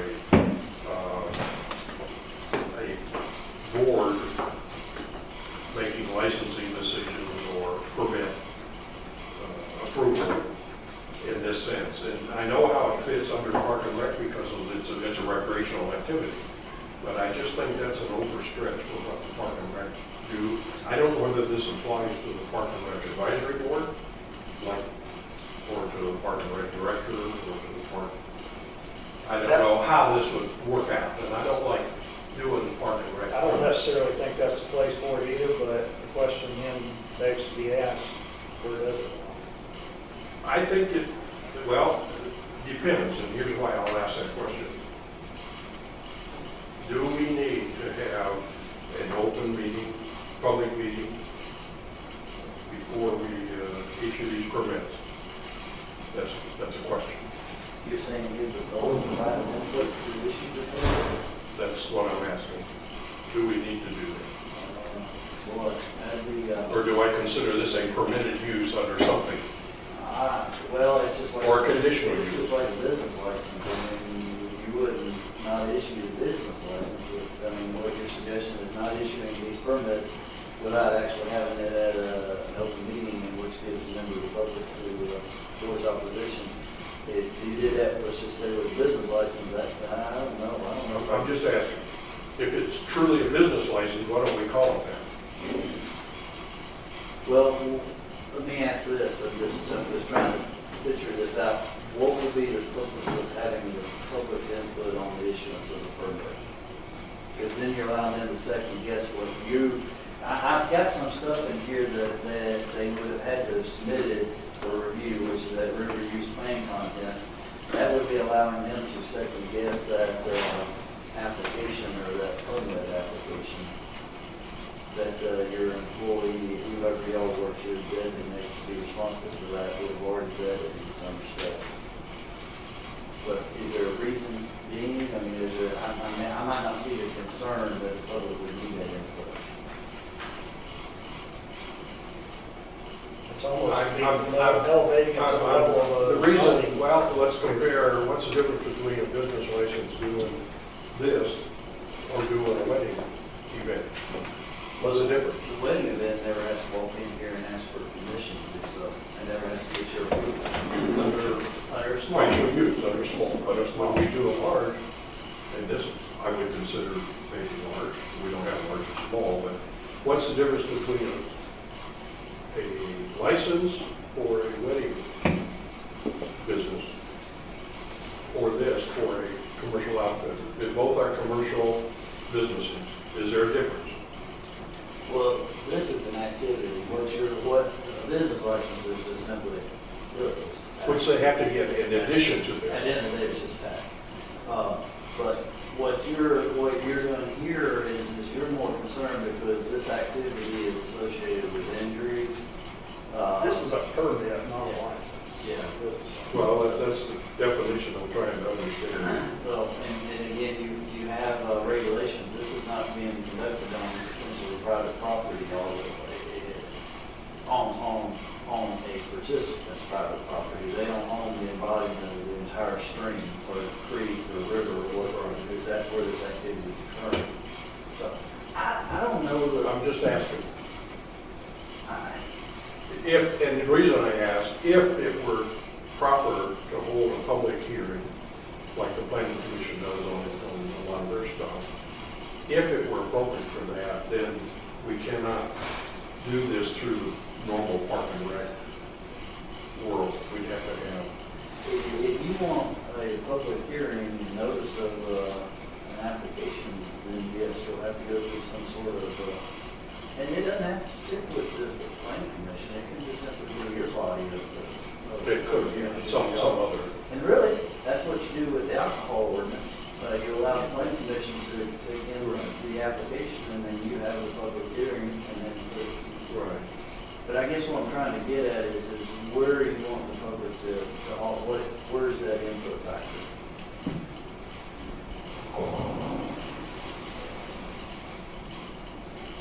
I'm having a hard time understanding why you object to parks and recreation. Because what you, and I admire you for doing it, what you have done in what this administration did was you expanded responsibility of that department to include the golf course and things of that nature. And it is a recreation. It is, you know, even though it might not be on county-owned property, it's a recreation. Well, in general, the planning commission under the sub-authority of the Board of Commissioners does all permits. Does anybody else do permits? I do a driveway permit. I do, if you make a driveway on a county road, I issue a permit, I inspect that proposed driveway cut. Yes, sir. No, I don't know about it. No, part of the reason I asked that was I felt like because it was a permit, as defined as a permit or a license, the planning commission through the planning and zoning department issues them as a standard. Doesn't have to be. It wouldn't have to, no, again, I didn't, y'all can decide, and I told Travis that on the telephone, I didn't know where to put this, or I think I called you and shared that with you. I didn't know, I really didn't know, but you gotta have somebody issuing it. You could- Oh, yeah. You could leave it in the clerk's office, or in the courthouse if you wanted to. County could issue it if you wanted to, but I don't think that's the, Well, I think it, from, it just naturally fits into the recreation activity, which is going to be an important recreation park, how they call it. And I don't see this as something that comes before the commissioners even like a zoning request. Only if it's denied, I think it's. Well, they can appeal it. Appeal, that's a different, yeah. But that's true of most permits, we don't get Well, it yeah. all. And I would think that'd be the same with this. We don't. You have two footings right now. One on your Park and Rec property down there. You have that one that was constructed, responsibility of the Parks and Recreation Department to maintain. You have another one that is put on DNR property behind the jail on the Carticade. That it's technically Park and Recreation facility there to maintain. How about Mulkey Road? Mulkey. We don't consider that. Well, right? You don't actually have a constructed put in there. You have a parking area that was actually an abandoned county road right away. But it has some improvements, minor. Like what? Like a lot of rock and stone and. We've done a lot of work. Yeah, there's. But I'm talking about the stream itself. Oh, well, yeah, right. The stream itself. Now, one of the other things I'd like to add in here is that we do not issue this permit unless all property taxes are current and paid. That's normal for most of these things, and that, we don't specify that in here. I can answer That's just, The and then to do that, then you gotta have somebody check that. That's What you all do. Gonna check. That's what you all do. I don't It's necessarily want the plan. permits to be issued, and that will be checked. The sales tax, I don't think is currently being collected. I don't think that's intentional. I think there's not knowledge that it's supposed to be collected. And I'm sorry, what are you saying? Sales tax is supposed to be collected, and I'm pretty sure it's not. The only reason I think I shared that is that I think that's more of an agency responsibility than Department of Revenue. Maybe But 3% of that comes back to Gilmer County. But I don't think the county in any capacity expects any. We don't have a sales tax police. We don't? Now, No. I don't know of any situation, you don't even get any sales tax reports. You might get a hotel tax report, right? So, I don't really even get that. I just think if all of a sudden y'all started inspecting that, either one or two things are gonna happen. The state's gonna see you encroaching in their area of responsibility and not gonna like it, or hey, they're gonna say, hey, man, this is an opportunity to start pushing that over to the county, and it might be a situation where, that's the concern I would have as far as the sales tax. I'm not saying that it shouldn't be reported. Maybe the thing to do is to require, in retail, there's a sales tax number, don't you have to have a report on sales tax? Maybe you could require a sales tax number on the application. And then at least that requires the Department of Revenue and notify them that, hey, there is somebody. Just something. Yeah.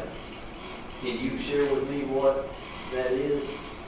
I had to apply for a sales tax number. Is it called sales tax number? Or? Yeah. Okay. Yeah, it's a I did that. 9-digit, either 8 or 9-digit number. I did that in 1994 for my business, and they're still bugging me every year that I haven't reported zero sales tax on a form ever since I quit. But that's, I can do that. I think that's safer to do it that way. And then you're not doing. And that's all I'm saying, provide evidence that you're collecting sales tax. And to me, a registered number is at sufficient. least you got a tracking vehicle, yeah. Now, I'm not saying how much you collect or anything like that. Providing the numbers not to show evidence of being paid, though, that's the only thing. It's, But if there's a question, you have a way of, I don't know if you do or not. But at least it lets you know that Somebody's the got it. business has registered with the state for sales tax collection. Right. And that puts the responsibility on the state. right. And That's all I you can want, do. that's all I you want can to do. know. Yeah. Now, where does the dollar per customer go? Into a fund, that's specified in here. Who spends that fund is the question. It is called Gilmer County Carnegie River Corner Improvement User Fees Fund. It's a new fund, or is it just a new account? That's the first I've heard of it. So Whoa, you probably don't need to know. I guess it would be a, It won't be a Jim Smith slush fund, that's no. The question is that a park and rec fund? I would say the discretion of the Board of Commissioners. Well, it's a capital expenditure, but it's going to be used for capital expenditures. I don't think you vest any authority with the Recreation and Park Department with capital expenditures unless it's a registered item. I mean, you don't allow Kevin to go out and buy any piece of equipment without it being approved through the budget. Would you tell Kevin that? Yeah. I was just laughing a little bit. Well, maybe then you ought to keep it before the commissioners and let him issue the permit. I'm leaning that way, I actually am. Then it Yes. stays here. Because That there's money, revenue partly stays because there's money involved. And that money can go into a separate account. And it should, I have no problem with The only that. remaining question I have, I have no problem. you have somewhat of a unique situation in Coosawhattie River Resort. They do too. It's entirely within the boundaries of their property. It's all owned by their property. Does this apply there or not? It's commercial. You're talking about the $1 per user? No, that's just up on the card account. Okay. The permit to begin with.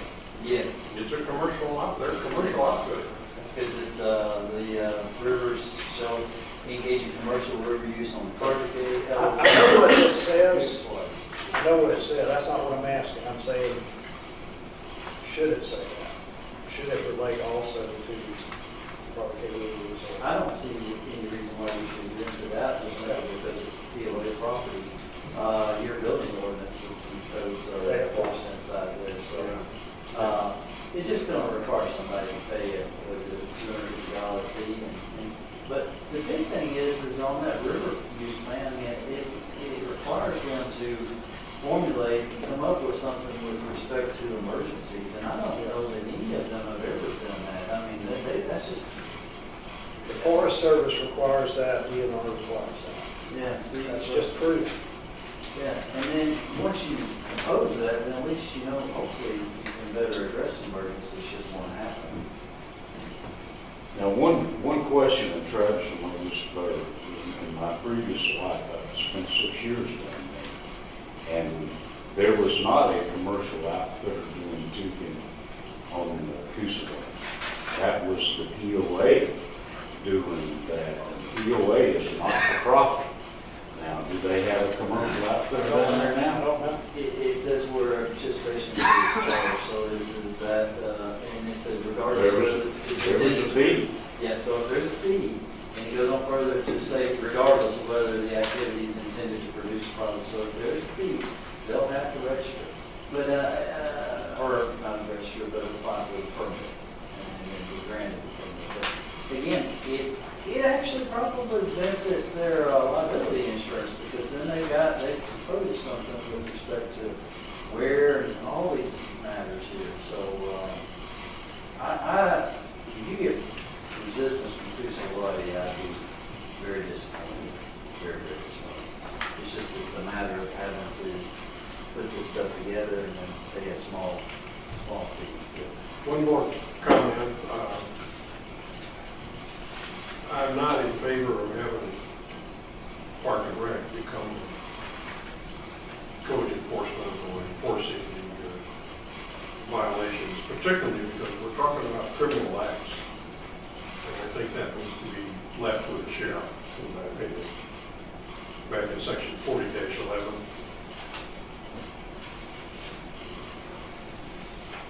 I don't think we want Park and Rec people to be in the law enforcement business. At least I don't. That is, and I go back and looking at it, that was intended for the notification of a written warning. Any criminal violations were to be enforced under section 40-15. And I can drop that Gilmer County Code Enforcement Officer out of there, but there's no sense in having that James go out there and issue a citation to be prosecuted in the magistrate court. Just leave it up to the deputy. So. What section is that one? 40-15. It's a 15.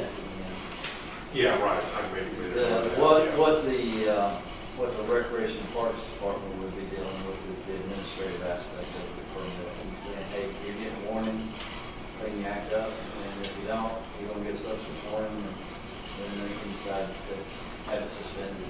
And Travis come up with 10 days on the first violation and Right. 4 weeks on the second, and that's the kiss of death for something out there. Sure. Kills the whole month. That language came directly word for word out of an ordinance. I don't have a problem with that language at all, Travis. My only concern was that we got Park and Rec dealing with criminal. And that's not their acts. I don't want them to do that. It wouldn't be. They would just take care of the administrative side of this. Except that's 40-11 is not stating that way. It's talking about violations constituting a criminal act. It's more than just paperwork. I can pull that out. You know what I'm saying? Oh, no, any outfitter determined to be violating any section of this chapter except 40-10 and violations constituting criminal act. That's taking that authority away from So yes, I got the and in the wrong, or didn't conjunctive. Yeah, and you misled me by doing that. I didn't conjunct. Felt like I didn't drive. Well, I can't read your. The more you be in support of the alcohol. And by the way, there Which was. would be acceptable as well, right? Here's the typo up here, you've got a double. That is the one that Travis found, caught and I it. sent that out last night. What do you think, what about the property taxes being paid? Is that something you want to add to this? As a check before the permit is given? I asked that we have a paragraph that says before we grant the permit, we make sure that all property taxes are current and paid. There's another section, 58-8 has that wording over in the different ordinance, 58-8. That's all it says. So what I'll do is pick sales tax up for acknowledgement for number and then the proof of annual taxes, property taxes. Anything else?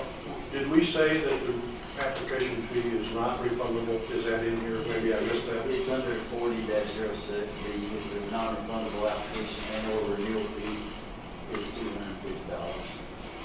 Oh, yeah, it says non-refundable. What about appropriate zoning? Yeah, there's a non-refundable statement. I missed that one.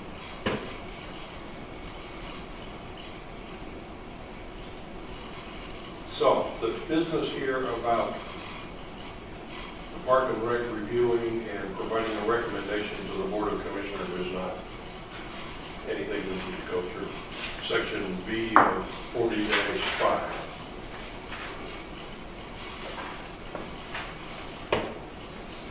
But if we do that, then we have to have a hearing, or it will be in our meeting. To be In our meeting. yes. You don't have to have a hearing. No, you require to have a hearing. But if it's a permit, why do we have to do that at all? You don't. You don't. You can allow them the discretion. Like we do planning and zoning with normal permits. You pull that. Right? Does that make sense? Or Which is there a reason? 40-5. Top of page D. Yeah, top of page 2. In fact, this implies that the Park and Rec would only be an advisory. So you're removing review by the Board of Commissioners, is that what you're saying? I'm willing to do that. We're not dealing with any conditional use, we're dealing with a permit, we're dealing with a normal situation probably. I see no reason. So only corollary to this would be the alcohol licenses. That's what it's kind of following is the alcohol. Right. There are issues of public safety involved.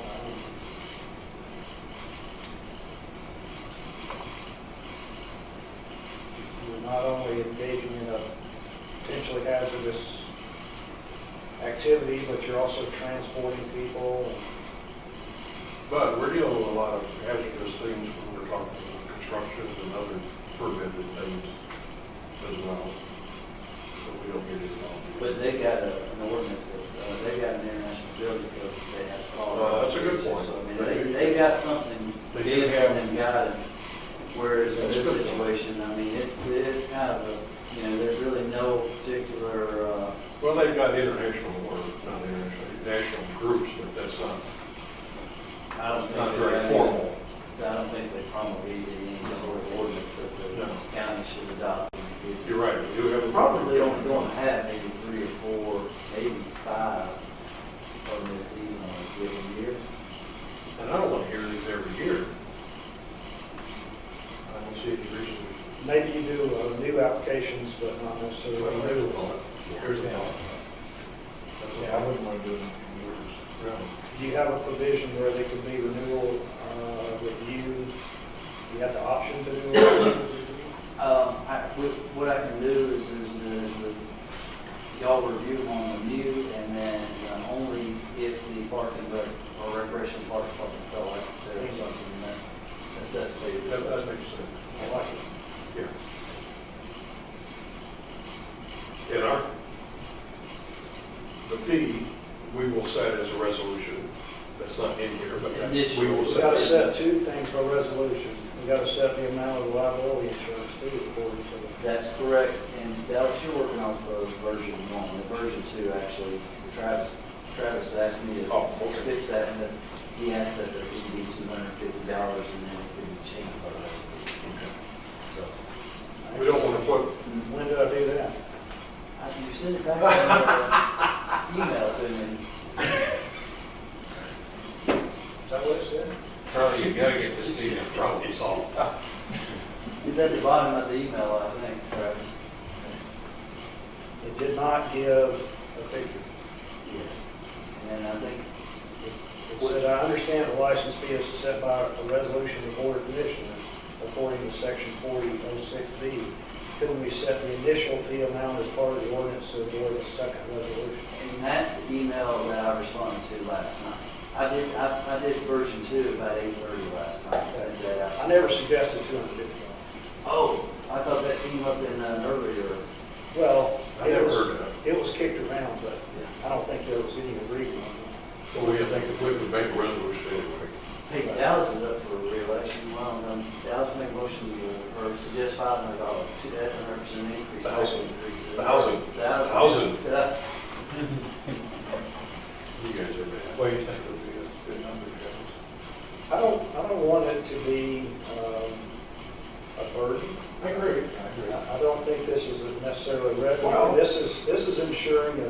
level of safety and legitimacy to businesses that are dealing with tourists in our community? Travis, in general, I think all our permits ought to be sort of a cover the clerical cost and that's it. We don't use it for a revenue And generator. I think $250 is probably too much. See, I'm gonna make it 100, I'm saving our citizens 150. Say that to the camera, though. I think there is some work involved in reviewing the application It's and clerical so work. forth, Administrative. but I don't think it's $250. Well, I don't disagree. I'm just fine with it. I'll go 150 either one. I'm happy with it. Let's do it. 100. And this calls for setting that periodically. Setting what periodically? It calls for setting a resolution to set that fee amount. I think This amount can change by resolution. version 2, again, I took that out and said that this amount can change by resolution. Okay, so initially, we'll just include it as part of the, Yes. at $100. At $100 and 6 years down the road, somebody wants to change it, and they just change it by resolution. It doesn't require that periodically to be reviewed. You want to do the same thing with the dollar a customer? You want to leave that It's, floating or the way I change without changing the ordinance? The way I changed it, I said it's $1 per customer, and then period, this amount can change by resolution of the Board of Commissioners. Okay, I agree. That way, the users are funding things like parking and changing facilities and so forth and so on. It's not a burden on property tax. These last minute resolution change, or the ordinance changes, we're working with different bird. I bet you wrote that right version, right, John? And it shows up at 8 o'clock the night before. I'm not going to see it, I'm going to tell you. I will not find it. I don't have internet at the house. Where did we end up? Where did we end up discussing? What are we going to do? Are we going to leave Park and Rec? You going to leave Park and Rec to the volunteers? Yeah, I know, that was. I think Park and Rec is the appropriate place to issue the permit.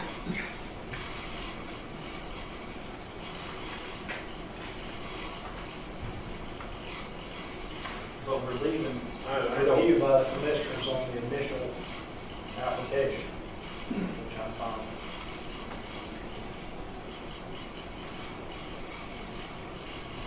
If not Park and Rec, where we would be more appropriate. Well, personally, I think all our permits, minus the one you mentioned, I didn't realize that, but they ought to be through our planning and zoning department and handle the paperwork. That seems to me to be what they normally do. And I agree that we don't have to go through the public hearing stuff, and that's an overkill for this. I don't have a problem, that's clear. But I don't see why they wouldn't send their application to the planning department. If we're going to do that, then I think we should just say Parks and Rec's out of it completely. I kind of like Parks and Rec dealing with the operation and the organization of the county-owned, county-run things, and it's a nice, clean piece to me, and I don't want to get involved in some of this. And I agree with that, but You have a county-owned takeout there. Yeah, but that probably doesn't fit under Park and Rec either too well. But since Park and Rec is going to be keeping up with those things, to me, it makes sense that they issue the permit. Otherwise, there's going to be Right in the left hand, not knowing. that, and also there's going to be an uptime for the planning and zoning to get that information, and Parks and Rec should already have in order to issue the permit. In other words, there's going to be a communication back and forth between planning, zoning, Parks and Rec that could be avoided. I'm not sure I follow you on this, Arlene. He's saying just one department should handle it. Right. It's all or nothing for Parks and Rec. Okay, I would agree that most of that, and we kind of all agree that the enforcement doesn't make as much sense. I just assume take it all apart of it personally, but that's my own. I can go either way, I just don't want to start splitting it No, up. I agree with that too, Charlie, I agree with that. But now if we take it all out, Parks and Rec, are we going to be putting anything out? What are we going to put on planning and zoning?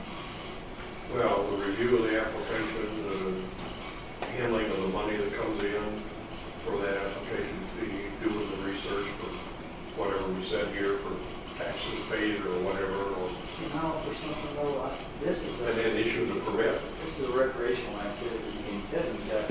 No, that's a misnomer. Well- It's a commercial business activity. At the end of the day, it's a recreational activity. It's done on a commercial aspect and it's done on a personal aspect. It's recreational activity. And James has no experience whatsoever with any sort of emergency CPR training and any of that kind of stuff as far as whereas Kevin does, because he deals with, all the coaches have to be certified that are dealing with all of the sporting activities down there. I mean, the safety component, Kevin's got more familiar areas with. You got some swimming pool there that charges fees, Dallas?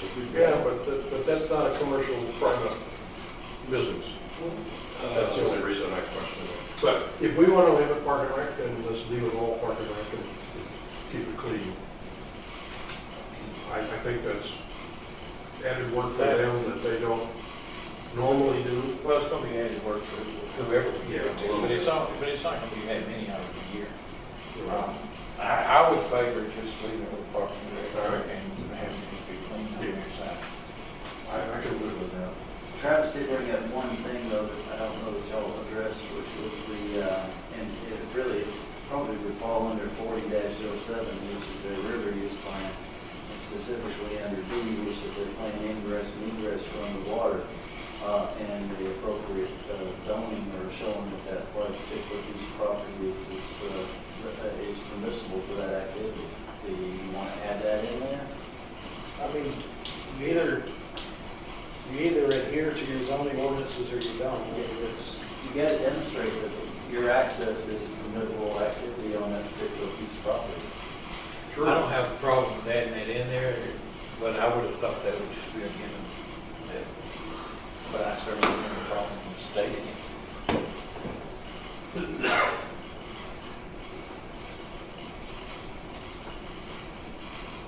I see what you're saying. Well, some of the other things that we mentioned are givens too. I mean, about vehicle safety, number of passengers. And things Yeah, like I that. don't have a problem with actually stating it.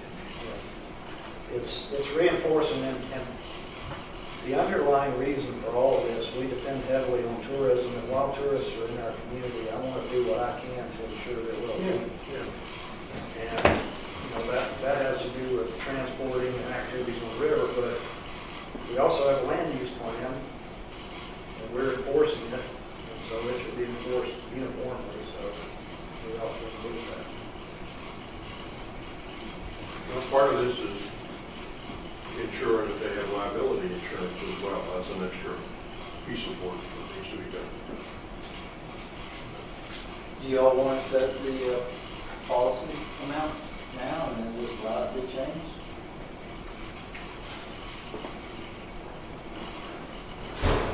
I've never experienced any, I don't have any experience with what kind of pricing that is as far as the general liability is. I know Woody said he had a $500,000 policy, if I remember correctly.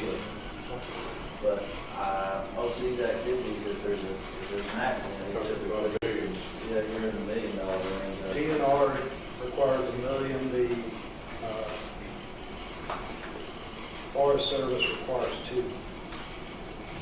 What about the pool? I don't know.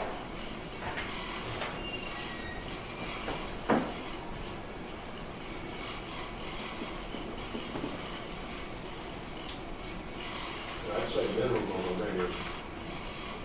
I don't think you go over that personally. I mean, again, I don't want to be a financial burden, but there was a serious accident in the county parking lot that required multiple surgeries. From $1 million? I think so. No.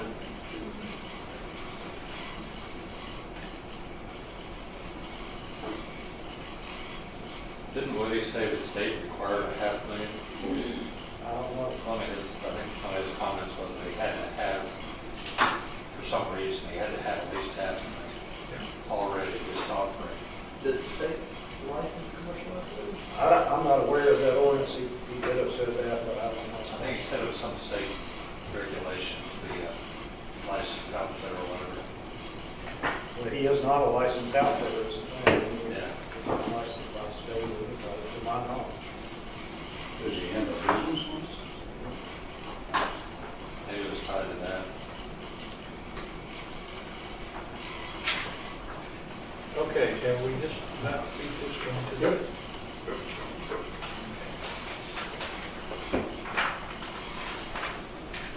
Resolution to approve moratorium on the motocross tracks. David, you heard the concern that we have where this fellow's really kind of threatening that if this is not approved, I'm going to start bringing people out there day and night. If he doesn't charge you, then these folks can be regulated. Well, as the ordinance is drafted, remember you and I discussed it, it's got some language in there. I don't have it with me, but it says for profit, so it specifically says that you gotta be conducting, for a fee. If you elected to have people out there buying without any problem, is you don't know, you just really want to sort it out, I don't want to do it. Now, James can regulate it if they attempt to build a certain track facility because there'll be a ground disturbing activity and soil and erosion will come into play. And that he can regulate that. But should they decide just to ride a large loop around the property, just like any other property owner does with their four-wheelers, I don't know that you can regulate that, to be honest with you. But if they go in there and actually start building berms and whatever, what's it termed? Hills? Yeah, and all that stuff. Then you got the ground disturbing activity. And I don't know how the property lies. It might lie where it's conducive to allowing a huge trail. But that is a problem. Well, I know the public this morning said that he was gonna follow up, come back, and they was gonna do these things, go ahead and put it in. He made a comment this week, he said, I'm done with it, I ain't gonna do that. So, they didn't know that. I think. Gary said he sold all the doors on this instead of. Really? We said tell him. You did have several property owners that were here that were close, and so I don't know that it hurts anything to adopt a moratorium at this point. Okay. So we've been dealing with that particular piece of property in that particular set. A moratorium would say that there's nowhere in the county that's appropriate for a motocross. Until it expires. Which presumably would be when we can review the land use ordinance. I mean, it's all going back to what we're. So you're talking about a temporary Whitewood Road we have situation. Okay, I didn't somehow pick up on it. So basically, we would just need to decide what they put on it. So this, this review that will start next week is gonna take time. Oh, yeah. It'd probably take 5-6 months.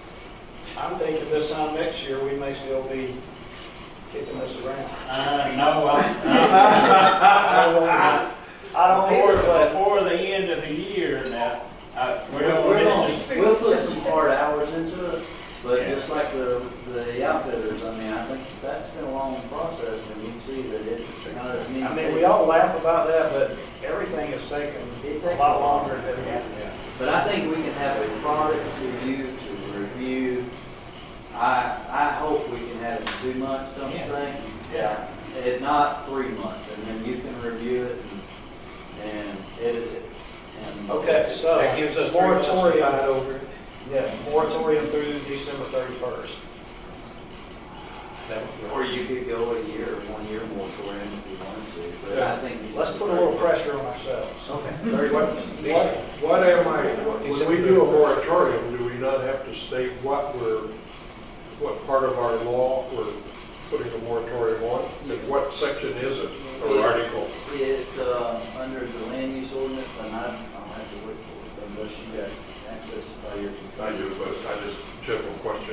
Well, it'll be under land use ordinance, under the definition and the issuance of a conditional use permit for that activity.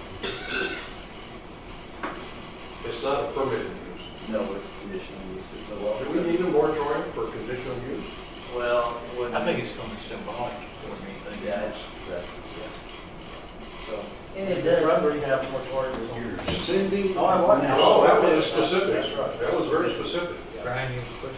Talking about moratorium, it's gonna take you 2 or 3 months to do this land use review. Maybe next month you need to extend the moratorium with drug alcohol treatment centers, because that expires in June. Because it's currently, Good point. It does, yeah. It does. you might want to consider. Maybe we just make them both till 12/31, and then we just don't renew either one of them after that. I just brought that up because I know that one's expiring in June.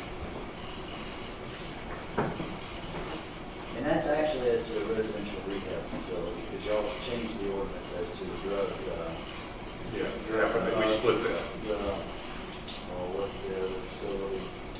Halfway. Halfway. So, but that would be the change in Dallas, is to just to not allow the activity. Now, if we do that, would that cover other than motocross? It's not as explicit words. Well, she started talking about three-wheelers, and I don't know, I want to expand it all that much. Take your Jeeps away from it. You end up doing dune buggies and all that, you don't want to do that. Four-wheeler. I have a four-wheeler trail goes around my property. I We use it almost. But anyway, when we're talking about an actual track here for But then you better define track. Commercial, well, 4 feet. You better. I'm gonna do my best to try to. Okay? And I'm sure somebody will say that. Should it be door to door or not? Just the length of the track. Does this fall directly under How many board feet recreational of art? timber is this? Did it have a permit for that? We can't wait on all recreational art. How many birds or jumps can you? Yeah, boy. What's that just raised to say? You got to do it. How high, how big, how long, how many? It goes really high. The problem is as it's defined in the ordinance, it's not it's conditional use for a for-profit activity. So For a fee, right. For a fee. So if he wanted to charge a fee, he's got to come before the board to get that conditional use. But if he doesn't want to charge a fee, you're not regulating it. And that's what the moratorium is going to stop is that issue. Because that's not what you want, because that would be subverting your comprehensive plan. Because the other thing, like I said, is you just We're not stopping his recreational use without a fee. What, say that again? Our moratorium would not stop that way. Maybe I misunderstood. Yeah, It does or it does maybe, not? Yeah, maybe I misunderstood. it's a for-profit activity that he's wanting to conduct out there. Your ordinance requires it's a conditional use permit because it's a large, okay? But what's being informally is that he's not going to conduct it as a for-profit activity. He's going to do it just something as a gathering with friends. You don't regulate that. There's no regulation in The there. moratorium won't have any And impact as on that. such, he's free to conduct that activity. So what the moratorium is going to do is to not allow him to have that option of freely conducting that activity because he's not charging a fee. But what you're trying to say is hey, that insertion of the phrase for a fee doesn't need to be in there. We want to regulate motocrosses irrespective if there's a fee charged or not. We don't want somebody to build a motocross facility just simply for a personal use under that large use But they- without having. I can't put a moratorium on something that we don't regulate. Yes, because he's going to have to apply with James for a permit, The land disturbance. the land disturbance permit. And James will say that this activity is not allowed. But the moratorium has no, whether we do a moratorium or not, he's going to do that. He can do that without a moratorium. Well, what the moratorium is going to do is it's going to put a brake on it. Yeah. Otherwise, James has got has no Got where to discretion. stand. He's got no discretion, and if he comes in and applies for that land disturbance permit, as long as he meets all the guidelines that is required, he can go out there and do that activity. Then he can build that motocross track, and then he can invite his friends over, and there's no fee, so he's not violating your ordinance.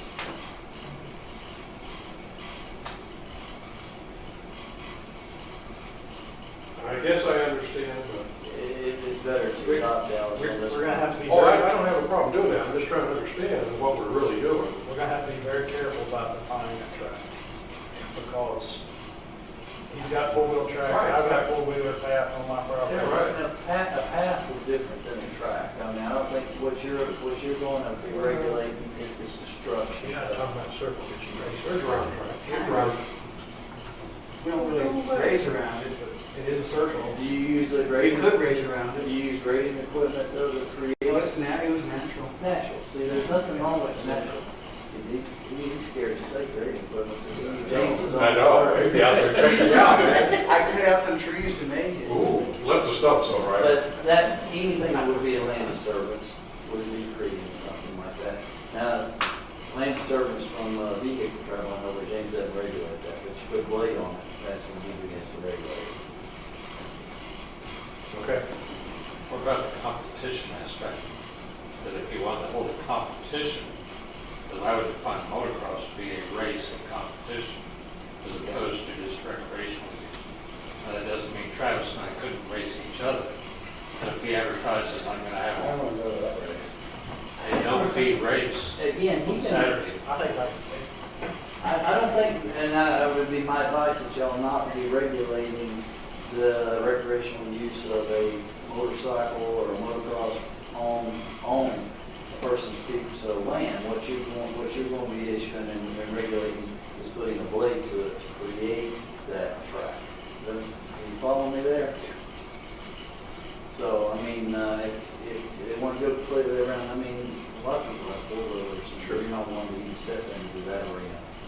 you're right. But you don't want somebody going out there and creating a 6 or 8 foot berm and a series of berms and with grading equipment. Burns and racing is terms you want in that. That's what we don't have on ours.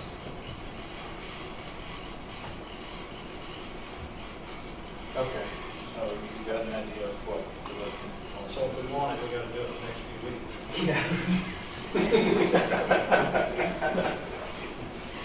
Okay, we ready to move on to the next? Aye. Last thing is the water sewer appointment. I know Jerry indicated that he would like to be considered for it, but don't we have a rule in place right now that we are restricting one person to one authority?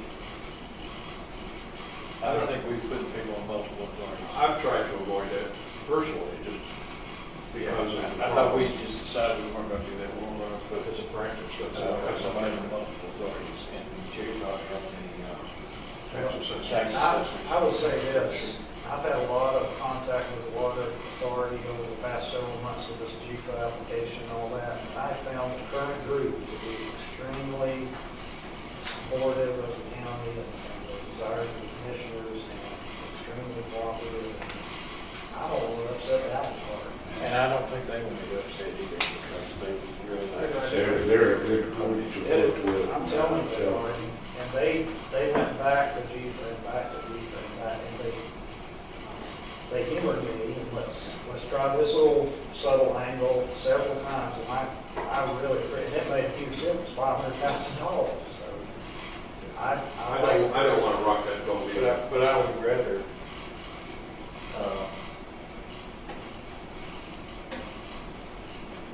not just say, you know, Jerry, we're going to help Billy, I'd rather say, you're already on one board, which is factual. But I know that they feel like they've got a good board. I feel like they've got a good board. And they have the exact same sentiment that you just mentioned, they don't want any changes to it.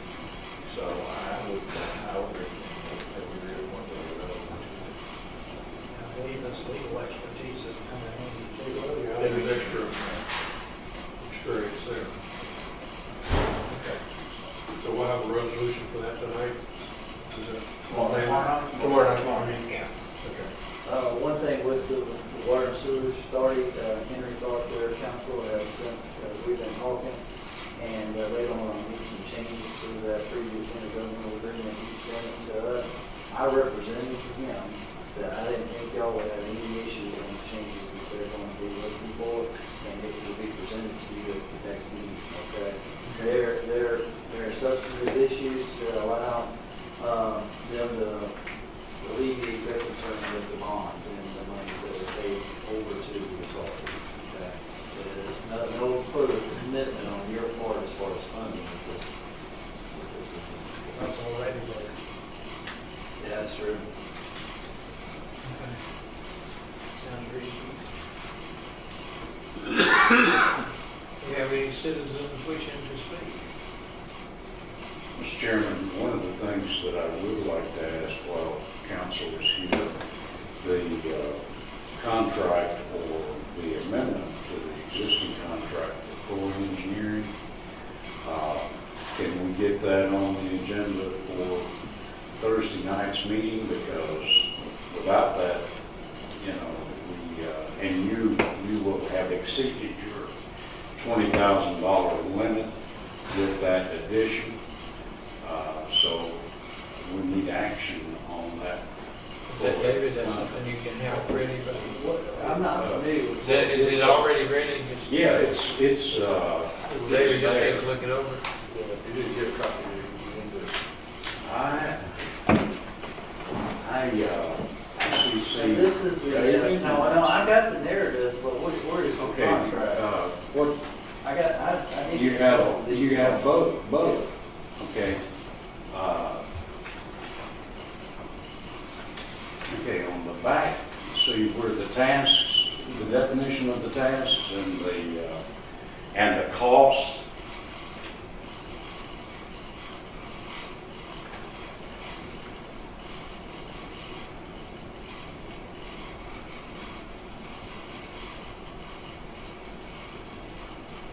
Yeah, it's a expenditure that's exempt from requirement of charter to be advertised, so I mean, as long as y'all are comfortable with it, I assume, And why is it exempt?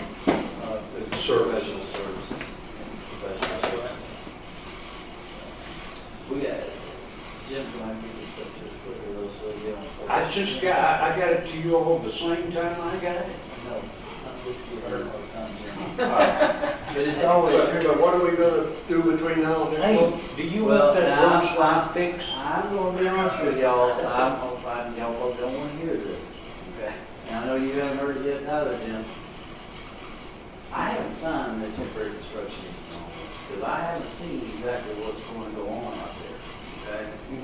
These gabions, I haven't actually had an opportunity to go look at and see, this is, I mean, unfortunately, the county has a right of way about 50 feet up there. I'm glad there's nobody in here, but I own the balance of the property, and I don't know that I want to see what's going on down there on the creek, on the bank side. Because, I mean, That's why I went to it could be unsightly, and if it's unsightly, it might not be something that I want to actually have occur. Because, to be honest with you, I've lived with landslides now for December 6 months now. So, I mean, I've gotten used to the material that's in there. I mean, I'm not trying to put a brake on it, but I've got to see those gabions, because if I'm seeing it, I'm thinking I'm gonna have a rock cliff up through there. It's what I'm understanding, and all this riprap, and I'm not sure that that's what I'm not trying to be an obstructionist in this, but I gotta see it. Does that make sense? Have you ever traveled up in the northeast? Well, You ever we seen can the actually. gabions? They use them very Have commonly. those covered up in a month. It's basically chain link fence.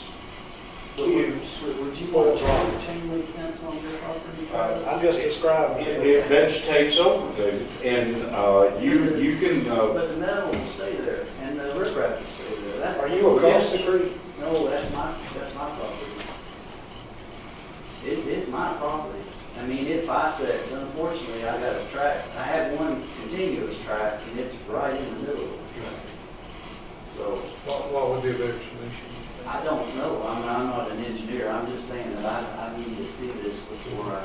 well, they can't show us, you know, detailed plans and stuff without the contract. Now, Greg T, in his they have also done some Cobb County work with this same type of construction. So we can probably get you to where you can actually see gabions in place. Terrace. I can wait. We have gabions at River Park that were installed in 2000, James. There, where part of that park actually washed away. And under NRCS grant and project, we actually came in, built the gabions, put them there, restored that creek that had washed away in the, I guess it was Hurricane Opal flood. Yes, yes. Gabions are a quite commonly used means of stabilizing, especially steep slopes. And I don't know of any other method of construction that FEMA would approve other than gabions. Oh, well, yes, there is concrete. But the question is, can they design the mitigation or the second phase of that to get rid of them? No. No, The second phase is the road only. Yeah, again, my concern isn't up on the road. And it kind of right away kind of do what it wants to, but even a little bit further past that, I don't want what will essentially look like a staircase of gabions from the bottom of the creek all the way to the top. What happens, David, and you heard Greg say, the vegetation actually takes over the gabion, and you will have vegetation growing. You won't see much of the rock in the basket.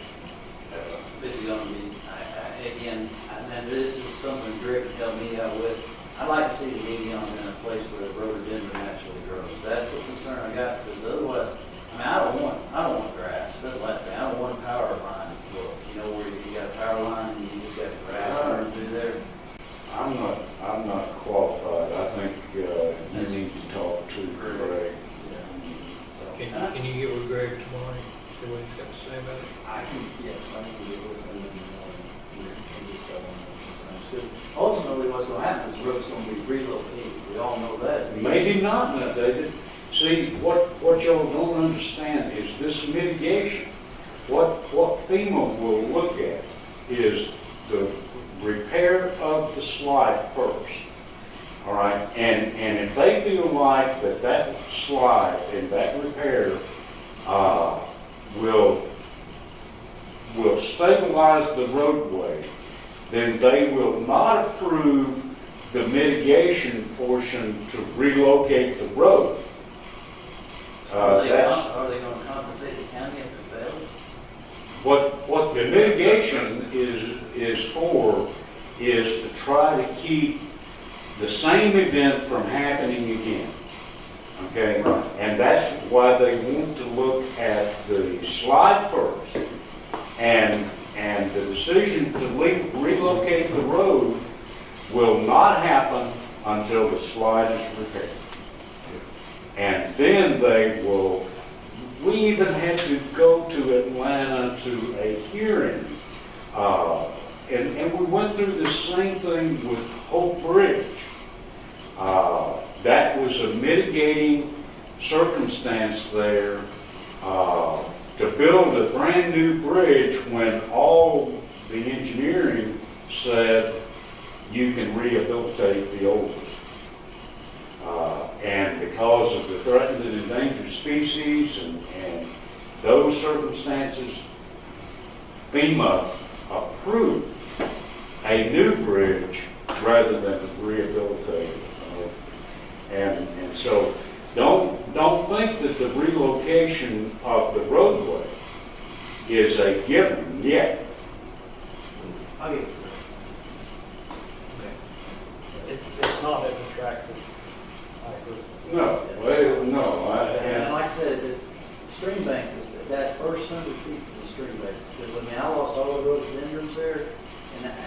I know y'all don't understand, I hope you can appreciate it though, but when I step out the door, I can look upstream and see all the rhododendrons. It's just a complete canvas. It's almost like a tunnel. And now I've got the slides, but I can go to the slides, but if I put steel, something that's just shiny and rock, I'm going to be focused on that, and that'll it'll gnaw at me, to be perfectly honest with you. When you talk with Greg, ask him about alternatives. I will. mean, because, you know, we're not gonna get by without doing something. I will definitely. I mean, if it can be pushed up, Can I come stay on your porch and look at it? perhaps you're welcome to come out anytime. You're welcome to come fishing. Come I out don't, I don't care, I just fish. If you saw the fish, you'd like to fish. I'm telling you, they're really, and I know y'all are tired, everybody's tired. Oh, here we go, here we I go. have to, I don't need that camera on though. Have you caught any of these endangered fish? Let's go ahead and, then But are we going to get that on the agenda for tomorrow night for the chairman to be authorized to execute? yeah, and then I'll get in touch with Greg. I'll try to get in touch with him this afternoon while I'm traveling. I think he'll understand what I'm talking about. We might have other alternatives, or maybe we can strengthen it up top, so where we don't have to do as much on the bottom. Would anybody like to make a motion to adjourn? Second. All in favor?